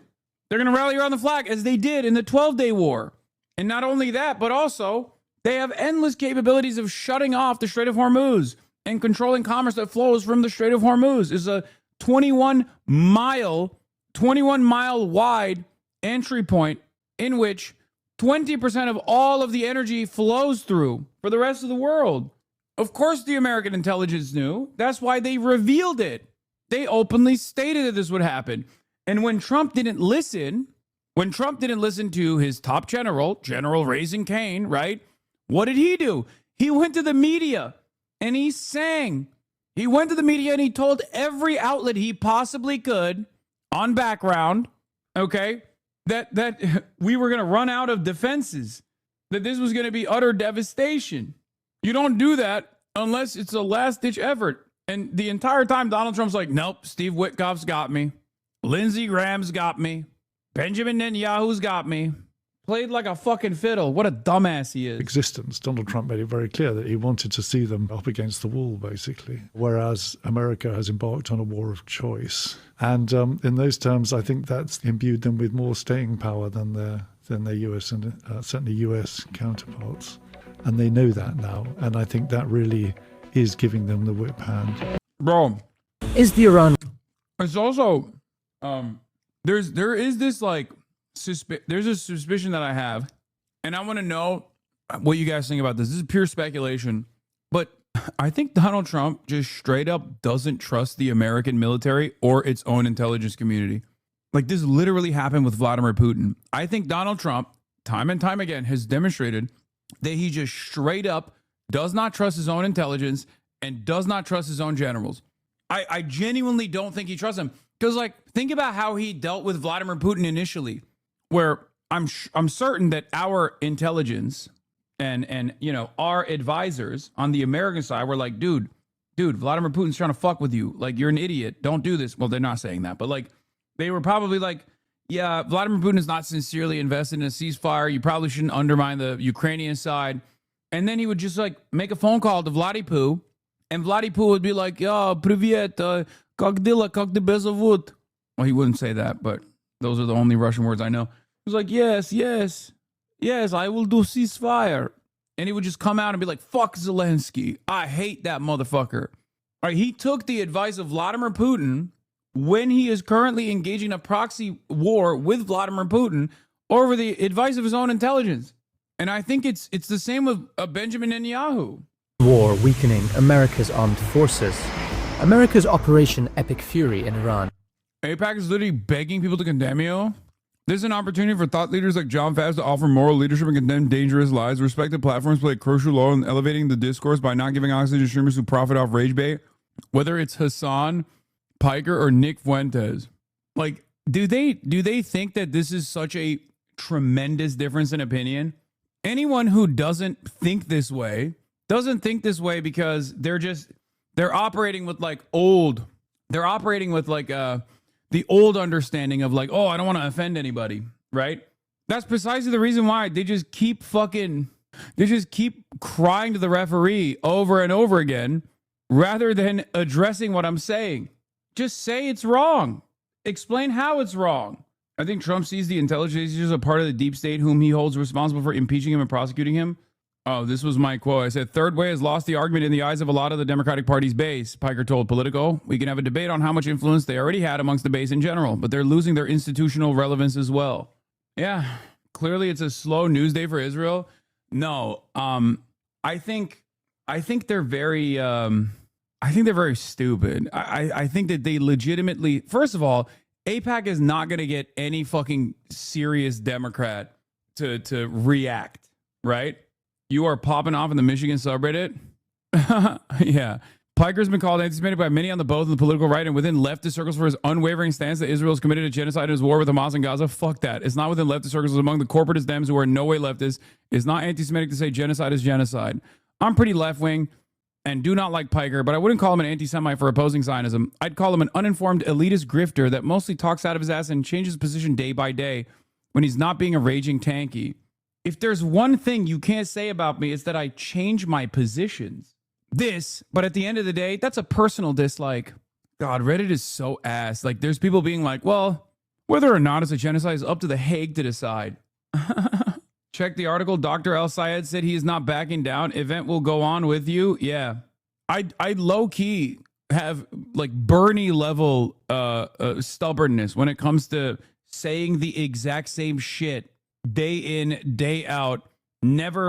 Never shying away from repeating myself over and over again. They said Ms. Rachel is anti-Semitic. Do not take them seriously. The left needs a Joe Rogan that can engage a broad audience. Abdul speaks with Hassan, top 5 most watched Twitch streamer twice in campaigns with him. How dare he? If he can't win the state, he won't win the primary. I'm not too worried about that, and I'm not going to overthink my vote. I think he has a chance. Progressives are doing well all over the country. People are not just sick of the centrist corporate Dem bullshit, but the Republicans are scaring them to the left as well. Yeah, the irony is, like, progressive politics of the sort that Abdul El Sayed represents is actually more popular in the general than it is in the fucking primary. These guys and their politics actually are much harder to win primaries with because the Democratic base of support still has that old guard mentality. Anyway, we'll get back to the McMorrow donor video in a second. It's the most intensive opening air campaign in modern history, but its scale is placing enormous strain on America's armed forces. Start with munitions. America probably used just over 5,000 of these in the first 4 days of the war, rising to 11,000 or so in the first 16 days. Some of these are highly replaceable. For instance, its stockpile of JDAMs, a GPS guidance kit that can be strapped to dumb bombs, is thought to be in the hundreds of thousands. We have a nearly unlimited stockpile. But others, such as the longer-range standoff munitions America used to neutralize Iran's air defenses, are scarce. One such example is the Tomahawk cruise missile. The Pentagon had planned to buy just 57 in the current fiscal year, but in the opening days of the war, it used over 300. It's a similar picture for air defenses. In the first week of the war, America is estimated to have fired more than 150 THAAD interceptors, but there have been no new deliveries of these since August 2023. America's ships and planes are also under strain. Kuwait accidentally shot down 3 of America's F-15 fighter jets. Iran also has hit a number of expensive radars. These are relatively modest losses. The bigger issue is wear and tear. The war has meant that the USS Gerald Ford aircraft carrier has had to stay at sea for more than 260 days. This has put enormous strain on the crew and delayed maintenance of the carrier. In March, it suffered a 30-hour fire that left more than 600 sailors without beds. The pace of operations could mean America is unable to deploy a carrier in some parts of the world for several years. There are some bright spots for America's armed forces. One is the debut of new and cheaper weapons like the low-cost uncrewed combat attack system. Wow. The latest and greatest tech we have is a more expensive version of the Iranian drones that we are incapable of stopping. That's awesome. This is How can you look at this and be like, well, America's military dominance is still continuing, definitely going strong. Cheap one-way strike drone, modeled on Iran's own Shahed, used in the Iran conflict for the first time. It can be produced far more quickly than a Tomahawk. Another is the combat experience gained by America's forces. In the event of a future conflict over Taiwan, that could be a helpful differentiator between the United States and China. But even this may not offset the longer-term costs of this operation. The impact of this war on America... I would never bring up going to war with China. You know, maybe that's just me, but kind of feels like it's a stupid thing to say, right? Going to war with China. I'm sorry. We can't even go to war with Iran. What the fuck? Bro, You're going to see in the next decade, you're going to see American presidential hopefuls literally be like, America's position on Taiwan has always been that Taiwan is a part of China, obviously. Bank on it. Bank on it. Take that shit to the motherfucking bank. Bet. We must do away with strategic ambiguity as a policy in order to move towards a more dignified diplomatic approach with a wonderful and reliable and important ally, China. That's what's going to be saying. People saying that. America's military is likely to reverberate for years. Regardless of the outcome, it has already become the most consequential military decision that President Trump has taken. Donald Trump says Iran is desperate for a deal, is it? No. Iran has rejected this 15-point plan because it violates Iranian sovereignty. And that's what the revolution in 1979 was all about. It was about sovereignty and independence and dignity and honor, and it was anti-imperialist. And that's why the United States and its allies and proxies hate Iran so much. Iran opposes genocide in Gaza, and that's a sin. You must support genocide in Gaza. But no, Iran is not going to accept anything that will have the slightest, let's say, impact on Iran's sovereignty. Someone said you would be Mike Huckabee, but for China in a future administration. Oh my God, you are not wrong. I'd be going out there being like, well, it's called the South China Sea, don't you think? Mr. Ambassador, what do you mean? That's right. It's called the South China Sea. That's just real estate. They should take all of it. Mike Hucksanabi? Yeah. Who would be the Tucker Carlson of that equation? Interviewing me about what one China truly means, you know? What's going on? What does one China mean to you? Be like, well, one China's a very important ally. Very important ally. And therefore, one China means what China wants, China gets. In what way specifically? And so in what way specifically, if I can ask you, does it reduce sovereignty, or would it? I know it's not a reality, but would it reduce sovereignty? Iran's nuclear program is in accordance with international law. It has been supervised by the International Atomic Energy Agency for decades. They have reported, they have reported repeatedly that there's no evidence that Iran has ever been seeking a nuclear weapon. Even the United States, its intelligence agencies have admitted that at least since 2003. God said, he who blesses China will be blessed, and he who curses China will be cursed.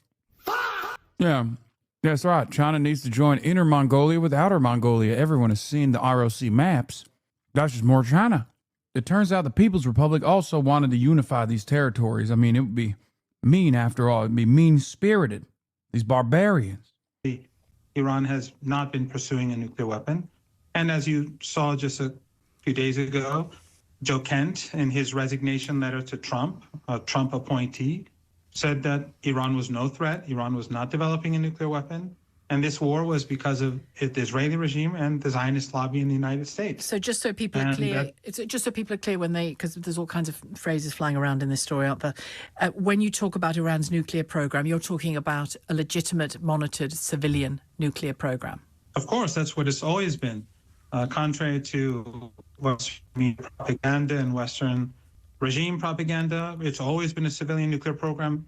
The International Atomic Energy Agency, until these sites were bombed, they had people in there. They had cameras in there. They had monitors there. But this, of course, drops away in the narrative on Iran because Iran's problem is that it opposes ethno-supremacism, which is a sin. It opposes the extermination of the Palestinian people, another sin. And it opposes the strangulation of Cuba and so on. Damn, he even brought up Cuba. Dude, Morandi is so funny because anytime he goes on the news, he literally puts the camera directly at his chin. They're tapped in. Yeah, of course they're tapped in, dude. Also, I assume Iran and Cuba probably have always had a fairly decent relationship. They are on that Axis side as far as like being countries that were like existing sovereign nation states that have been able to successfully fight back against Western imperialism, specifically American imperialism. So they're sister nations, you know? They got the same fucking haters. But yeah, I don't know why he always is just like eating the camera every time. Of course, he brought up Cuba. Don't you know Iranians love Cuba Day? That's a different Cuba. I think it's just a dad angle. And that's, of course, makes it a target for empire. Can I ask you then, given what you've said about Iran's intentions on nuclear, civilian nuclear program only, always has been, can I ask you, will it always be civilian only? Because that's what Donald Trump seems to be saying. That is what Iran's... that's what Iran has always said. Oh, that's interesting. So when Donald Trump says they will give up any military nuclear weapon ambitions, is he right? You seem to be saying that's true. No, that's not true. Iran never had ambitions. And never will, is my question. That's what Iran has said always. Never will. Of course, that's what Iran has always said. But the United States, the Western media, they will always try to make... I mean, look, the same people who created ISIS and Al-Qaeda, meaning Western intelligence agencies, with their local... Iran, as always, due to the long-standing fatwa by Ayatollah Ali Khamenei, refused to develop nuclear arms. Now, from my perspective, obviously, I find that to be a massive L. But, you know, I'm not a religious scholar. I'm not Shia. That's their own thing, right? However, when people say, oh, well, why were they enriching nuclear grade? Why were they enriching nuclear grade uranium far beyond civilian usage? For leverage. That's it. For leverage. And they stopped doing it when there was sanctions relief on the table. And then they continued not doing it after Donald Trump ripped apart the sanctions. And then they only started doing it again in order to develop leverage again for the, negotiations that would inevitably come. Proxies like Qatar and Saudi Arabia and Erdogan and Abdullah and Jordan. These same people who created these monsters, the U.S. Defense Intelligence Agency has a document where it said our allies were creating it, were creating this monster, and that the Obama regime supported it. And this is what General Flynn, who was the head of the U.S. Defense Intelligence Agency at this time. Yeah, fatwas are useful like that. That's the same reason they're completely okay with gender reassignment surgery and trans people, but somehow are very against homosexuality. Nothing makes sense when it comes to fatwas. Very vibe-based. Yeah. Also, I shouldn't be making fun of his camera angle because Marandi's camera angle is like quite similar to my new camera angle. Anyway. At the time said that we were supporting this policy. And Jake Sullivan, who was Biden's national security advisor, said that when he was working for Hillary Clinton, when she was the Secretary of State, he said in an email on February the 12th, 2012, that in Syria, Al-Qaeda is on our side. This is the same Al-Qaeda who we're told carried out 9/11. And I have to say, as in my job, and you'll understand it, I hope, Iran has created a few monsters of its own, hasn't it? No, we haven't created... No. That's exactly what I wanted to say. You reject that. These regimes that created these monsters say Iran supports terrorism. Hezbollah is a national resistance organization. It was created in 1982 as a result of the Israeli occupation of Beirut. In 1982, they invaded the country. There was no Hezbollah then. And then in order to resist the occupation, Hezbollah was born. And it kicked out the regime in the year 2000. Yeah, but there would be many who would kick against that and push against that statement from you there. Well, anyone who... The thing is, I don't particularly want to pursue that area of the conversation because I'm more keen to talk about what potential deal there might be and get you to reflect on the current statements that are being made. Someone in the Iranian regime, it's not always clear who, it says that Donald Trump is talking to himself. America is talking to itself. What does that mean? I don't think anyone said America is talking to itself. They said Trump, because Trump is just making things up. He says, I'm negotiating with someone in Iran. Every moment he says something new. Do you accept that Pakistan is offering help with some kind of conversation? Or do you say that's not happening? No, what happened was that the Americans sent a message through Pakistan to Iran. That's it. I mean, we always have messages. It's been going on for 47 years. That's nothing new. But the message was not anything that was of any value to the Iranians. Iran, in this war, will make sure that it is not attacked again. Because we just had a war, a 12-day war, 9 months ago. How will it do that? It will defeat the enemy. It will make the United States pay a price to ensure that it never thinks about attacking Iran again. Ever. What's in your mind when you say the United States will pay a price? Is it Strait of Hormuz? Is it an economic price? Or It's everything. They will. Trump Attacks on will have American to soil? be. No, Trump will have to be defeated.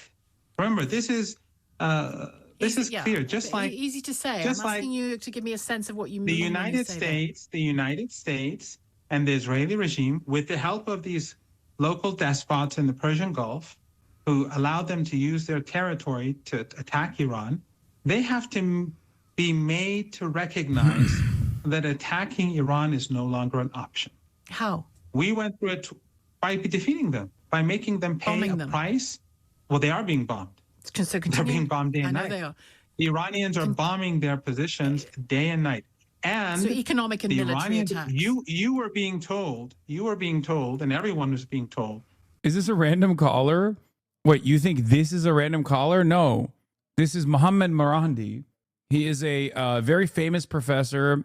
He was a child soldier in the Iran-Iraq war on his own volition. Like, he traveled back to Iran from America during the Iran-Iraq war to go fight to defend Iran. And I mean, he is a little bit of a, an IRGC spokesperson. Let's be real. He's not like some random chatter. Hey, he was born in Richmond, Virginia. Now that your chatter's insulted him, you have to get Marandi on the stream. I mean, I don't think he probably likes me too much because I do, I contrary to what every like Iranian diaspora person in this chat will say, I do actually have, some criticisms of the Iranian domestic policies, and he gets real mad about that stuff. And I don't want him to yell at me, but I guess he doesn't, he's not connected to the government in any form. No. He's as far as I know, he's not, but I wouldn't mind interviewing someone from the government either. I'm just saying that like, he is a little bit of a spokesperson because he I think he's just sympathetic. He is legitimately sympathetic. That's it. The random caller is the woman he's talking to. No, I don't think the woman is random either. I think that's like one of the 754 different LBC hosts that we see with like, there's always, every time I see this broadcast, there's like a different person on. I don't even know what it is. I don't know what this fucking broadcast is. Wait, you support Iran? I'm unfollowing. That Iran would be defeated in a couple of days. After 3-4 days, they said Iranian missiles and drones are running out. They're running out of missiles and drones. There's nothing of this sort happening. The people in the United States are being lied to. Who is running Iran at the moment? Who leads the leader, in accordance with the Constitution, is Ayatollah Sayyid Mujtaba Khamenei. Is he alive? He's the commander. Of course he is. Where is he? He's the commander. He's protected. It's interesting because one of the most protected men on the planet is the President of the United States, yet I see him every day on television. He goes to play golf. He socializes in America, highly protected, probably nobody more protected. And yet we still haven't seen the new leader, the new supreme leader of Iran. Why? Leaders need to be visible in war, don't they? Maybe it's because your country is attacking, your regime is attacking our country. Our country Your airports in the UK are used to arm B-52s. Maybe that may have something to do with it. I'm just guessing. Our government would push back against that and refute. Carpet bomb Tehran. I'm sure you've heard. Maybe your audience has. They carpet bomb Tehran. I'm asking you, because you're democracies and all that, and you believe in human rights. I understand you want to. You bomb our people. I get it. You want to say what you want to say, but what do you mean you get it? I mean, he's not even wrong. Like, I don't like what you're saying, so we're just gonna move on. It's so funny. I mean, like, regardless of everything else, like, I mean, he's fucking nailing, and he does this all the time, and this is part of the reason why he goes on these Western shows, because he's always willing to just nail him to a fucking cross and just be like, nope. Yeah, These are some of the limitations of liberal interventionism, for the record. These are some of the major limitations. The moral foundation is supposed to be like humanitarian, right? But it's very obvious that it's been anything but humanitarian in its actions, in its foreign policy, in its endless military domination all around the world. And you can only keep up this attitude that like liberal interventionism is actually a force of good if you just don't offer any dignity or sovereignty or humanity to the people that you're fucking destroying. So when you got a dude who's from the other side of the world, from one of these countries that we're currently bombing, right? Now you have to deal with them on a person-to-person basis, and he's intelligent enough to absolutely fucking destroy these sorts of counterpoints. Of course you will. That's why I've invited you on. But what I want to get clear is, in my mind, is surely at a time like this, a leader needs to be visible. And if he's not visible, and we saw this with the Soviet Union towards its end, where was the leader? Was that the real leader? It doesn't look like Brezhnev, doesn't look like so-and-so. What's going on? He can be visible, can't he? And be safe? No? Actually, I think your country is more like the collapsing Soviet Union. All right, but could you answer my... Low-key, not wrong. Again, another fucking correct assessment, right on the fucking dot. Western liberal capitalism is failing, okay, in spectacular fashion, in full display of the rest of the world. So for them to turn around and be like, well, what about the regime collapsing any moment? It's imminent. It's like, I mean, listen, America's tried, right? The Western world has tried for decades now, for almost 50 years, to very limited success. So much so that even the New York Times reporting openly admitted that there was Mossad intervention, Mossad involvement in the last round of protests that took place, the very violent crackdowns that happened. It's not that they were hiding in any way. They were very openly saying that they were going to intervene and foment discontent. But this retaliation from Iran has exposed a major flaw. It showed that American imperialism is a paper tiger, and that Americans have maximum hubris. Question as to why he's invisible. And people here know exactly why he's protected, and they don't want him to be on the streets because they don't want your terrorist regimes to target him. And that's the smart thing to do.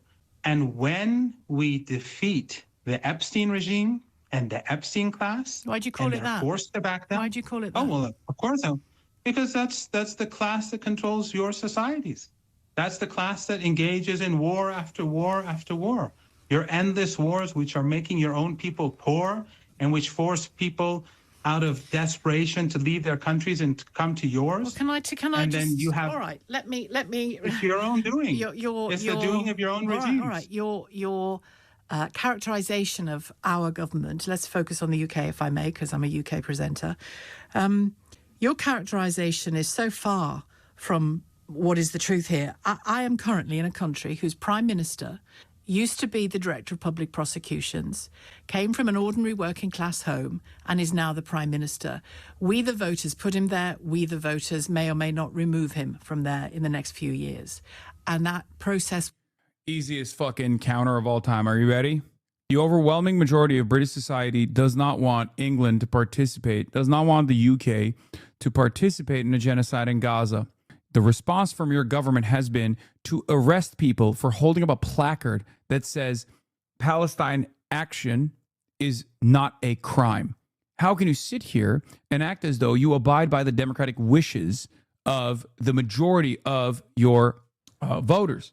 Okay? Not only is the UK led by a king technically, but let's say, I mean, that's just like symbolic. Fine. It's okay. But this argument betrays, once again, the Western liberal capitalist notion of democracy. The idea that the wishes of the majority are listened to, it's an illusion. It's an absolute illusion. Will be repeated. No, let me finish. No, that's not how it works. Let me finish. Let me finish. Your country please allow me to finish. Allow me to finish, if I may, and I will let you come back, of course. Allow me to finish. Well, they certainly don't own this bit of the media that I'm speaking to you on. So can you and I just... What? Did you see people accusing you of being somehow responsible because some people burned a warehouse supplying drones to Ukraine and Czech Republic and one of them was following you? What? No, I have not seen that. What the fuck? Keep it civil and speak to each other directly. I'm not bombing you. You talk about the moral character of our country and the West. Iran massacred thousands of its own population. Bro, I got 1.6 million followers. You know that, right? I don't know if you know this, but I got 1.6, 2 million, 3 million followers. Like, I got a lot of them. It has to like correspond to my worldview for them to make even a coherent argument that makes sense. Yeah, I got fucking neo-Nazis that follow me. There's a lot of people who hate me that follow me. What is this? Who wants to place bets on the American exchange student who was burned down the Czech factory producing drones for Ukraine was a Hassan Piker viewer and confirmed? I don't understand. Like, what have I said that would lead? I mean, I know why this fucking dipshit would say that, but what have I said that would like lead people to be like, oh, Hassan is urging his followers to bomb a Czech factory producing drones for Ukraine? Like, how am I? Why would that remotely make me liable? Like, at least you can tie back, if you were to find like someone who's a, Palestine action guy or something that does like one of these direct action incidents, you could at least like tie that back to like a thing that I consistently advocate for, like Palestinian liberation, even though I would never be stupid enough to urge anyone to engage in acts of adventurism regardless. But like, oh, it was an Elbit Systems factory. Oh, okay. Yeah, so this person is not even like this person probably, it's an Israeli factory. It's an Israeli defense contractor. Okay, that makes a little bit more sense. These guys are so funny though that they're angling it from the perspective of like Ukraine. That's why I was confused. I'm like, the fuck? I was like, oh, that doesn't make any sense whatsoever. But at least there's a coherent bad faith argument there, right? It's like a bad faith argument, but at least it's like more coherent, That account is a hater boner for you. I thought it was a weapons factory. It was making weapons for the Israeli military. It's an Israeli weapons factory. Yes, Elbit is an Israeli weapons manufacturer. It is kind of funny though that this is pretty funny that what do you call it? He didn't actually put together like a more reliable, more coherent narrative. He had to like somehow talk about fucking Russia and Ukraine as though like I'm urging people to stop Ukrainian drone production or something. Like, that's so stupid. Yeah, I famously am very, very well known for demanding acts of sabotage against like Ukrainian defenses. January. We don't know the exact figure, but the reports suggest tens of thousands. You laugh, but you know that happened. No, I'm not lying. Because you're lying. No, you're lying. Yes, you're lying. You're not lying. Not a single protester was killed. No, actually, your government helped kill them because your government is a part of a coalition that brings weapons into our countries, brings weapons into Iran. Go and look at the report by the Israeli regime's own Channel 14 News. They said that foreign intelligence agencies brought in the weapons that caused the armed insurrection. I'm not saying it. They're saying it. Do you know what you've done? I'm not saying your own Israeli allies are saying it. So Can I say? Don't. In the 3,117 people were killed. They all have their data. Their IDs have all been declared. Well, if you have any extra names to add, give them to me, and we'll see if they exist or not. And then, yeah, we're not attacking you. We're just letting the United States carry out attacks from our soil and refueling their planes, and allowing their bombers to re-up and rearm off of our air bases as well is an insane take. These people died as a result of an armed insurrection. In the United States, a woman was moving her car to the right. I saw it. And they shot her in the face in the United States and said it was justified because she wasn't turning to the right. She wasn't sitting. Oh, listen. You're not very good at listening, are you? We had this problem last time. Yeah, you said you a made conversation a huge involves two people. It really does. And yes, the argument that he's presenting is that like, what is a state supposed to do if a foreign state that has actively tried to destabilize a sovereign state has openly armed segments of the population to do an armed insurrection? What is the state supposed to do in an effort to stop that from happening?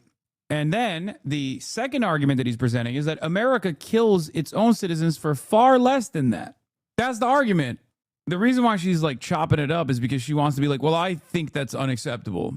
Like she's trying to say, well, I think that's unacceptable. And I think what you guys did was also unacceptable, right? It's an interview. Sometimes it's a conversation. Sometimes people yield to allow the other person to come in on a point they've made. It's like a dance, if you will. This is your show. No one was armed in 2022. They killed 5,000 people. Yeah, I mean, I'm not going to fucking, this is what I mean. This is like the area of divergence. Not only do I have criticisms, like not only do I think that the IRGC takes an unimaginably heavy-handed approach to any kind of protest initiative and like straight up kills its own population, which is ridiculous. But on top of that, this level of repression unironically is a major mistake for a national security purpose as well. Because the reasons why they're doing it is because they think, oh, like the reason why they're doing it is not because they're like, oh, we just like really love killing our own people. The reason, there's a logic behind every action, no matter how evil it is, right? And I, yes, do believe that killing your own citizens is evil, okay? Let's be real. The logic behind it is we cannot allow the country to destabilize. We cannot allow the country to be balkanized. We cannot allow the country to fall apart. We have to keep the country intact, okay? That's the obvious state-declared reason. You might not agree with their actions. I certainly do not, but that is their stated reason. So my argument is twofold. Number one, it's heinous, it's immoral, it's unacceptable to do that to begin with. Number two, it's also literally a fucking straight up national security issue as well. Because if America didn't get so horny alongside Israel and bomb Iran, like eventually there is going to be more and more incidents, and you just can't keep killing, 2,000 people, then 5,000 people, then 7,000 people. Like it's not gonna, you're not gonna be able to kill every single person, right? At a certain point, your government will be toppled, okay? And in the process of killing protesters or throwing them in jail for years and years and years, right?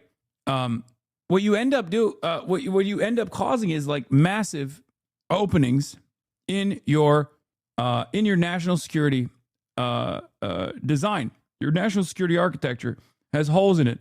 That's precisely, and I pointed to this before in the 12-day war. That's precisely the reason why Mossad was able to build a fucking drone manufacturing factory in the heart of Tehran and take out anti-air defenses before the Israeli fighter jets flew over and started bombing different targets. Okay?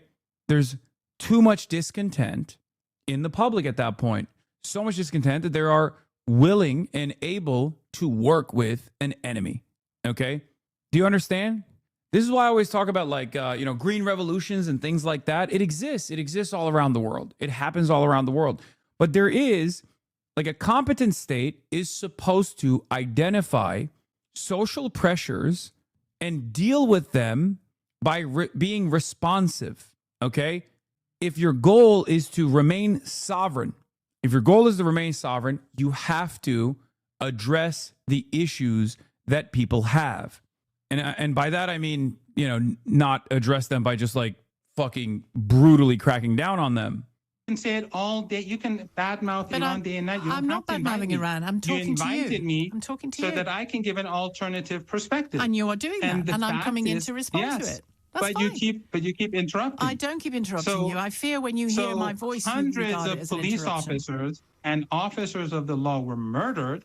And then you say these are peaceful protesters, and then you just make up numbers, tens of thousands. Hundreds of police officers. You're talking about in Iran.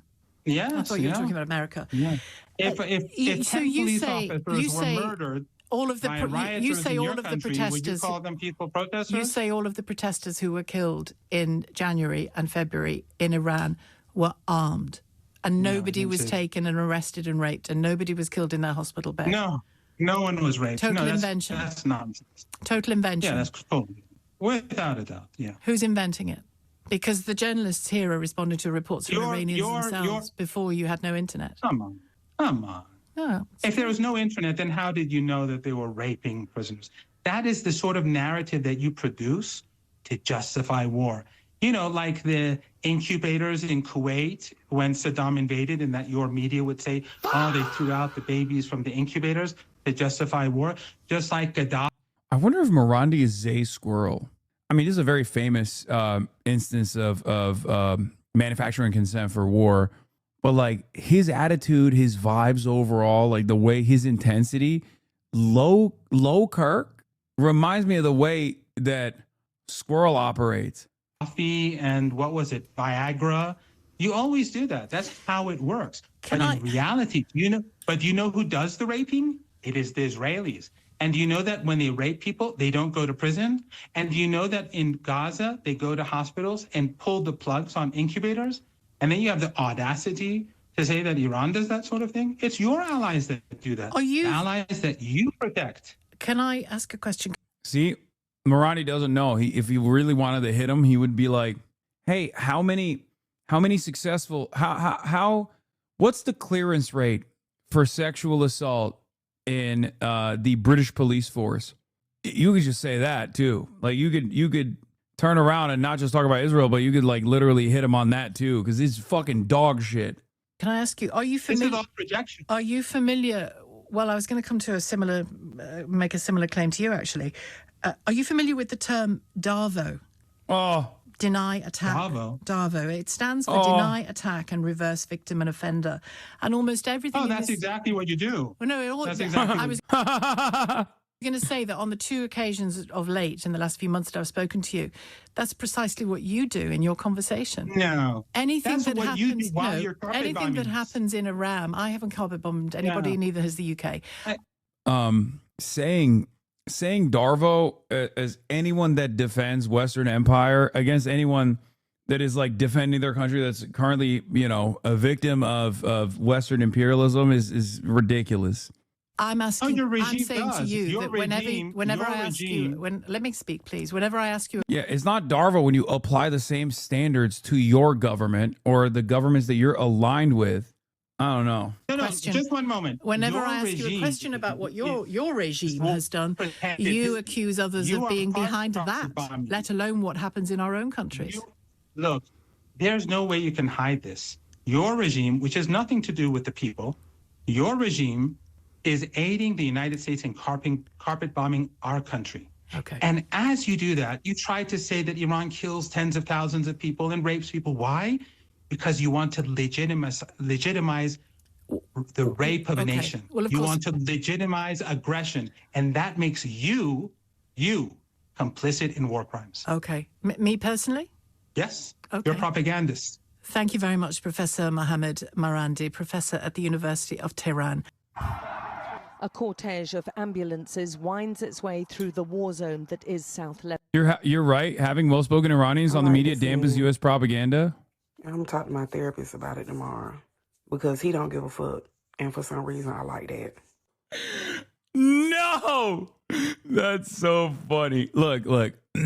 I think the fact that they are, they're like totally capable of communicating with Americans in a language that Americans understand, the way they conduct themselves, that goes against all of the dehumanizing Orientalist frameworks that Americans have been socially conditioned to believing. I think all of that plays a major role, right? Because if you have grown up your whole life thinking like, oh, these guys are animals, they're barbarians, they're rapists, they're decapitators, they're throwing gays off roofs, all this shit. And then all of a sudden, in comparison to your leadership, Donald Trump, Pete Hegseth, Marco Rubio, and the like, you got a motherfucker with like 8 degrees speaking English better than your leadership. You're gonna feel some type of way. You're gonna be like, wait a minute, what the fuck have I been lied to? Apparently, emotionally unavailable is my type, but not for long. You know what I'm saying? But he really don't give a fuck. He was like, the straight out moves not closed, bitch. It's open to anybody who got some fucking sense. Try you trying to threaten. Why don't you try some fucking respect? Talk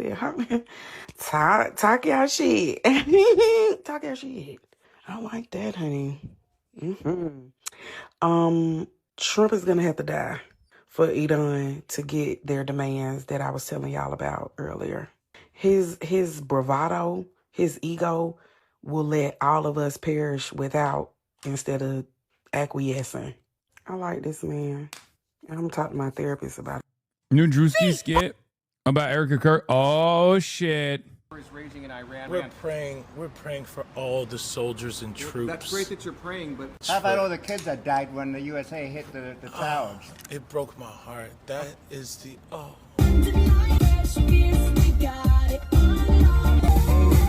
In what ways have you grown closer to Jesus? I serve a righteous God, and that is why we say our prayers.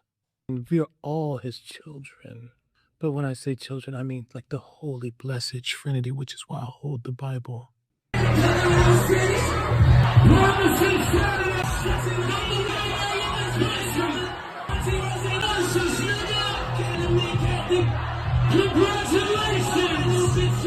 Sweet cream foam chai ice matcha, and Bella will have. As I put in the same amount of glazing, these animals are showing their brutality as well. I swear at this point, at least get the big bag from IRGC while you giving them free clout. Oh, wait, they're getting attacked. I knew it. Even though I spent a good deal of fucking time during that conversation criticizing the Iranian government and quite literally saying that Morandi is way too sympathetic to the government itself. I knew it. I knew it was coming. Bro, I swear to God, this chatter literally turns off the stream when I'm shitting on the IRGC and only fucking turns it back on at every other point. It's mind-boggling. It's fucking mind-boggling every time. Literally every time. This has been an ongoing thing since like December. No, I know you're a longtime watcher and you constantly fucking complain about this shit. You want me to sit here. When did you shit on the IRGC? Do people not hear me when I'm actually doing this? Like, what is happening? It's at this point, it's straight up being like, well, why would you criticize Hamas? Why don't you criticize Hamas? As they're like fucking withstanding a bombing campaign, okay? But just rewind. If you subscribe to the Piker Broadcasting Service, you've done it for 10 months, subscribe again, and you can rewind, okay?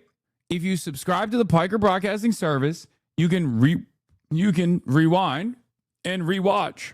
Okay, you can go through the segment again. I thought that you were sponsored by the IRGC. Yes, the Piker Broadcasting Service, sponsored by the IRGC, apparently. Jesus Christ. The lack of soundboard makes me feel like your heart ain't in it. True. It's like 20%, 80%. Yeah, you want to know why it's like 20%, 80%? Because they're being fucking bombed. And not only are they being bombed, but they're able to fucking erode American imperialism in a very spectacular manner. Not only have they, when I'm analyzing state versus state actions, it's an entirely different equation as opposed to each individual and their civil liberties. Yeah, see, I just talk about how the IRGC literally exploited the natural resources of the whole country, draining century-old rivers, making dams to make missile cities. Yeah, guess what? Those missile cities are the reason why the Iranian country, currently as it stands with 93 million people, is remaining intact. Okay? I don't know why leftists are all on one speed.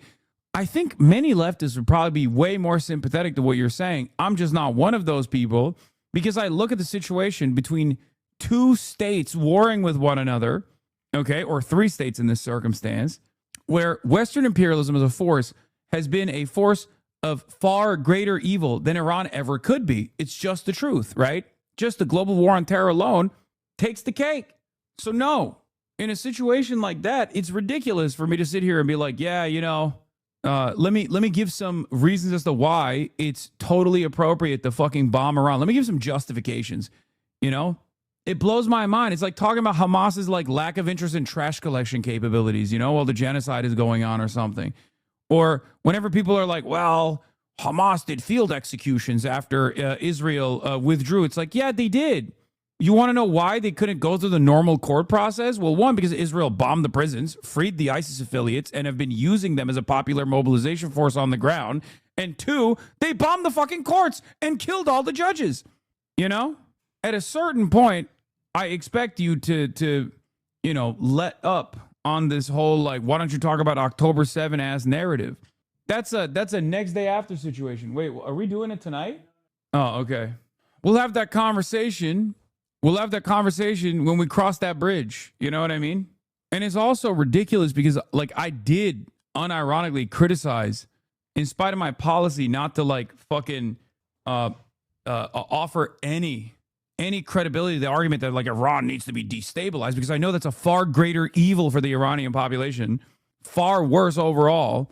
And I've made my position be very clear. Regardless of my criticisms of the IRGC, regardless of my opinion of the Iranian government, okay, right now, it's very obvious to me and everyone else who is capable of observing reality unfolding right in front of our eyes, an American and Israeli-backed intervention is not going to have a democratic design for the Iranian population. Hamas and IRGC are terrorists. America and Israel are the terrorists in this equation, okay? America and Israel are the terrorists in the equation. If you look at the totality or even the percentages of civilian versus armed combatant casualties, it's not even fucking close. It's not. But many of you think every single kill that is logged in the hands of America or in the hands of Israel is just killing not humans, okay? That's the reason why you can't comprehend it. America bombed a fucking school on its first day. They double strike this. They double tap the school. Chatter. Jesus fucking Christ. Why can't we talk about Iran government brutality without having 15 different disclaimers that foreign intervention is also bad, that we can't say yes? Because I've already explained it to you. And we've had this conversation. We've had this back and forth for the last 26 days. We've had this conversation, maybe less than in the buildup to the last 26 days. But those conversations are had in the Western world specifically to subtly or not so subtly justify American and Israeli intervention. And if you want what's best for your people as it stands currently, you must hope to God that the IRGC continues demonstrating enough military deterrence and that the Iranian government remain intact, because balkanization will destroy Iran. It will destroy Iranian culture. Israel has already started this process. Israel is engaged in chemical warfare against the Iranian population. These are far worse crimes than what the government is even capable of doing.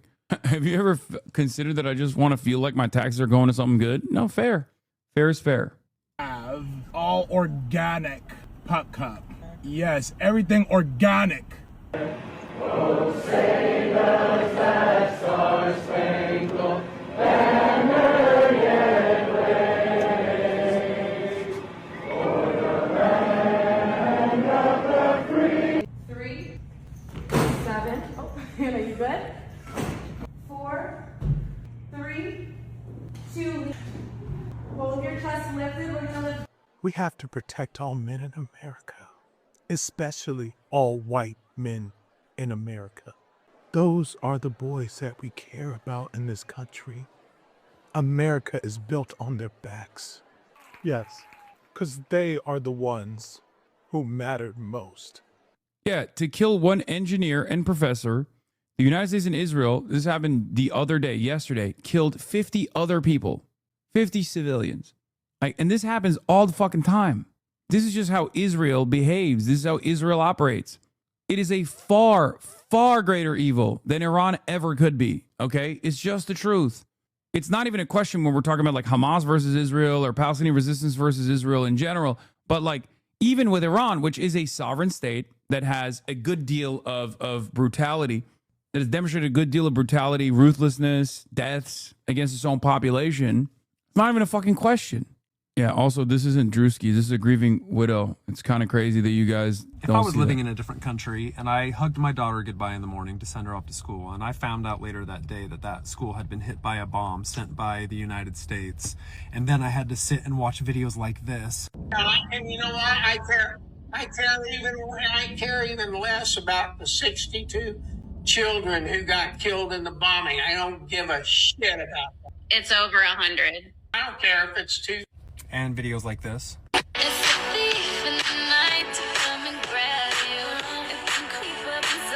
Bob. I would be saying to America too. And I would be very extreme about it for the rest of my life. We are the villains. We are the bad guys. We are no hero in the world right now. And I can't believe this is hard for you to see. If I was living in a different country. Your theory about them not invading Karg is being echoed on OSINT Twitter. So Cappy Army officials confirmed my theory that the U.S. Expeditionary Forces will invade Keshem Island instead of Karg Island to open the Strait of Hormuz.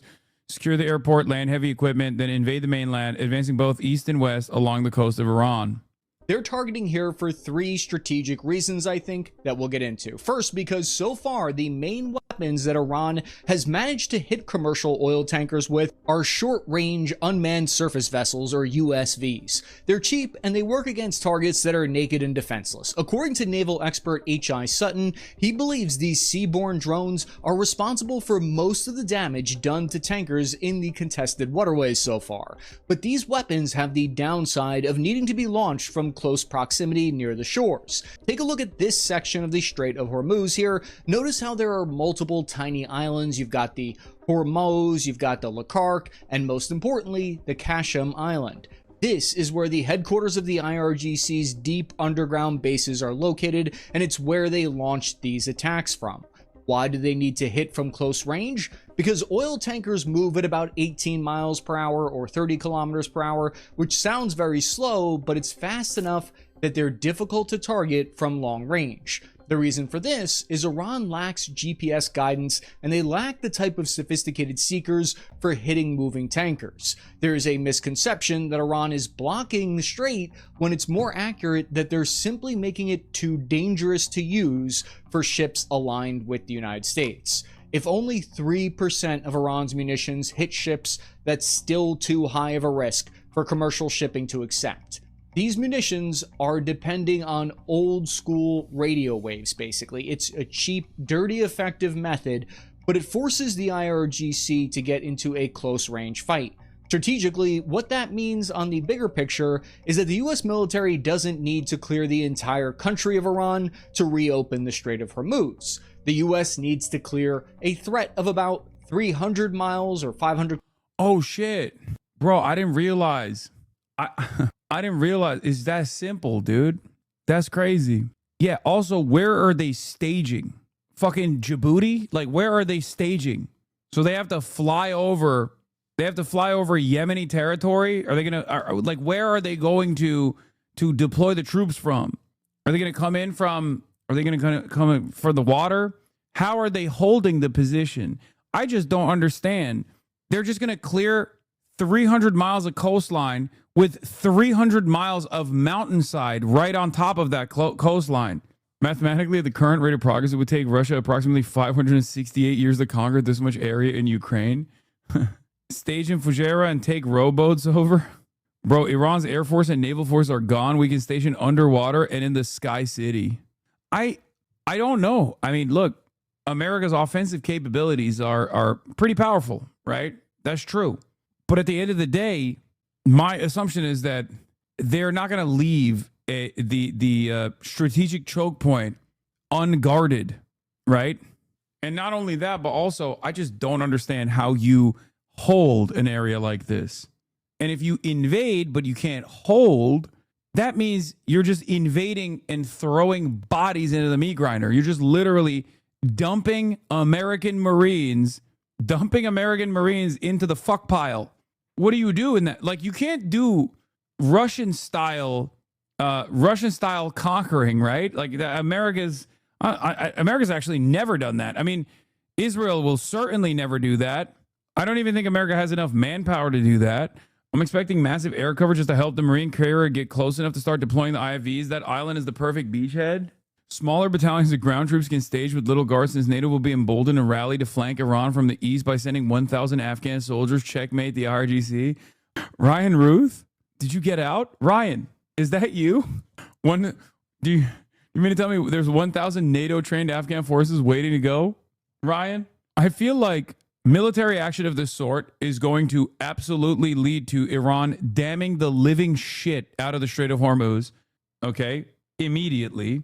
And then completely not only dam the Strait of Hormuz, dam other parts of the Gulf as well, rendering commercial traffic unusable, or damming. I keep saying damming. Sorry. Mining. Yeah, damn it. They're going to dam it like beavers. I apologize. This is going to cause Iran to mine the shit out of the Strait of Hormuz. Okay. But they're not going to stop at mining the Strait of Hormuz. They're most likely going to mine other parts of the Gulf as well. They got tactical beavers. and then they're going to make it impossible for there to be any fucking commercial traffic in the Gulf at all. And then also on top of that, they're just going to dump fuckloads of missiles on whoever tries to touch soil on Qeshm, on the island. All of this, of course, once again, leads to the question, how do you hold it? Or rather, like, how do you create a direct supply line to this potential forward operating base that you set up? Kilometers of coastline and roughly 35 miles inland to control the Strait of Hormuz. And this is because if you look at the topographical map of Iran, a steep mountain range begins once you go a little bit inland from the strait. This geography makes it difficult to launch line-of-sight attacks from here. Question is, why doesn't Iran just sit back and launch long-range attack drones at the strait from 500 kilometers away? For example, Iran's Shahed attack drone has a range of over 1,000 kilometers, 620 miles, but they would have a very difficult time targeting commercial ships with these that are on the move. And this is because Shahed drones are mostly only effective against a fixed point. Shaheds are programmed to hit a static location like a building in Bahrain that's not going to get up and move anywhere. Most Shahed attack drones cannot guide themselves onto a moving target. What that means from a tactical perspective is that it narrows down the amount of possible locations where the IRGC can launch attacks against the strait to this kill box. Haven't they actually hit ships with Shahed drones before? Am I crazy? Oh, but I mean, I guess they might have been. It's coming. 天地一片苍茫，你见寒梅好比雪中，只为一人飘香。爱花树外，无怨无悔。 These people are high on crack. Qeshm Island is bigger than Okinawa, which took 3 months, 184,000 troops, and 12,500 killed in action to take. And Qeshm is in fire control range of countless Iranian missiles and drones dug into cliffs, then caves for hundreds of miles. Back from Qeshm on a 270 arc. I just don't foresee this being a successful military operation at all. Maybe America will surprise me, but America has surprised me thus far, but not in the way that favors America. You know? Like, I've been surprised with the overall incompetence and our like, I clearly overestimated American capabilities. And I wasn't exactly fond of our capabilities to begin with, but it was worse than I thought it was, right?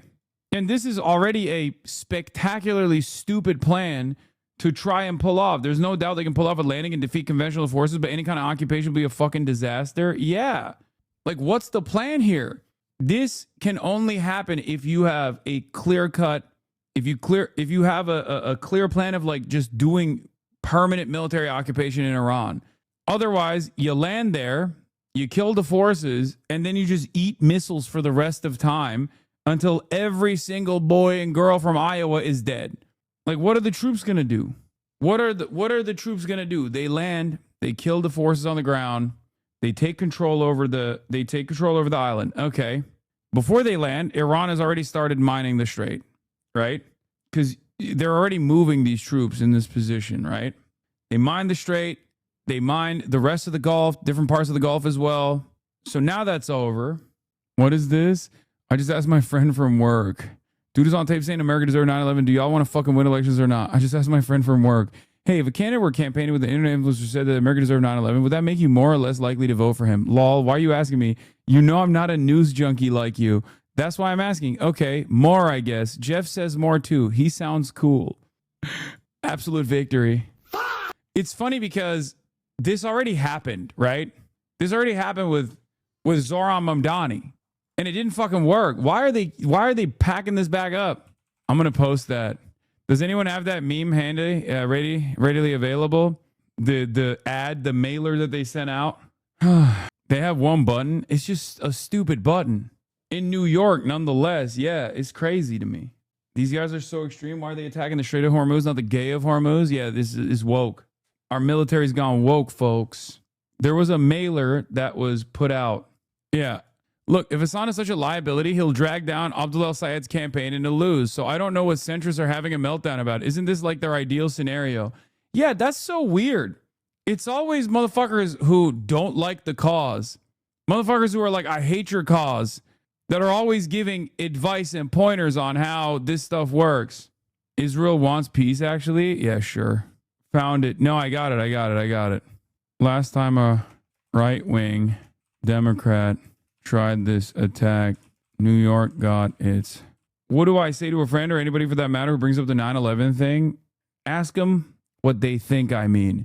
Ask them if they think you are watching someone who sincerely thinks it's awesome. What is this? Hassan Piker 911.com. Why did Andrew Cuomo tell me to Google Hassan Piker 911? Quick answer. It's a political attack ad. Cuomo is using a decontextualized comment from 2019 to smear his opponent by association. Let's break down what actually happened. What he said in his apology. Why would someone say America deserved 9/11 in the first place? No one deserved 9/11. But to understand why someone makes such a comment in frustration, we need to examine the decades of U.S. foreign policy that created conditions for the attack. The comment came while Hassan was reacting to Representative Dan Crenshaw on Joe Rogan's podcast, where Crenshaw reduced 9/11 attacks to simple Islamic fundamentalism and emotional reasoning. What led to 9/11? The historical context. What is this website? What the fuck? Hey, yo. There you go. Turns out there's a literal website that you can go to, chatter, with like clickable, like, look at this. Oh my God. They made it during the Mamdani elections to change what Hassan Abi 9/11 brings up on Google. Oh my God. This is not AI slop. This is not parked for ads. This was made by Chatter back when Cuomo was running the ad. For the chatters who don't know what they're talking about. Yeah, this is fucking sick. Thank you for whoever made this. Pretty sure we've looked at this on stream before. No, I had no idea that this existed. You saw this on stream before, I swear. It was posted on the sub when Cuomo did his attack ad. Did we look at this? I don't think I remember seeing this at all. Did I just like erase this from my memory? A solemn Andrew Cuomo thinking about how he's gonna lose the election. Dude, everyone's turning on you. What the fuck? Hassan Parker's a terrorist sympathizer. He's a fake socialist who uses electricity to shock his dog while in hospital. Those in Cuba have no power. As a true progressive, I do not support him. Venmo at Casey Tron. Hassan Piker is an anti-Semite, and we Democrats need to purge him from the Democratic Party. Venmo at VO2Bing. Okay, everyone needs to chill out. People are going to take this seriously, okay? There's a lot of boomers on this goddamn website. They're going to be like, Hassan is being outflanked by his allies. He's being exposed by his allies. Unbelievable. You're the Chuck Norris joke. Hassan's so bad. Is everyone getting paid for real? No, man. It's a fucking meme. Hassan stole my car and murdered my dog and punched a Girl Scout in front of me. Do not platform this man. Yeah, this one was wild. This guy said Hassan Piker called Jews vermin and celebrated October 7. He's a bad person and no one should platform him. 1,000 likes. Neither of these things have ever happened. Like that. I mean, I guess at a certain point, people are just going to give up on like trying to massage the narrative. What is this? Senator Slotkin said that she's not familiar with much of Parker's language, but that what she knows of his rhetoric raises concerns for her. Any equating of all Jews or American Jews with Israel and the Israeli government is a problem right off the bat. Wait, what? Great. I agree. I don't do that at all, as a matter of fact. And then it sounds like from their cascading set of anti-Semitic tropes and just the kind of rhetoric that is.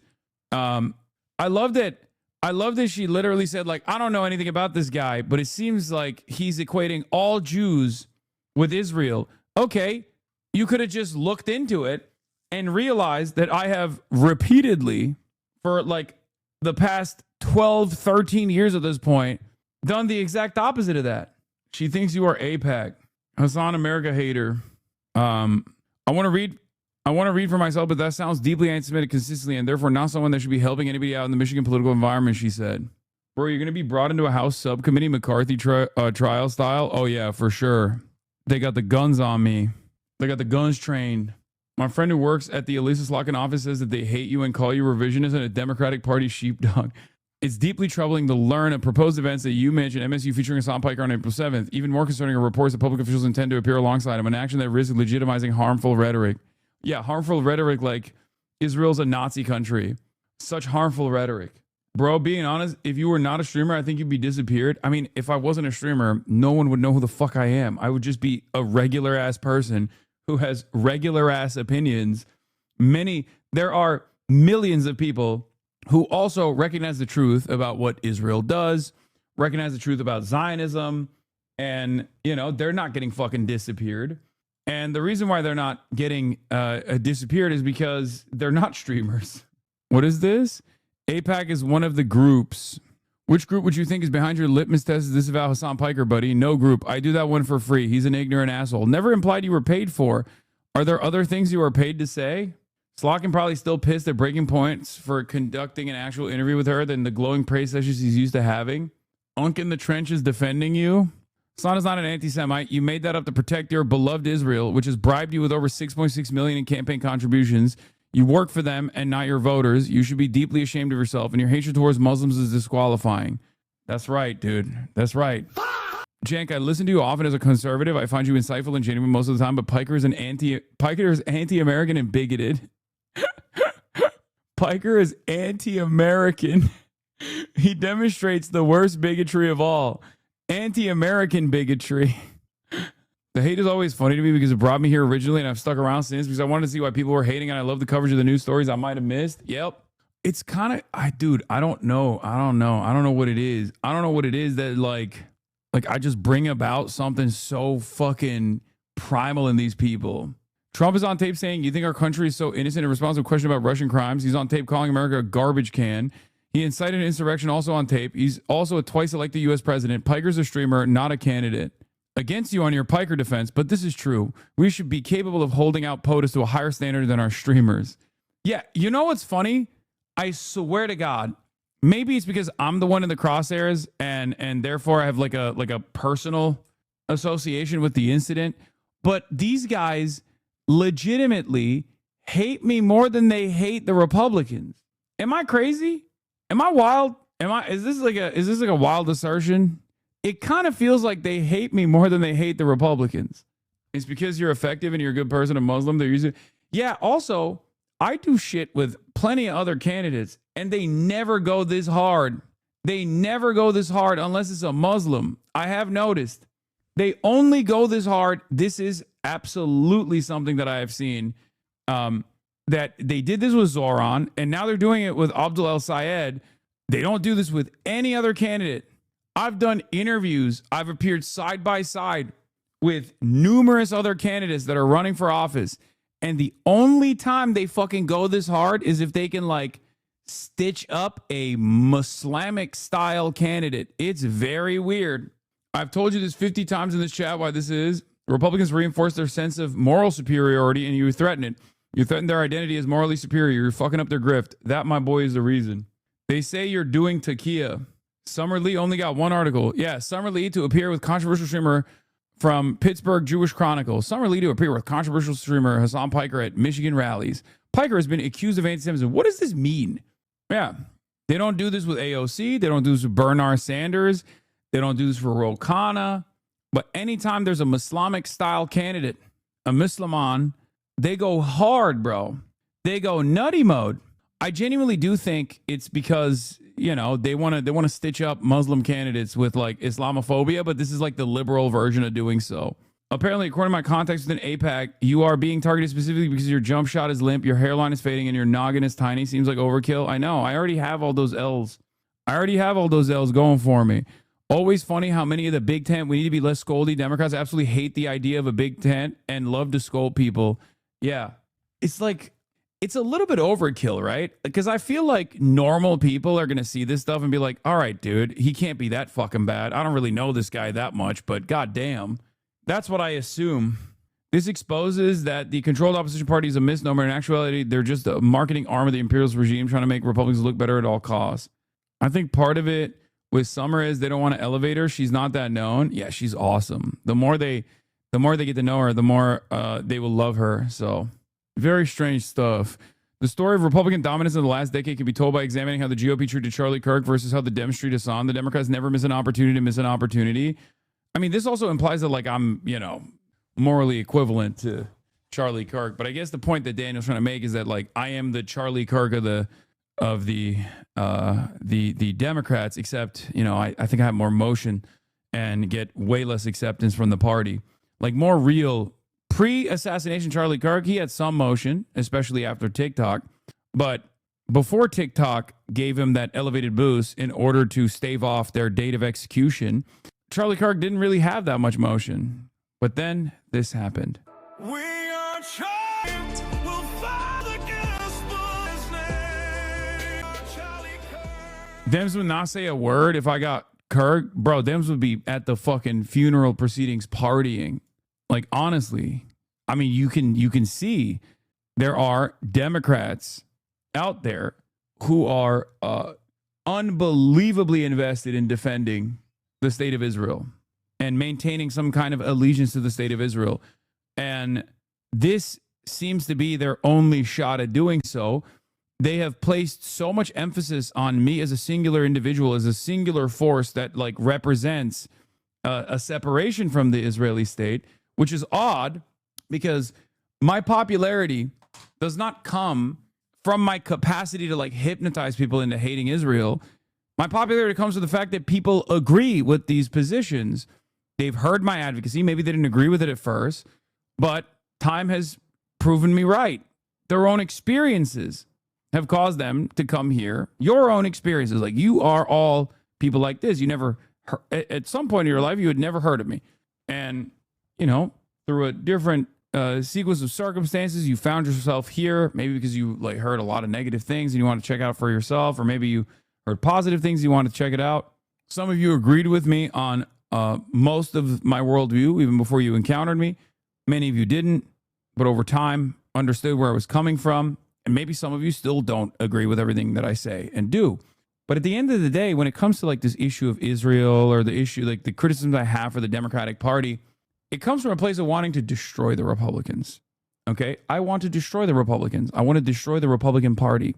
And it blows my fucking mind that a lot of these guys seemingly don't want to do that. They don't want to do that at all. They claim that they want to do that, but they just want to behave like a lighter version of the Republican Party. It is very odd, though, that their angle of attack has been to lean into perhaps the currently most unpopular narrative they can, which is defending Israel. Like they're willing to step on that landmine. And I find that very strange. Like they are personally willing to go out the bat to say, this guy's an anti-Semite because he's critical of Israel. And we don't want that to happen. And it's like, have you looked outside? My question is, have you looked outside? Have you listened to one normal person that isn't a straight up lobbyist? Because if you were to do that, you would very quickly realize that the overwhelming majority of people not only agree with my worldview, but some of them actually are also anti-Semitic. Dude, you aren't critical of Israel? You literally think they're evil? What do you mean? Yes, I do. Yes. Yes. What? Bitch, what the fuck are you talking about? Yeah, I do. Hello? Again, look outside. Wake up. Yes, a country that does genocide is evil. Okay? A country that maintains an apartheid is evil. Yes, I also... Do you want to hear about all the other countries that I think historically, other countries that I've also considered to be evil? They're the only democracy in the Middle East? Ain't no fucking way he said that. Hey, chatter. Look at how democratically they tortured this 1-year-old. Was reunited with his family in Al-Maghazi refugee camp. Hours after witnesses say he and his father were detained by Israeli forces. His family says there was blood on his clothes. When we first received him, we noticed blood. Guys, at least they're democratically maintaining this apartheid. Yeah, you know that means the criticism extends to the population too, right? To the ideology itself, you know?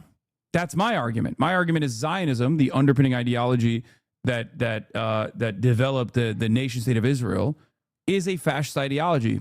It's a Jewish supremacist, religious ethno supremacist ideology that is exterminationist, that believes that all of the people in the outgroup are not real human beings at all, but parasites that must be ripped from the land, destroyed, pushed aside. And that's precisely what Israel's done for the past 80 years. So yeah, no, it is evil. Do you have a counter to that? Are you going to tell me this 18-year-old deserves it? No, you're probably going to say that's fake, right? It's Al Jazeera. It's fake terrorist news. There are thousands of stories, some more heinous somehow, and some less heinous than this, but tens of thousands of people, or tens of thousands of children that have been slaughtered in the hands of Israel with my tax dollars. Oh, this guy's just fucking baiting. Oh, shut up. 18-month-old. What do the comments say under your post? I mean, it's all fucking bots. Who reads the comments on Twitter, dude? How do you counter the argument that there's no other place for Jews to go? Bro, what are we talking about? We're American. There was a point in time when there were more Jews here than in Israel. What the fuck? What? Hello? You know, I live in the United States of America. I live in Los Angeles. Okay, this argument is exceptionally stupid. Is this shit affecting your mental health? I hope you're talking to someone. No, I don't give a fuck. I mean, I've dealt with this for fucking the past 3 years, and it felt a lot lonelier back then. Now, at least I know I have the majority approval on my side. Do you understand? There's a place in Russia, but no one likes talking about it. Yeah, that's right. There's a Jewish oblast in Russia. What is it called? Birobidzhan? Yeah. That's a place for Jews to go to if they want to. Birobidzhan. It's a province way in the eastern Soviet Union. It was like a total. Yeah, well, like a really big disaster. Birobidzhan. No, because it was like Noah says it's a disaster. I mean, it was because he's saying it's just like it didn't work out. Because he's saying, you know, it's much better to do it in Israel instead, the land known as Israel. Yeah. Well, it's have you been seeing what the fuck's going on the timeline? Like, no, I'll be honest. I was like in meetings and off. I was doing stuff. Yeah. Well, let me tell you. What's going on? People are losing their fucking minds today. They've gotten every single person on the timeline that's like pro-Israel has just been like, Hassan is literally the biggest anti-Semite that has ever existed in the history of anti-Semites. Hassan taught Adolf Hitler what to do with the Jews. Like, you did? Just, you know, crazy stuff. Okay, maybe I'm exaggerating the last part, but we'll get there. I mean, give it a couple more days. Well, I mean, if you did, I mean, we have to talk about that. Well, that's Alyssa Slotkin and Haley Stevens. Yeah. Wow. APAC Media Proxy J Insider is ringing alarm bells over Abdul El Sayed pulling ahead of their favorite candidate, Haley Stevens, in recent polling in the U.S. Senate seat. Bonus, asinine paragraph length quote from ex-Mossad Alyssa Slotkin. It's ex-Mossad. Okay, all right. Okay. No, that's a separate branch. It's the CIA. Yeah. It's a classic mistake that people make. Yeah, you want to hear what she said? It's really funny. Senator Slotkin said she's not familiar with much of Piker's language, but that what she knows of his rhetoric raises concerns. I'm sorry. Her. Wait, what? Hold on. I want to repeat. I'm gonna run that back real quick. Sorry, Senator. No, go back to that tweet. That's insane. Sorry, that was. She said she's not familiar with the language, but what she knows of his rhetoric. What the fuck does that mean? That doesn't make it. I'm not familiar. Listen, I'm not familiar with your language. Well, fuck you. But your rhetoric. I don't know what to say. No, because I think the rhetoric is like he's anti-Israel. What, like, your vibe? Sorry, do words not mean anything anymore? What the fuck is going on, man? I can read that in a different way. It's called the Israeli lobby handler gave me a boss call, and I'm here. What do you want me to say? Yeah, he sucks, I guess. I don't fucking know. I didn't even go through the talking points as to why he does. But she follows that by saying any equating of all Jews or American Jews with Israel and the Israeli government is a problem right off the bat, as though I do this. That's what your side does. Yeah, and then it sounds that's what your side does. Yeah, they thought it was Jake Tapper. You're the ones who insist on that identification. That's like the dogmatic association. Like, yeah. Why? That's your problem. That's not mine. That's your problem. No, she thought I was Jake Tapper. That's what it is. I don't know what to say, man. I mean, I do. I have a lot to say, but wow. Yeah, cascading set of, and then it sounds like from there a cascading set of anti-Semitic tropes and just the kind of rhetoric that is.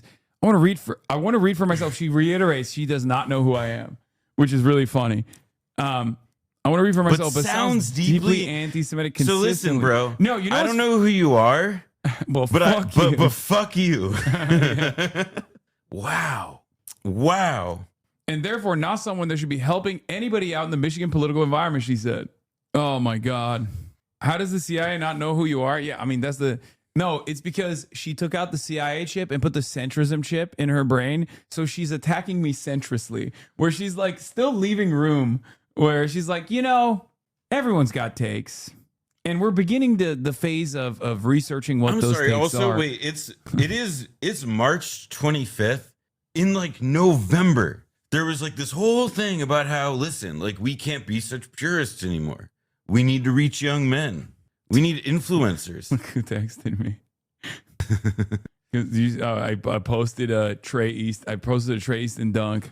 I said, last time a right-wing Democrat tried this attack, New York got its best mayor in a long time.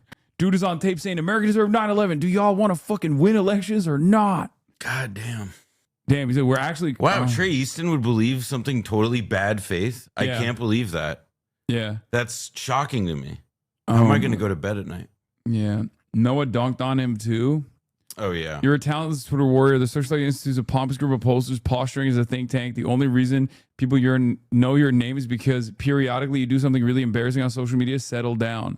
Yeah, no candidate who's serious about winning a general election in a swing state. It's like you get to decide who's in and who's out. That's your job now. You have that ability, and that's like your job at the Searchlight Institute. I think whose like output is just like reading surveys. Yeah, I was gonna say, like fuck off. Sorry, as this a is total like, outsider. Like what the fuck? Like what clout do you have to like pull this shit? As a total it's outsider, 2016 again. Fuck off. Sorry, I like no, but it's like the dynamic has shifted so much. Like the environment, the ground is shifted from under their feet. Right, so that's there for two reasons. It's shifted because 1 second, I'm getting a sweater. I'll be right back. Are you cold? Oh, are you getting a little cold? Oh, are you getting a little cold? All right, let's see what Michigan Advance says. Michigan's El Sayed unfazed by backlash against upcoming campaign event with Hassan Piker. Some voters aren't going to agree with every decision that Abdul El Sayed makes on the campaign trail, but the very progressive Democrat candidate for the U.S. Senate in Michigan is facing an unusually heavy headwind after he announced that he would hold two campus events with controversial leftist content creator Hassan Piker. El Sayed, however, told the Michigan Advance on Wednesday that he was unfazed by the backlash he's now facing for his decision to hold events next month with Piker, who commands a larger audience of people and Democratic socialists from the Bernie Sanders sect of progressive politics. Piker has been called anti-Semitic by many on both the political right and within the leftist circles. Who the fuck on the leftist circles? No. We know who's leftist now, right? It's who Politico described as center left the other day. It's third way. Third way is now leftist. Third way, yeah. I mean, I don't know. Maybe the story goes on to name a leftist. They were criticizing me for being revisionist. They were saying it was a sheepdog for the Democratic Party. Leftist circles for his unwavering stance that Israel is committed to genocide. Also, oh God, that's the best. For his unwavering stance that Israel is committed to genocide in his war with Hamas in Gaza. Like, that's the reason why leftists are saying I'm anti-Semitic. He is similarly a beacon in those in the anti-corporate dollars and politics movement, a policy position on which he and El Sayed see eye to eye. My politics resonates with people who have been locked out, El Sayed told the Advance. I'm going to keep talking to people who feel like our current political system is built against them. And I'm going to go talk to those folks via all the different channels that I can. It's not surprising to me that even though Vice President Harris invited us on the stream from the DNC, that the very same people who would be perfectly okay with that are now assembling over the idea that we're going to be campaigning together in Michigan. El Sayed's campaign announced that Piker would join him at stump events planned in East Lansing's Michigan State University and Ann Arbor University, Michigan campuses. These events are scheduled for April 7th. The rallies, which will also feature Pennsylvania's Democratic U.S. Representative Summer Lee, was billed as a way to re-energize voters, young and old, ahead of 2026 midterms in Michigan university towns. The rallies will highlight the campaign's commitment to economic justice, student debt relief, workers' rights, and more, a campaign advisory said. When Politico reported on the planned events, the backlash was nearly immediate from the right-wing fringes of social media, as well as establishment Democratic forces, the latter of whom have rallied around El Sayed's opponents in the United States Rep. Haley Stevens and State Senator Mallory McMorrow. Non-zero chance that Hassan Piker uses Abdul Sayed's rally as an opportunity to tell more people how to commit terror attacks. Said conservative commentator Steve Actually, Guest. okay, wait. We could put that as zero chance right now. Yeah. Are you willing to what? No, I don't think I'm going to be committing a federal crime that,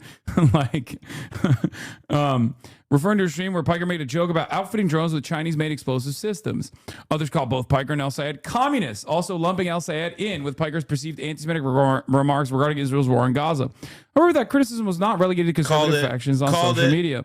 Third way. Called it. Yeah, third way, the left. I called it.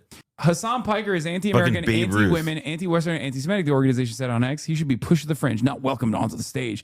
Third way President Jonathan Cowan doubled down on that sentiment when he told Politico that anyone eager to campaign with Hassan Piker is at best comfortable overlooking his anti-Semitic and anti-American extremism and at worst endorsing it.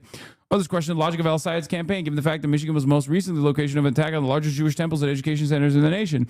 The Temple Israel attack on March 12th. I gotta say, this story is like truly like it is just like all these people face criticism, and it's like. Yeah, some of the worst people you've ever heard of got together and are yelling at this other guy. But here's the thing: like, it's like a half-hearted hit piece because, like, they keep saying. But I don't think it's. I was gonna say because like all the people they're quoting are like they sound insane.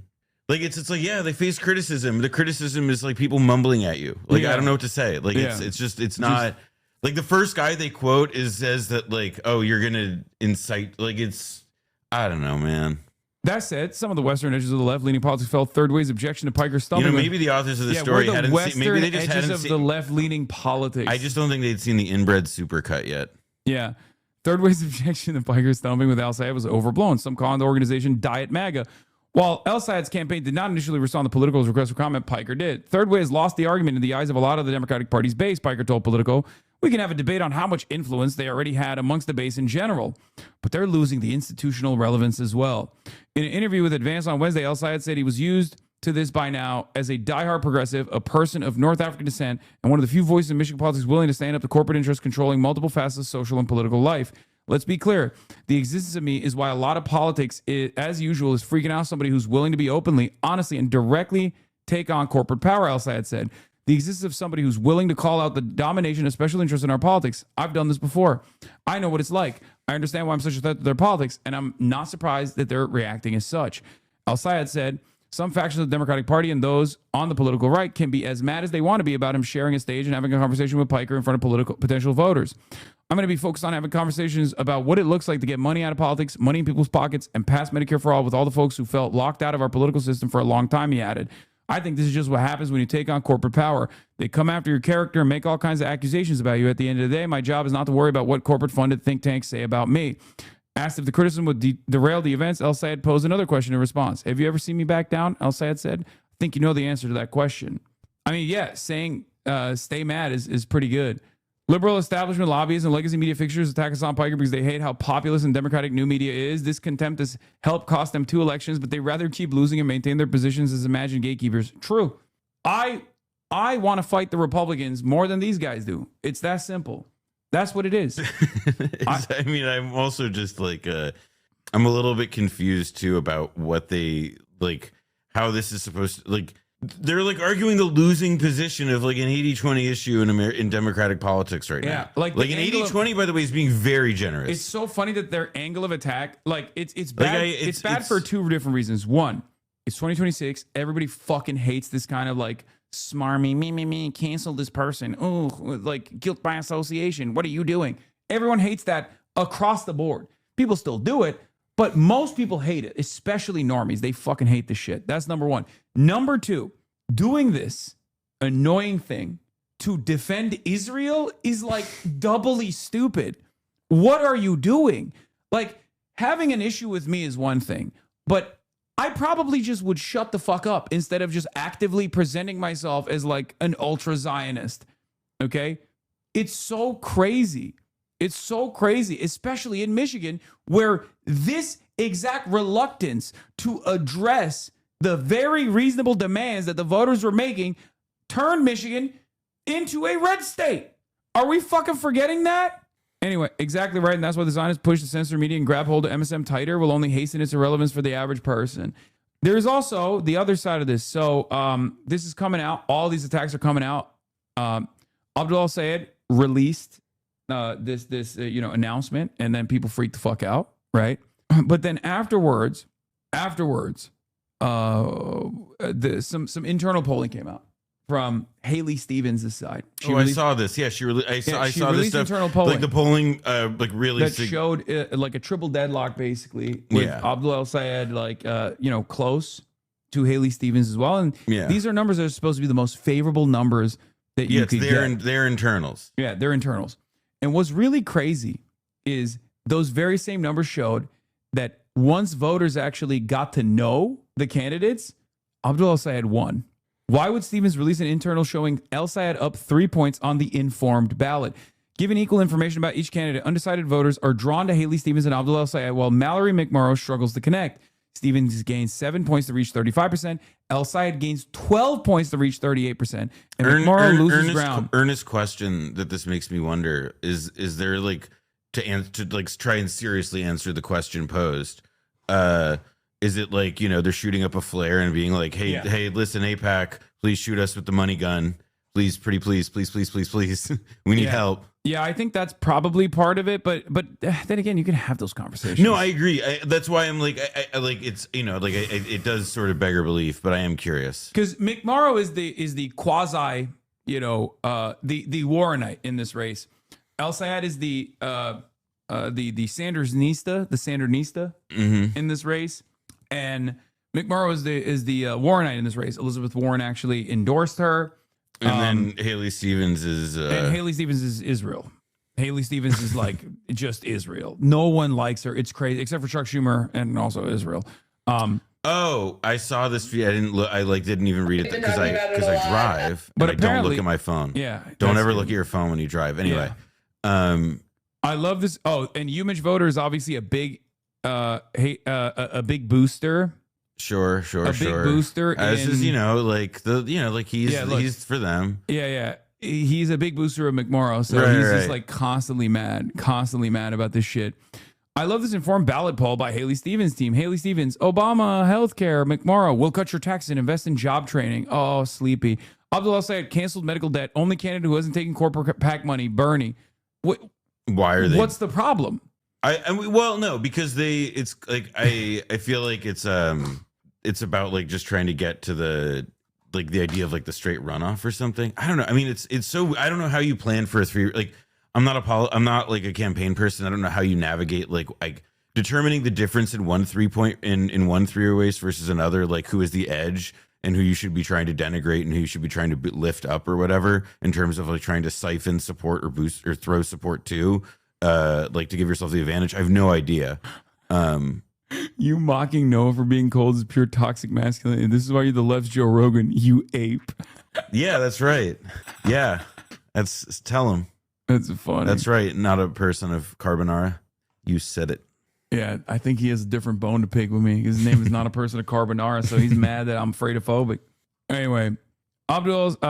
Let's see what they wrote. I don't care about what they wrote about Haley Stevens. Yeah, I mean all these things. She's irrelevant. She's not going to win. Mallory McGuire is a state senator in the Detroit area who grew up in a small town values and worked as a manager at a local family-run grocery store. As a state senator, McMurrow helped families keep more than what they earn by cutting income tax on working families, eliminating the retirement tax on seniors, and investing in job training. She says we need a new generation of leadership in Washington and real change because DC politicians of both parties aren't doing anything to fix the real. Okay, that's like such a boilerplate. Like, I'm actually a progressive, but I'm not willing to like entertain this being just gets truly. Like, I'm already reading ahead of the Haley Stevens one, and it's just like these are so fucking boring. Like they split hairs, and then like the Abdul Al Sayed one is like he like takes kittens out of trees. His community, like Also, is named every street after him. This is a good take from Michael from Pennsylvania. This shows that the AIPAC team is very professional. They're giving fair bios that the campaign team would use. They're testing messaging. This is why they get the millions. Yeah. All good campaign pollsters test the messaging the other side would use. It is an attempt to simulate the campaign so they can see what but here's messaging the is question to resonating. me, and this is like, and again, an earnest question as somebody who's like I do not claim to have like particular knowledge about how like people make these kinds of decisions in campaigns. Why do I know it? Why am I reading about this on Twitter? Why is this public? Like, to what end was this made public? I don't know, but I like it because I mean, look, it shows I'll say it's in a position of strength, and the only thing I can think again of is that like they want to send up the money gun, or they want to draw. They want like the fucking death, whatever. You get the idea. I don't need more metaphors for it. I just don't know. McMorrow released her own internal, and El Sayed is in second. They're both. Everyone is saying El Sayed is coming in hot. Yeah, this was the look at the shift. Is there any chance of like rapprochement between McMorrow and Stevens? Like they're losing to McMorrow and are trying to convince all pro-Israel donors that she can't win. I mean, I don't think it's about. I mean, like I know that they're trying to like in on Twitter and stuff, and the insults and the slurs and the Hassan stuff, like they want to insult Abdul Al Sayed, but I'm like all these like when I just see a bunch of internal campaign stuff on Twitter, I just start wondering like what is like. I feel a little bowled over. Competitors' implicit messaging without saying it out loud. If you don't vote for me, the Arab will win. In Michigan, I mean, if there were a state, I think they've given up on winning the Arab vote in Michigan because Abdul Al Sayed is from that area, right? No. So they've given up on that. They're trying to get the white ruraloids to garner support. I just there's like they're gonna turn around and do a rally with like Nick Shirley, who went to the fucking anti-Islam rally with Jake Lang. Haley Stevens comes out with another asset of Israel, Jake Lang. They're speaking to pro-Israel donors and billionaires. They love anti-Arab hate. Yeah. We have a lot of Arabs here. Well, no idea.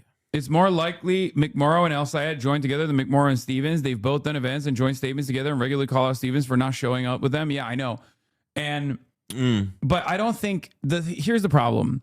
I don't know enough about Mallory McMorrow, but she is the candidate with the highest chance of winning right now. Like from all the polls that I've seen. That was all I knew about this race from a glance.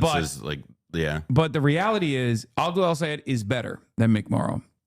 He's more earnest. Like I think McMorrow is just like adopting more of a progressive framework now, right?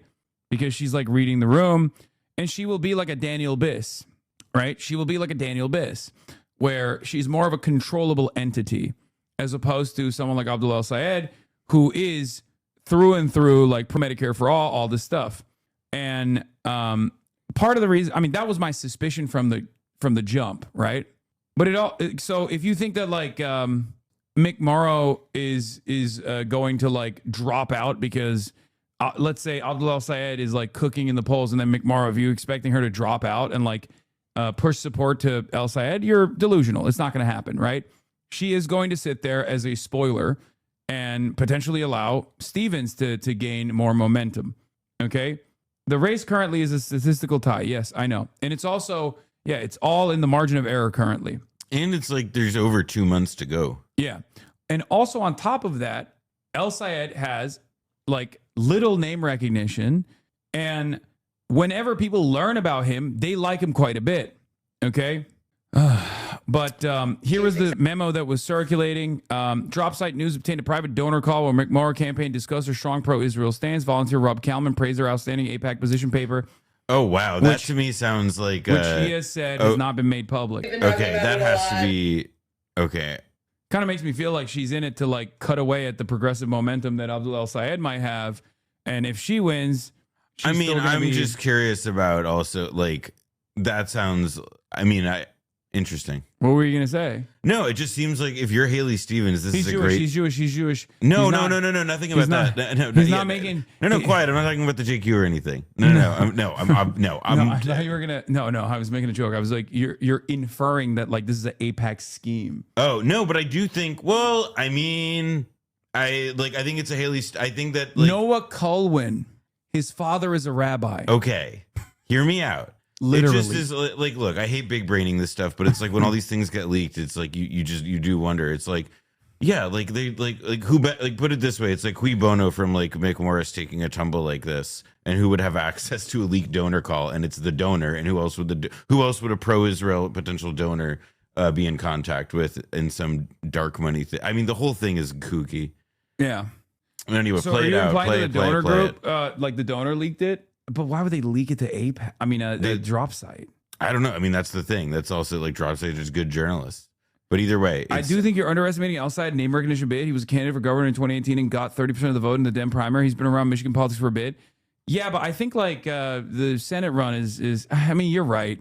But I think people probably forgot. We've been talking about it a lot. Yes, that's absolutely a reality. What I will say is that I think that Mallory is where most of the electorate is. I think she's been really thoughtful on the issue, and I think we've been in conversation with anyone who wants to talk about this, and I think that on the whole, most people have found that Mallory, even if they disagree with Mallory, they think she has been very thoughtful on the issue, and she's accessible and honest and transparent. So I think that our hope is that AIPAC doesn't get involved in the race, but they will wait and see. Is she willing to talk to them? Because they absolutely will get involved. Dude, it's like, it's so ominous. Like, I was about to say, like, play, like, I feel like I just heard like the music from The Godfather. Yeah. It's just like Jesus. It's so fucking ominous and strange to just like have this like constant presence, right? This is this fucking unlimited money cannon. They're like, well, it's gonna happen, right? So you better play ball. It's gonna happen. We have been talking to every organization that wants to talk about this issue, and that's sort of our policy. So we've had conversations with them. We've have had conversations with all sorts of groups. I can tell you that I've talked with them directly because I know leadership locally and nationally. And they know very clearly that I'm supporting Mallory and why I'm supporting her. And I have read her AIPAC position paper. It's outstanding. I don't know if it's public or not. Mallory will benefit, I believe, because Abdul is going to hit Haley very hard over it. And so there might be that spend, but Abdul is going to provide some cover on that. But I'll tell you that I was concerned with the Bernie vote and some of the public comments that were made, especially like a Punchbowl article this morning. What Punchbowl? Mallory gets it. She understands it. Do we know what the article that he's referring to there, Chad? Yeah. From Punchbowl? What was the comment that was concerning from Punchbowl? Do we have any idea? Punchbowl's going to provide some cover on that. An AIPAC position paper is like the paper that a campaign would give AIPAC to say, like, here's our position on the issue. Yeah. Israel. And yeah, it's we do not. I think this is old, and I think she called it a genocide. It doesn't matter. I think you're not going to see Abdul El-Sayed go to AIPAC with a position paper. That's the difference.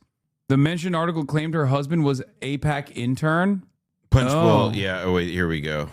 El-Sayed Blast McMurrow. Some of us follow. No, this is older. You guys said this is from February 9th. This one. Oh yeah, it is. I mean, I guess Michigan it is Democratic Senate so candidate it's not Abdul from El-Sayed last expressed year. frustration with Mallory McMurrow during a private organizing call last week, complaining that his primary opponent copies my homework just poorly on key issue positions. Oh yeah, I remember this. The other opponent waits until I take a position and then takes a halfway position like 2 months later. El-Sayed, referencing McMurrow, said on a February 4th private call. So some of us lead and some of us follow, and I guess some of us get out of the way. Punchbowl had one from August 2025 too. I mean, that article is from last year. Yeah. Yeah. This. McMurrow's husband is a lobbyist for Peter Thiel-backed nuclear energy company. The Democrats' Israel split is defining the Michigan. This makes sense. August 20th, 2025. Yeah, this makes more sense. Open Senate seat in Michigan State President Donald Trump won in 2024 has triggered an intense battle that's morphed into a proxy fight over the future of the Democratic Party. Haley Stevens, seen as the favorite of Democratic leadership, is doubling down on a pro-Israel record. State Senator Mallory McMurrow and former Michigan health official Abdul El-Sayed, to varying degrees, say Democratic voters want their leaders to reconsider what's been a reflexively pro-Israel stance by both parties in Washington for decades. El-Sayed, a 40-year-old physician who ran unsuccessfully for governor in 2018, was a prominent booster of the uncommitted movement during the Democratic presidential primary last year. El-Sayed saw it as a way to pressure then-President Joe Biden to change his support for Israel's war in Gaza following October 7 terror attacks by Hamas, although he backed Democrats in the general election. But the move reflected the anger at Democratic Party leaders among Michigan's prominent Arab American community. El-Sayed insists his position isn't only smart politics in a Democratic primary, but also in a general election. There's an opportunity to take back the voters we lost in 2024, who, by the way, happen to be Arab voters and young men, El-Sayed told the crowd here, describing himself. Trump is, for whatever reason, someone who comes off as being authentic, El-Sayed added in an interview. People are going to look at me and be like, that man believes what he says. The bigger picture, back in Washington, Democratic support for Israel slowly slipping as the war in Gaza grinds on. Okay. The Senate Democratic Caucus is bitterly divided over Israel's war against Hamas in Gaza and the tidal wave of Palestinian civilian casualties. This is evidenced by recent Senate votes on resolutions to block offensive weapon sales to Israel. I mean, the article doesn't say that much. I don't think the article is actually that big of a deal. Yeah. I think it's more that, like, it was drawing attention to these divisions. But I think that there's something kind of interesting more generally in this, which is that, like, we've seen now, and I think we can sort of observe a pretty more general trend. Like, AIPAC is getting involved like nakedly and visibly in congressional races in a pretty novel way. Like, I gotta say, you know, I've covered AIPAC. I remember my first AIPAC policy conference is probably like in the mid 2010s. You know, it's like they have typically wielded influence in much more subtle ways, and like have typically shied away from wanting to be in trouble in this, you know, be observed this way. And like, we're now getting, you know, we have in the Michigan race, they're now, I mean, look, they're now trying to make that a race about, I mean, pretty impressively, it's becoming a race about Hassan Piker at this particular juncture. But it's also, you know, in some measure, like AIPAC is involved. They're now part of the story. The New Jersey 11th, you know, like race, like they're involved in that. Daniel Biss and his opponent, like they're involved in that. Like, there's a bunch of races all over the country, and it's not just that we know that they're involved, but like they're visibly involved. They're defending their involvement, and it's, you know, they're not really shying away from showing that they have this kind of influence, which is a pretty interesting development. I mean, the reason why they had that call with AIPAC right at this article coming out means that she's like secretly pro-Israel or pro-Israel enough, I think. I mean, it's, you know, I think it'll be. I think that there's the possibility, like it's a. I think if like it's sort of McMorrow has more of like this kind of, you know, let's say like of the recent vintage we're trying to talk about, like Daniel Biss being a good point of comparison. Like it seems that like what, you know, like the tone of that call to me was way more like, you know, hostage call, where it was like the McMorrow people were just trying to be like, no, listen, we're fine, like no need for you guys to get involved, like please stay away. McMorrow is publicly urging AIPAC to stay out of the Michigan primary, adding that she's been in touch with the organization directly as well as other pro-Israel groups. McMorrow said the groups have been receptive, later clarifying that she was referring to her positions on Israel more broadly. I think they understand the shifting dynamics not only in Michigan but around the country and around the world, McMorrow added. That's not, see, this is, in my opinion, worse than the leaked phone call. This is her literally saying, AIPAC gave me the nod to Punch Bowl publicly. Yeah, it's AIPAC true. saw my Was she position. saying, or she's saying that like, no, trust me, they've signed off on me, which is like, which is, AIPAC you know, it's saw like, my it's a way of saying, I mean, it's a way of like trying to get a kind of, you know, like saying like, no, there's a white flag, like, you know. I'm not saying McMorrow is poor for Palestine, but this leak does leave of a Stevens camp rat fuck to boost. I'll say it against McMorrow. AIPAC is recently taking to boosting opponents. I mean, that's what I was wondering about. And like to me, it's like I don't want to speculate. Like I don't think that the tape is the tape. Let me be clear. The tape is journalistically relevant. It's news. It's like it tells us something about the inner workings of this stuff. Speculating about why it was leaked only informs like the context in which you understand it, but it should not diminish like the truth quality or the journalistic integrity of the leak. What I think is especially interesting though in it at least is that to me it does continue to illustrate this pattern that I was just referring to about how AIPAC is getting involved. They're trying to split electorates, and sometimes they boost a progressive, and sometimes in the debate, if there is a debate, I'm sure there's going to be a debate leading up to these primaries. What I would do is jam up her comms, right? I would get her to identify 3 positions that distinguish you that the public is on board with. 1, will you commit to no funds to Israel as long as it continues as genocide and apartheid? Do you believe Israel has committed a genocide? She said yes to that. And do you believe that Israel is an apartheid regime? Now, she's probably, let's say she says yes to 2, apartheid and genocide, but then says no to the last one, defensive and offensive weapons capabilities, like that distinction. Then you can jam her up by saying, so why do you think a country that has conducted a genocide, that is currently doing a genocidal occupation in the West Bank, deserves any kind of funding whatsoever when it's illegal according to our laws? So that's number 1. The other way that you can actually jam her up is by turning around and looking at her previous statements on the matter and ask her, then why did you say this to AIPAC? Why did you send your policy positions to AIPAC? Would you commit to showing the voters who have a right to know the full scope of your perspective and your commitment to the state of Israel, or your commitment to you know, sending weapons or you know, taxpayer subsidies at a time when Michiganders are suffering to Israel instead? I think it's perfectly valid. Would you release the papers so that there's full transparency? That's another thing you can do. Or you can just, you know, look through what her consistent positions have been leading up until this like last year or so and be like, so why did you say this on April 13th, 2024, right? Why did you say Israel is not committing a genocide on April 13th, 2024? At what point did your mind change on this? And why did your mind change on this? I mean, I think there's also you simply wanted to. Was it because you simply recognized? I think stick with the simple one of release the position paper to start with, and then like go from there and establish like, you know, like what's in that. And you know, look, I wouldn't be surprised if what's in the position paper isn't really that different from what she said publicly. Yeah. I do think that it's typically not. Like it's, you know, people who run political campaigns that like, you know, like are this, they're not slouches. And I don't think that there's like there's not like going to be like a paper that illustrates a dramatically different set of policies. That said, I would, you know, it wouldn't totally shock me if obviously that bears out differently. What just strikes me about this whole process again is like this fucking like the leak is like, you know, like I would like my follow-ups frankly would be about like so your campaign manager, did you have like a system where it was like blink twice if he felt that he was unsafe? Like the tenor of that shit was fucking crazy. It was like they were being shaken down.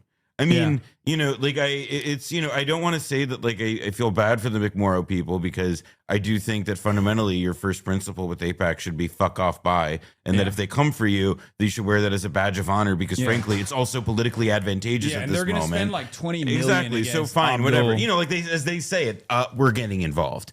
You know, so fine, whatever. But like, you know, I don't want to, so I don't like, you know, because she didn't do that, I don't want to say like, oh, I feel bad for you. On the other hand, like what we listened to did, you know, it had, you know, like a very Goodfellas fucking, like, it was not, like, it wasn't pleasant to listen to in the way that, like, you know, it's like, like, you know, when we read about like, you know, horrible things our military does or whatever, like it's, you know, I feel like implicated as like a citizen of this country, you know, in that sense. Yeah. Peter Stern defended me. Incredible to see a potential 2028 Dem presidential candidate taking this tack. Do you really think Dem voters will become more supportive of Israel and critical of Piker over the next 2 years? Yeah. Elisa Slotkin is who he's referencing. I mean, there's what they're okay. Peter's point is correct. However, there is another like another way to look at it, which is that these people, particularly somebody like Slotkin, right, who is a senator in Virginia, like, why would she say this? Why would she like raise this issue? And it's because, you know, in the next 2 years, that may not be the case. But in their mind, and I don't agree with this, obviously, I think this is, in addition to being immoral logic, it's also like it's an attempt at foresight, but is just wrong. Is the idea is that like, well, eventually though, like these people will be able to be distanced, like they will be associated with either political failure, they'll be weak, they'll be diminished, and we can use this as a license to try and get rid of them. And if we hang together, even if we don't succeed. What did you say about Slotkin? Slotkin is Michigan. Sorry, I thought she was Virginia. No. You're. Oh, Spanberger. No, that's the other CIA boss girl. God damn it, I totally mixed them up. I'm embarrassed. Yeah, Abigail Spanberger. No, so she gets Abigail she gets CIA a say. Berger is the other. God damn. I really did just straight up mix them. That's why I was confused. There is something very funny, by the way, about they were roommates, but yeah, they were roommates. Okay, so I'm not just a misogynist. They're both CIA. I'm not just a misogynist. They're both CIA. They're both roommates. Whatever. They're both shitty centrist libs. There is something very funny about Democrats being like, oh my God, how do we lose? Oh my God, we lost young men. Oh my God, we need a Joe Rogan. Oh my God, we found a Joe Rogan. And I was literally like, that's not me. And that's not going to work anyway. And they were like, no, you are the Joe Rogan to the left. And now they're like, actually, fuck the Joe Rogan to the left. Joe Rogan to the left should kill himself. If you associate with the Joe Rogan to the left, you should die. It's going to be. I didn't ask for this. This was always how it was destined to be, though. It's so funny. I think you knew that. I feel like there was never any sense that like it would be anything different once campaigns actually started up. Because, by the way, this always happens. Like, for future reference, like every time there's an election cycle and people learn lessons, if those lessons that were initially learned in like November and December become politically inconvenient within 5 months, don't be surprised if all of a sudden you see them get unlearned real quick. You know, like it took them, like it's March. Like snow has not melted in much of this country, okay? And they're like already saying that like, why is everyone saying check the latest tweet from the White House? What the fuck did the White House say now? Oh God, I bet it's lame as fuck. What? I don't even. Can someone just link me what the fucking tweet is? Jesus Christ! Subscribe to the Piker Broadcasting Service. Crying Hassan's real voice been coming out, lady. What's going on? Is this it? Oh. It's launching soon, right? Cool. It's launching soon, right? What? What the fuck it's is some this? gay, like awful, mysterious advertising thing. I don't know. It's the bullshit. Like, did you see the thing with her and the robot? No. There was a robot and her walking down the street. Oh, she was chasing Summer Lee, demanding a quote because I call Trump voters cattle. That's my favorite thing when they like, bro, come on, when they get mad at like very good takes, like takes that I totally 100% unconditionally stand by. Like when they always love bringing up the Hamas tweet where they're like, I'm a lesser evil voter. And as a lesser evil voter, I'm a harm reduction voter. I would vote for Hamas over Israel. I would vote for Hamas over Israel. Objectively, Hamas is the lesser evil here in the two parties. And they get so mad about that because there's like, it's like so perfectly designed, I think, to like if you're anti-Israel liberal, you hear that and you're like, wait, that kind of makes sense. It causes a lot of people to like reconfirm or check their biases on the matter. And anyone who's pro-Israel loses their fucking minds because that's like the big no-no. Actually, you know what the other thing this reminds you of? It just hit me is that this is like they're trying to do deplorables again. Yeah. Except the thing is that like Hillary Clinton, like basket of deplorables. Like what the fuck? Like just call them cattle. Call them barely sentient peasant brain losers. I think if Hillary had just said that, that probably would have gone over better than basket of deplorables. Yeah. Oh, Rep Lee, how's it going? Oh, this is the funniest guy. Charles Downs. Have you ever seen this guy? He looks Charles Downs. He looks like a baby that wasn't supposed to make it. Well, I'm gonna need some evidence of this. No. Sometimes he loves doing the self cam videos, so I need to find it. What is this? Representative Summer Lee wouldn't disavow Sean Piker legislation impeachment articles. Sean Piker's praised Massey and will appear at an event with Representative Lee and Abdul El Sayed. Even worse, Trump. Wait, what? They're mad that I've praised Thomas Massey? Isn't that good for like? No, because Loomer is Loomer unleashed. Jesus. I think Loomer has like her own. Yeah, she's in Trump. Oh my god! Doesn't he look like whoa, full screen, motherfucker? Doesn't he look like Give me that. I need to see more. I need to see more. Like an abortion survivor. Whoa. How's it going, everyone? It was an eye-opening day on Capitol Hill today. I'll be honest. He actually has he has an actor's face. I'm not kidding. I'm not being he should be in a Coen Brothers movie, dude. Bro, come on. I'm not even clowning. I'm not clowning. He sounds so crazy. I mean, yes, does he work for Laura Loomer, which, What's up, guys? Which means that he's more of a Coen Brothers character than a Coen Brothers actor, yes. But something crazy happened in the Capitol today. Oh man. He's this guy looks like a bartender in a show. The House Democrats just keep getting more and more extreme. Whoa, okay, sorry, now pause it. He's smiling and then frowning, and his voice is going up and then down. Like it's getting more and more. It's a lot. There's a lot. Why doesn't he just try again? He's just like, first try. I mean, I do. There is it would also. This is one of those guys where it's like kind of touch and go, where you're like, am I being ableist for making fun of the way he looks? I feel bad, dude. It's like when I learned. Do you remember back before she became evil when Dasha did the Sailor Socialism thing, and it was with the influencer the Infowars interview or whatever. And that Infowars lady, I felt really bad for. Like her vibe was like, oh, like you're not like all with it. And that's like a little bit of what I'm getting from this, which is to say, if you are his talent agent and you're watching this, he should be on HBO. Noah said it. You got a face for the movies, my man. Man. For the silver screen. I'm serious. Like Jim Jarmusch would totally cast Jim Jarmusch. Yeah, this is the first video I ever saw of him on stream. Well, the media. Wow.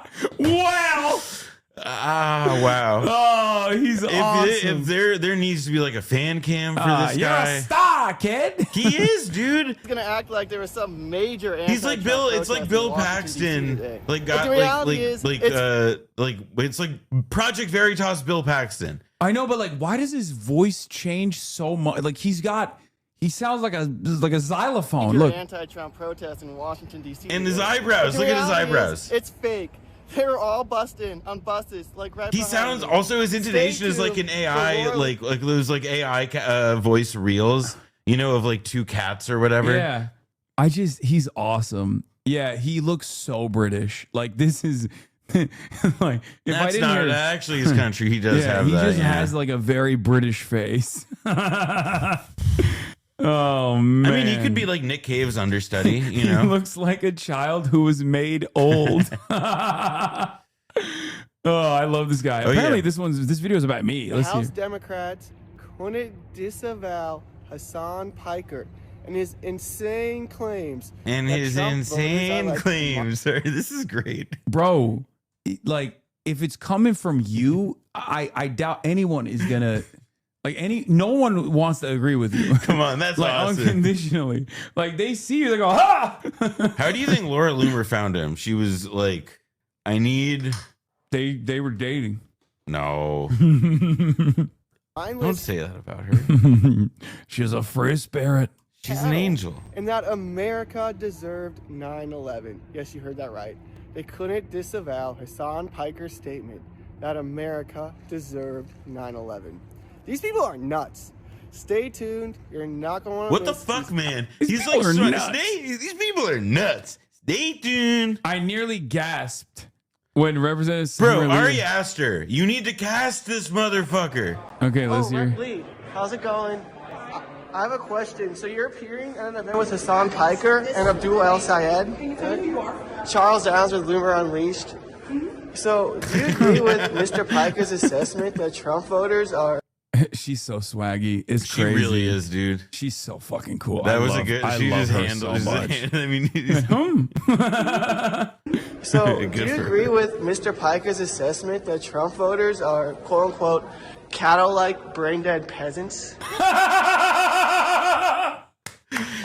bro, they're in a government building. Yeah, they're in a government building. Yo! They got the fake money. They got marble. Bro, this makes me feel like they're it's in like, a government building. I feel like LeBron watching the tapes over and over again. You They're know in what I a mean? government building, and they're saying stuff that you like.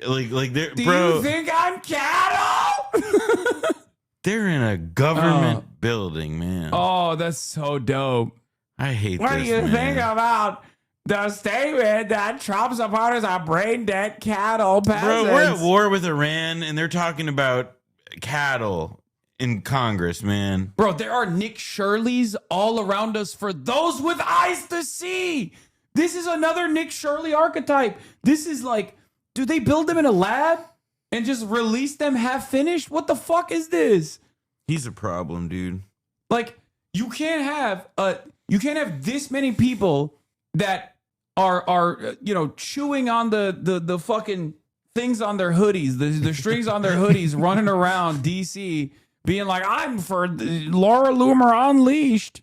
No, I don't really know anything about that. But you have to ask Hassan about how he feels. I don't think it's hard for me. Well, you're going to an event with him, so you think you should go to an event with someone who like disparages voters like that? I'm going to an event to talk to college students. So like, you don't feel bad going to an event with Hassan Piker? To talk to college students? Hassan Piker. No, I work with a whole bunch of people who I don't agree with every day. What about Hassan Piker saying America deserved 9/11? Do you think that's cool? I think you should talk to Hassan Piker. I don't answer for him. No, Summer, no, I don't want to. Dude. Wait, Dude. the video is deleted now. This Charles Down guy was on the scene after the plane crashed into the helicopter over the river in DC last year. Yes, And it was- I need to see this. Wait. Where is this video? Where is this video? It was indistinguishable from a Connor O'Malley video. Please. I need this so bad, dude. Oh my God. All right. This is like, he's awesome. No, this is, All right. I'll be honest, this is like, of all the this is the first new character who's like, made a scratch in my brain in a minute. Oh, Another one, perfect background. What's up, everyone? This is just getting pathetic. Oh God, I wish we had that video. I want to see I don't it. answer for him. All right. I'm not sure if he agrees. All right. I'm sure because of a whole bunch of people. All right, well, thank you. Bro, she's missed like 2 elevators. She was so nice to him. Yeah. She was so nice to him. And listen, if he does get in touch with you, Here's because some of his crash coverage. Oh my God, at the Gateway Pundit. I haven't seen that in a minute. Whoa, is this him? Hold on. Patty McMurray. Conservative Charles A. Downs Oh, these lives were his near- tweets. These were his tweets. I live close to National and recently heard a massive boom. Now it's reported that all flights are canceled. I hope I am wrong. I will be heading out soon to investigate. Stay tuned and pray. Update. Oh no! No, Oh that's God! Nick Nick Sorter. Sorter, who Ugh. also sounds like a fucking freak, if we're being honest. This one is perfect. Oh wait. Well, everybody really loves sending you Drewski links. I know. They It's just, really no, funny. it's the Erica Kirk video. I already watched it. Oh, I'm Just read this tweet. He's genuinely medically wow. stupid. James Fishback was banned from Mar-a-Lago just days after Fishback was pressed by me about his false. I just realized it. It's the Kenneth the Page cadence. Yes. Was pressed by me about his false claims that Trump Look, was look. a pedophile protector. Look, this is a Drewski bot, I think. Take a day off, Drewski bot. In our exchange, Fishback also Yeah, yes, yes, yes. It's wild out here. I'm gonna walk on over. I'm literally right outside DCA. There's a large presence of EMS, emergency vehicles, and I would say security. You're about to see there's fire trucks all over there. Right over there is the Potomac River. The DCA runway is probably around like a few miles that way. As you can see, like massive the DCA amounts runway of is probably about a are few continuing miles just to that calm way. down. Just calm down the street. They're saying it's a small plane. It was not a small plane. This was a huge jet, I think, that went down. Okay, he was right though. I mean, he was Something right about terrible, that, but it's like, this is terrible why has it's happened. Eddington. This is As why I he needs to be reported an Ari earlier, I heard an Aster thing. explosion Because I live down the street. he is like So I decided to communicating come down a and see what was truth, happening. but he's like totally And fucking crazy. A tragedy is unfolding. A tragedy is unfolding. Oh. And then he doesn't even. Like, what I love is like he doesn't even edit the end. Exactly, he doesn't know. Like it's maybe he doesn't. Like well, he's on the scene, so you know he's rushing. He's trying to get it out. He's trying to be first. He's trying to do well. You know, it's a little Nightcrawler. Oh my god, he looks like the guy on TikTok that's like 40 years old from like Brazil that says he's 17. Yeah, that guy. Oh yeah, I love that guy. Everybody thinks I'm 17. Yeah.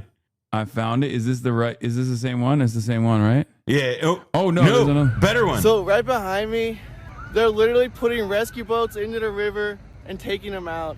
So something really, really, really bad happened. They're saying it's a small plane. I don't know. There's a very, very, very large law enforcement response. Let's pray for the firefighters. Let's pray for everyone on the flight. Firefighters. Everything. Because I think something terrible has happened. I have lived here for 6 years. Never seen anything like this in my life. Ever. Stay tuned for more. He's awesome. I need this. He's so dope. I'm lightheaded, dude. He's so fucking goated, dude. He really wanted you to watch his video. He's a fan. Oh my god. Hello, Hassan. Oh, I watched it. Oh, brother, we are watching. Oh, we're watching. I love seeing his face. I was not familiar with your game. It is one of those. He just has a very unique look. Let's say. No, this is like this is special, man. Saying I think something really bad happened. Really like after witnessing a mid-air plane collision is very funny. Like that's like this is, and he works for Laura Loomer.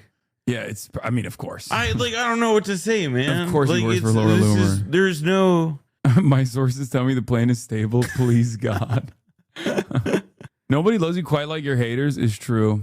I mean, he's more than just a Hassan hater, though. No, he's on his own journey, man. Yeah. Give him the respect. Give him the grace. I don't think he has enough. Give him the grace. I don't think he has enough processing power to be a fully fleshed hater of mine. Why are we circulating Adam Carlson? Oh my God! If ever there is like a more moderate position on Israel, Adam Carlson's gonna dial in on it. Why we're recirculating a recording that leaked September McMorrow was not on and presenting his news beyond me, but since then she said Israel's committing a genocide on AIPAC's shit list and shares Bernie and Nancy's position on blocking the sales of offensive weapons. Yeah, I mean, I don't look. I think it's news. I think that's why it's circulating. But as I said, I still think the most salient thing from it, frankly, isn't something that makes McMorrow look that bad, which is just that like she was getting shaken down by AIPAC, and that it's a mark on your record that you ever entertained them. Yeah. To begin with, and you can just move on. Yeah. No, that's it. I mean, I just don't trust her. I don't like, and this is part of the reason why. I just don't think that someone who is going to AIPAC to be like, can you please stay out of the race? Here's our position paper is going to be trustworthy on the issue of Israel. And I think there's a very easy way to just like be firm in your convictions and expose that they are not, because like obviously this is the most significant crime of our generation that we watched unfold. And because of that, there's going to be a lot of politicians that are going to switch their stances around to make it as to make it as appealing as possible to like the largest number of voters, from what they perceive as the largest number of voters, without ruffling too many feathers, right? And I will say that as long as you have your convictions, you can absolutely jam up people like this, because they're going to be retriangulating in real time. And yeah, This is another thing. New Mallory McMorrow has endorsed Jordan Acker, a vocally pro-Israel candidate for re-election. Oh yeah, I remember this. Yeah. I remember this. And when this happened. the region is the one who prosecuted the anti-genocide student protesters. Oh yeah, no. Right? I mean, look, if there's anybody who we want to make sure is vocally pro-Israel, it's the people who do governance at universities. For fucking sure. Great call. Yeah. Jay Mershon says she literally submitted a position paper to AIPAC that apparently was highly praised by AIPAC. I mean, She's just a part of the new wave of highly praised by AIPAC is like we don't I haven't seen evidence of that. People I will say it. that their candidate in the race is Stevens. Like that's for sure. Stevens is like unconditionally, unapologetically, openly pro-Israel. Yeah, it's. But it does make me think like, are they? Well, I know how AIPAC operates. I don't think they're sophisticated enough to. Well, they are very sophisticated, but I don't think they're like gonna position anti-Israel candidates to like suck up some of the votes, only to then have them turn once they're elected. Because I think they're too angry to let that happen. Even to have a candidate like that, they are to have them push for any candidate or. Move numbers in the direction of any candidate that could be even remotely anti-Israel. Like that's why they came after Malinowski.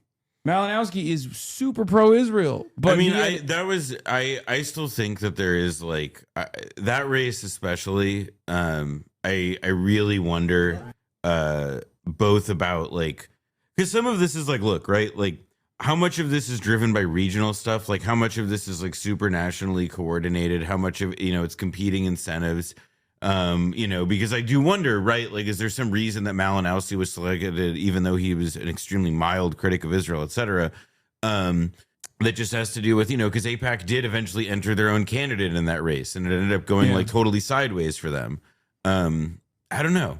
Yeah, AIPAC makes actually a good point. Presidential candidates disavowing AIPAC practically means nothing. What really matters is presidential candidates' policy positions. This is an argument that I make all the time as well. Now that AIPAC has become like the magnet, and people think that it's like, oh, that's the end all be all of all things Israel. It's turned into like the NRA basically. And I try to explain to people like a lot of these politicians that get money from the NRA get that money so they make the tough decision when in a moment that matters, right? They're still pro guns, like personally and individually. And some of these candidates are pro-Israel personally and individually, but will, make a tough call because they'll be reminded that AIPAC was there funding their campaign. So that's the reason why I always say you got to ask candidates what their positions are. Like you got to make them tell you that they're honest, they're earnest about their positions. You got to make them convince you. I still think what'll be very interesting to see unfold is how because look, all of this stuff that's happening right now in the Democratic Party, what this is really going to ultimately mean in the long run, and we're sort of just like waiting to see when, not waiting, but we don't know at which point it'll happen. Israel will become a partisan issue, and what'll become much more substantial will be the extent to which AIPAC becomes an implement, and the pro-Israel causes become. Their largest political interventions become mediated through the Republican Party. God, Haley Stevens. She's so bad. Also saying it's a genocide and being anti-offensive weapons is the most basic acceptable position on Israel right now. It's not like acknowledging basic realities, particularly progressive or pro-Palestinian either for voters who care about those issues. Yeah, that's why I'm saying a distinction between offensive and defensive weapons is actually a good way to jam up people who are trying to present themselves as pro-Palestine when they're not. I think the offensive weapons stuff, I will say that I do think that in general, on this issue more than anything, I've been getting pretty it's like you just shouldn't qualify this stuff. Like we should get out of the habit of letting people arrive at what they think are really impressive and sounding Solomonic thing, some special solution. Just go with the the G word one is a pretty good one, for example. Disco Brian Davis on Blue Sky, Ken Martin, Democrats.org. Stop normalizing Hassan Piker. The left of center doesn't need a Joe Rogan. We've never needed Rush Limbaugh. The Democratic Coalition has superstar heroes Taylor, Sharpton, Sharpton. All right. Oh, okay. Oh, wait, is that is there? Are we thinking of the same one? No, just keep reading because these names don't get any better, brother. Beyonce, and they're also just not Springsteen, Oprah, and Kimmel. Yeah, Kamala Harris got endorsed by all of them. Also, that doesn't matter. They don't do that. That's not their job. That's not their job. Joe Rogan is a talker for a living. Yeah. Rush Limbaugh was a talker for a living. I don't know. None of those fucking people talk. I don't know why he snuck Al Sharpton in between Taylor Swift and Beyonce. That is crazy to me. Like these other people are actually just straight up like billionaire superstar celebrities, and then fucking Al Sharpton. Also, wait, who's Taylor? Taylor Oh, Swift. Swift. I was thinking like James Taylor. Shit. This guy goes Insano style underneath almost every Juniper post on Blue Sky. It's like Taylor, because they're all last names with the exception of Beyonce and Oprah, which are like, one names I know. Taylor's, I guess, still Taylor Swift to me. The White House is vague, posting about something launching soon. It's that whatever that robot bullshit that Melania is doing. It's please just shut stop. the fuck Just let up. it, leave it alone. Stop. You guys are literally, you're fucking rubes, man. Oh my God. Don't worry. The Swifties are gonna get me, Noah. No, they're not. I'm sorry. I can't stand Blue Sky. I don't know what goes on there, and I'm very happy about it. I mainly know that like Will Stansel's not having a good time, but that's about it. Is he? I haven't even paid attention to Will Stansel since he became a leftist hero and then got canceled and fell from grace once again. Well, he's mad. He's having a tough one. Anyway, this was the last like Code Pink thing that I was gonna look at, and then I gotta go. Let's take a look. Okay, a lot of people are talking about Hassan Piker's $20,000 sunglasses and his champagne socialist trip to Cuba. I actually wanted to weigh in on that because all these people from the US got on that flight to Cuba. My friend in Havana, her son has asthma meds now. Her son has medication to help treat his asthma and a nebulizer that he didn't have access to before because our country, the United States, is blockading medical. Those are 20K glasses. Jesus, man, why? She's joking, man. What the fuck is wrong with some That's of right. you? They're 50K. Yeah, she's actually. You think he's some poor? Come on. Yeah, dude. 20,000? No, it's $100,000, dude. Equipment into Cuba that Cuba cannot buy.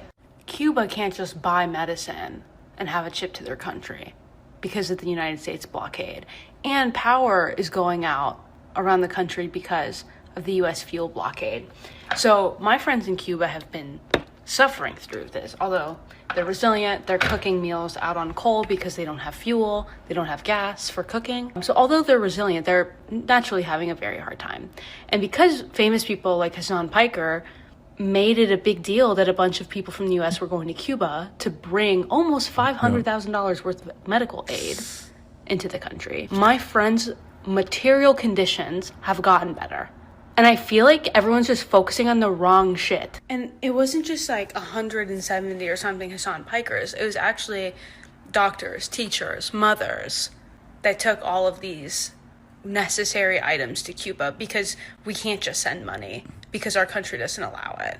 So I just wanted to give you one example of this aid tangibly improving someone's life, like my friend's kid. Because focusing on right-wing talking points like Hassan Piker has expensive sunglasses is completely missing the point of over 100 people breaking the blockade on Cuba in defiance of their own country's policy of full-fledged economic warfare. That the sole purpose is to starve millions of Cubans. It's just crazy. Like, I don't give a about this guy's sunglasses. I'm sorry. What is this? Israeli media is reporting that Netanyahu expects a ceasefire announcement from Trump this Saturday. Translation, ground invasion coming this weekend. Yeah, 100%. It's the weekend wars. That's like that song, like that MGMT song. Why does she keep calling them sunglasses? Yeah, they're not even sunglasses. They're transition lenses. They're transition lenses. But yeah, all right. That'll be all for tonight. We're one day closer to Trump doing the unthinkable alongside Israel. Who knows where we go from here, right? It's fucking unbelievable, but woo! And also Friday, I'm going to be in New York. Saturday, I'm going to be in New York. And then Sunday, I'm going to be with Ana Lilia Mejia in the ancestral homeland of New Jersey, alongside Noah Colwin, as a matter of fact. So, get ready for that. Get excited for that. Yeah, that's it. That's all I got for the day. Atlanta when? I don't know. Why do you keep asking me when I'm going to Atlanta? Anyway, bye everybody. Peace. Stunning lo-fi introduction, starting off the day. All the chatter's trickling in. Also people hate. Sunny in Los Angeles, California, says Hassan. stun luck to the stun luck to the topic's just begun. 'Cause there he is again. Her sun is streaming. Her sun is streaming. There it is again. Her sun is streaming. Her sun is streaming. Reviewing a Chinese train, telling Kaya place. Sun and Esmond Chatterloss, giving Grinning's grace. Zoran winning NYC, woke two back with the force. The Rogan of the left, to me a dumb himbo still on course. The Charlie Kirk assassination, the Fear and Online show. 8 full fucking years of this, and plenty more to go.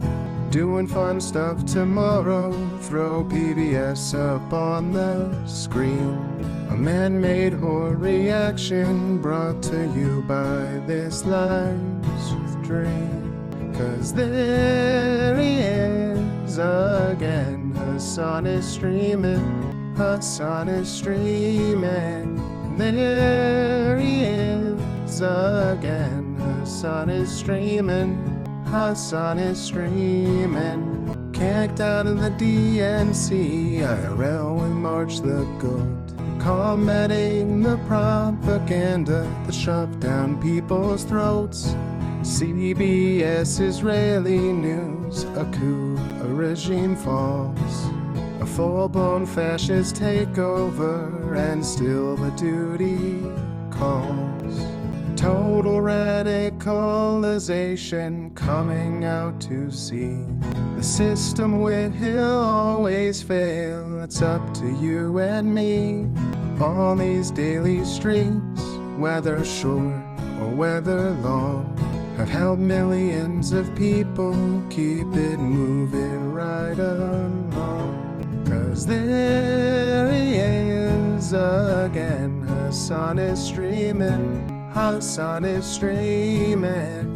There he is again. Her sun is streaming. Her sun is streaming. But hey, what can you say? That's BBS for you. But he'll play games real soon. Just you wait. Say, hey, what can you say? That's BBS for you. But he'll move on real soon. Just you wait. Ba-da-da, ba-da-da, ba-da-da-da-da-da. Hey, what can you say? That's BBS for you. But he'll pull your lungs real soon. Just you wait. Sha-da-da, sha-da-da, sha-da-da-da-da-da. Hey, what can you say? That's BBS for you. But he'll do Jet Vice real soon. Just you wait. But hey, what can you say? That's BBS for you. Brought on by viewers like you. Just you wait. Just you